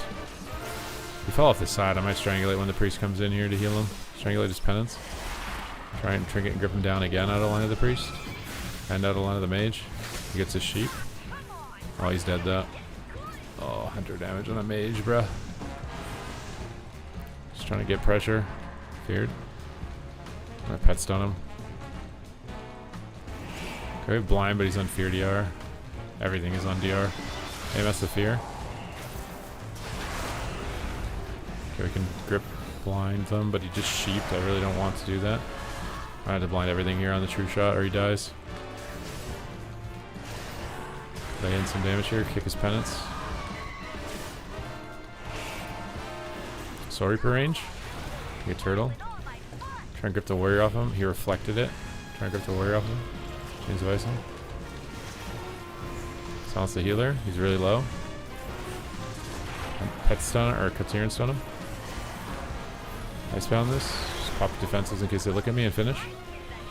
Okay.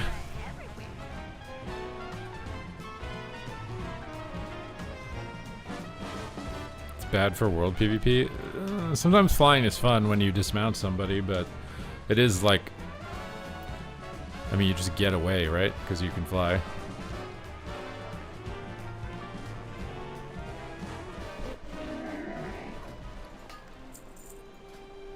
Have you played this expansion, Megan? Should we go fly around?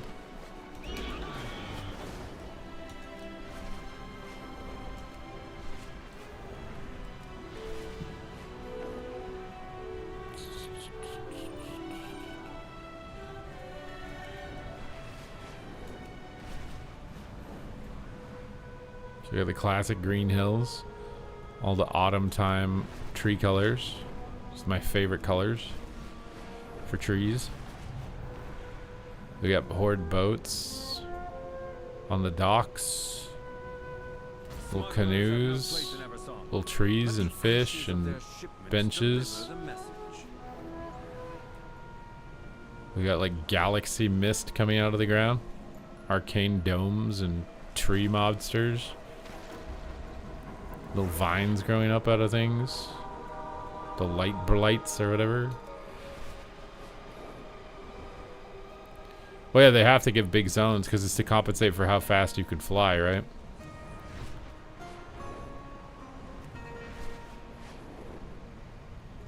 This is more... I think they spread it out more, yeah.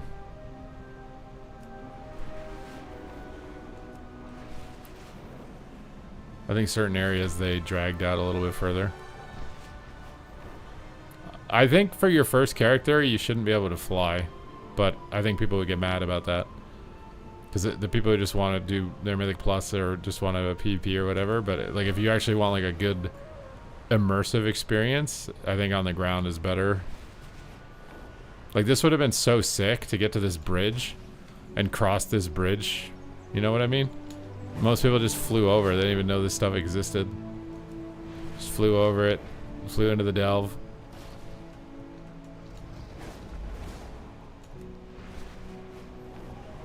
Well, a lot of people liked the dragon riding when it came out.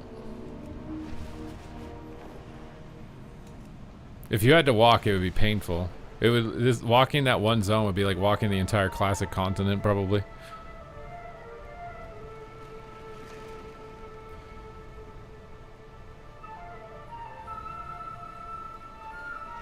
You think you think the #1 player on the ladder should get a completely unique title, like Galactic Shaman Legend and Galactic Druid Legend or something? I mean, I think it would be cool if literally the number one person got something, but I don't think it's falling in line with their design decisions right now. They're trying to design for the bottom 50% players, not the top 0.1%.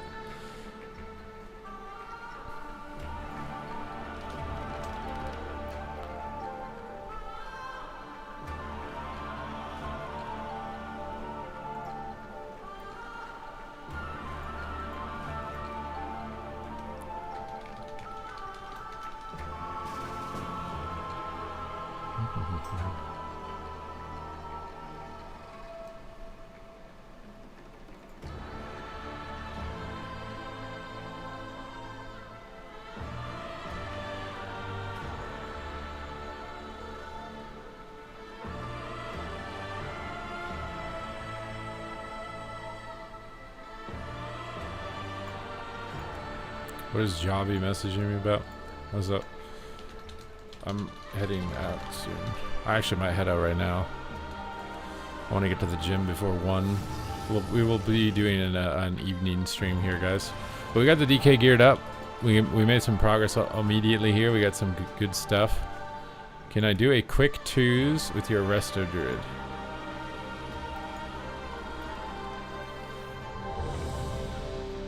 The zones are actually great. Well, yeah, the zones are cool. I mean, the Zalaman zone is sick. All these, like, giant temples and gigantic bridges and... like... I kind of feel like they copy-pasted the Zareth Mortis bridge and then put moss on it. Right here.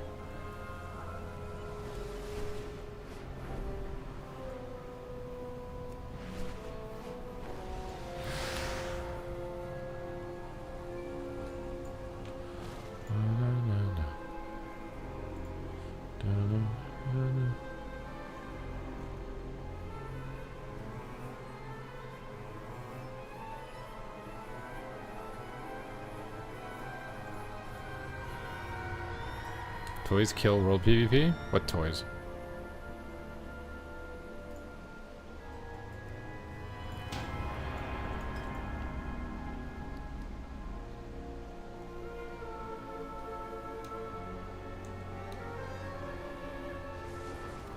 Rogues have a ball that can stealth at 1% and get away over and over with no CD. What is that from? Where are they getting that?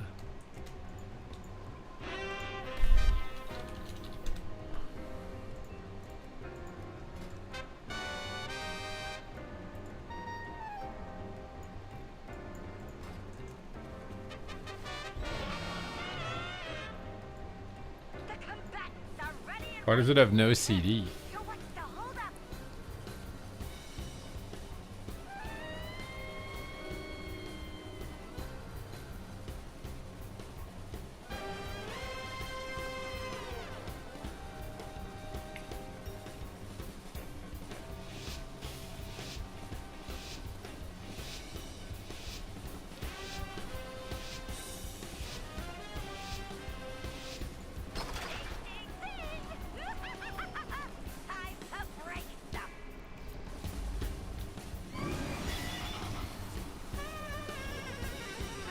Alright, big in power. Let's go. Icebound. Go ham. Strangulate. Beautification lasers. Spending our festering strike stacks. Now we can spend a runic power on Death Coil. He clones it with a switch. Build that pressure on this guy as well. He's in Soul Reaper range. Almost. Alright, we got Communion. Can you grip him down? I don't think you can grip him down in a dark pack this. He's hitting the ground. He's metaing. Everything is on Fear DR, so he can't blind. See this Demon Hunter hard. Let's just pets on him. I might blur or blind him here and go healer. Pitch the Fear. Cut him back. Keep him Chains of Ice. Oh, let's pop pet in power here. Big Deeps. Soul Reaper. Strangulate to sleep. Go ham. Spend our Festering Strikes. Clock him. Clock him and talk him. The Taco Man is in town.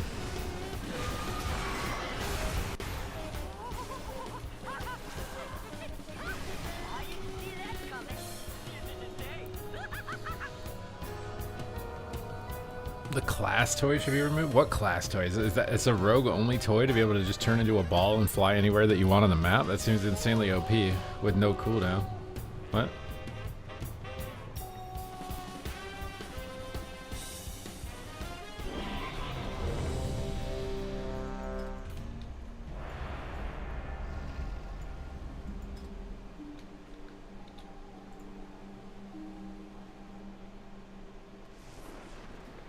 What is that, Ram? What did you just try and build? What's up, Vanquish? Hello, welcome to another stream, my guy. We're playing some Unholy. We're helping Paradise 1 catch his character up. Or something, I think. Mortals, I present a lucrative opportunity for those who prove themselves worthy of the task. Many in the cartel are wagering on who are the greater combatants. Care to influence the outcome? It's a burst. Am I not already doing that? I just have to manually press all those buttons? Do not let the cartel down. We expect a return. Dodge the blizzard. Death and decay him out, maybe? Gonna have to go on the shaman here. Titan power. Strangulate him so he can't wall. Actually, I think you can wall in silence. Yeah, you can. That's fine though. We'll just train him down. Just pop every defensive. This is a double DPS matchup. You just throw everything you got at him and don't die in the opener. Go strike through it. Victory is clear. And finish him. Our bargain is upheld.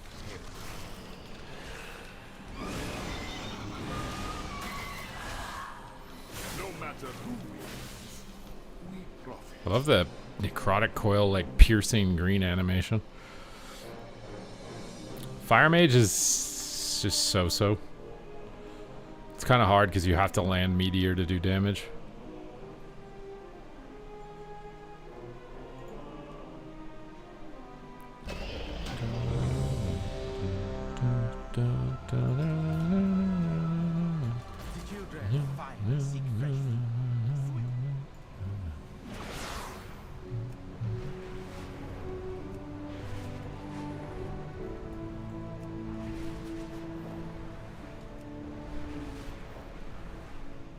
I will say the Zolomon zone, like the campaign, felt like the original WoW to me. You know what I mean? Like it felt very similar to the storytelling of like previous zones, like pre-BFA or whatever you want to call it, the pre-BFA era.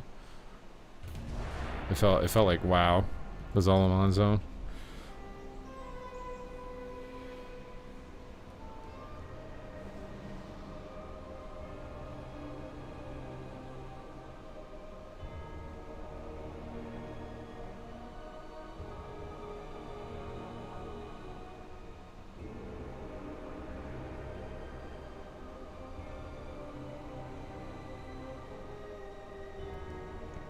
Dinner was good.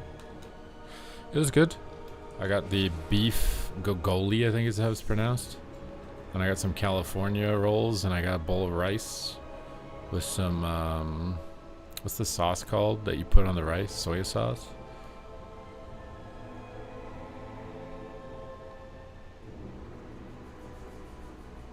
How's your dad's B-day? It was good. It seems like he's recovering from some stuff. I don't know. The doctors keep. In reality, he's just overweight.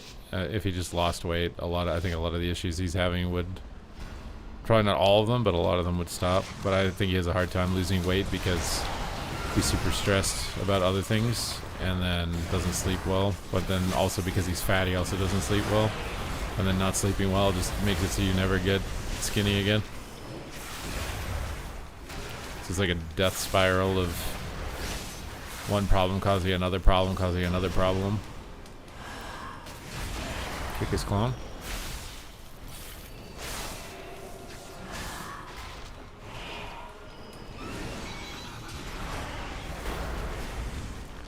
Stun this.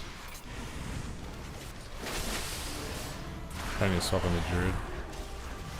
Death spiral sounds like a new WoW ability. go on the druid here. Big Soul Reaper. The AMS so he can't NS clone me to peel. We convokes. We got a markers on our hand here, do we? Oh, I'm about to sniff his marker. Soul Reaper range. He's actually surviving, dude.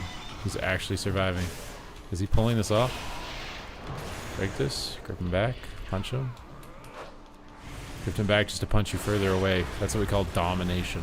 Blind his clone cast. Finish him with a Soul Reaper.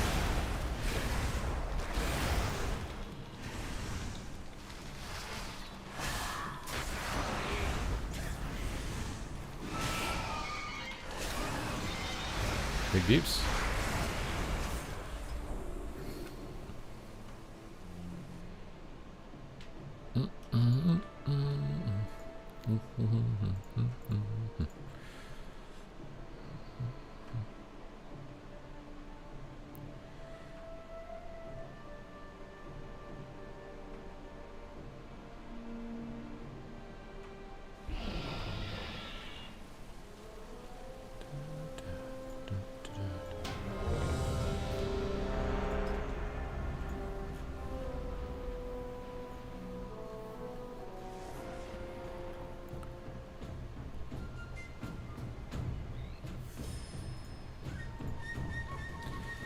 How many more you need?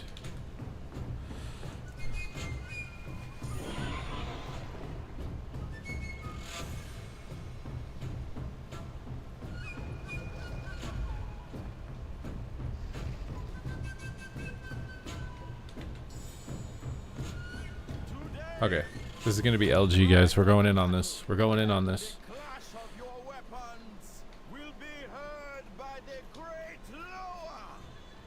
And then I'm going to gym, and then we're going to be back for an evening stream.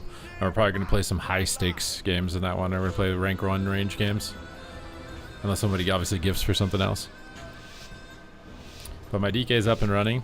We should be able to get 20 elite on this guy, I think, pretty fast. I think I got the core of it. I think the only thing I'm not incorporating is my pet kick. Gonna work on my pet kick a bit, and then I'll be good to go. I'm just going to icebound this first global. Power pets. I'm kind of baiting the druid into thinking I'm going this guy, and then I'm going to swap him. Oh, what the hell is he? He's one-shotting my healer, bro. Blind him. Let's swap on him here. AMS on him. Big Soul Reaper punch. Punch the fruit punch. I don't know why I can't death coil while I'm disarmed. It's really weird. Normally you can. Not the empowered version of it then. Pet stun him while I'm clone so he doesn't get away. I shouldn't have. He got a full maim. We got good pressure on him though. I'm trying to maintain it. Stacking necrotics on him. He's really struggling to get top right now. Here's Lich. Okay, he clones him. We'll swap on the warrior. Pet Empower Soul Reaper, big Putrefies.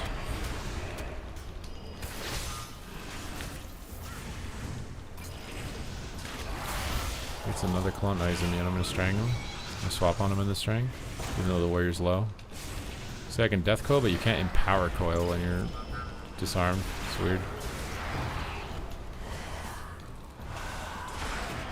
Stick on him. Okay, clone swap. Sorry, range.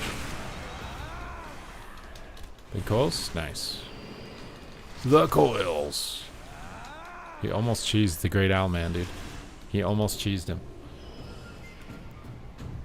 What's the plan? I think today is like an arm day. An arm cardio day, I'm pretty sure. That's what we're gonna do. Maybe shoulder, a little bit of shoulder. A little bit of shoulders and arms.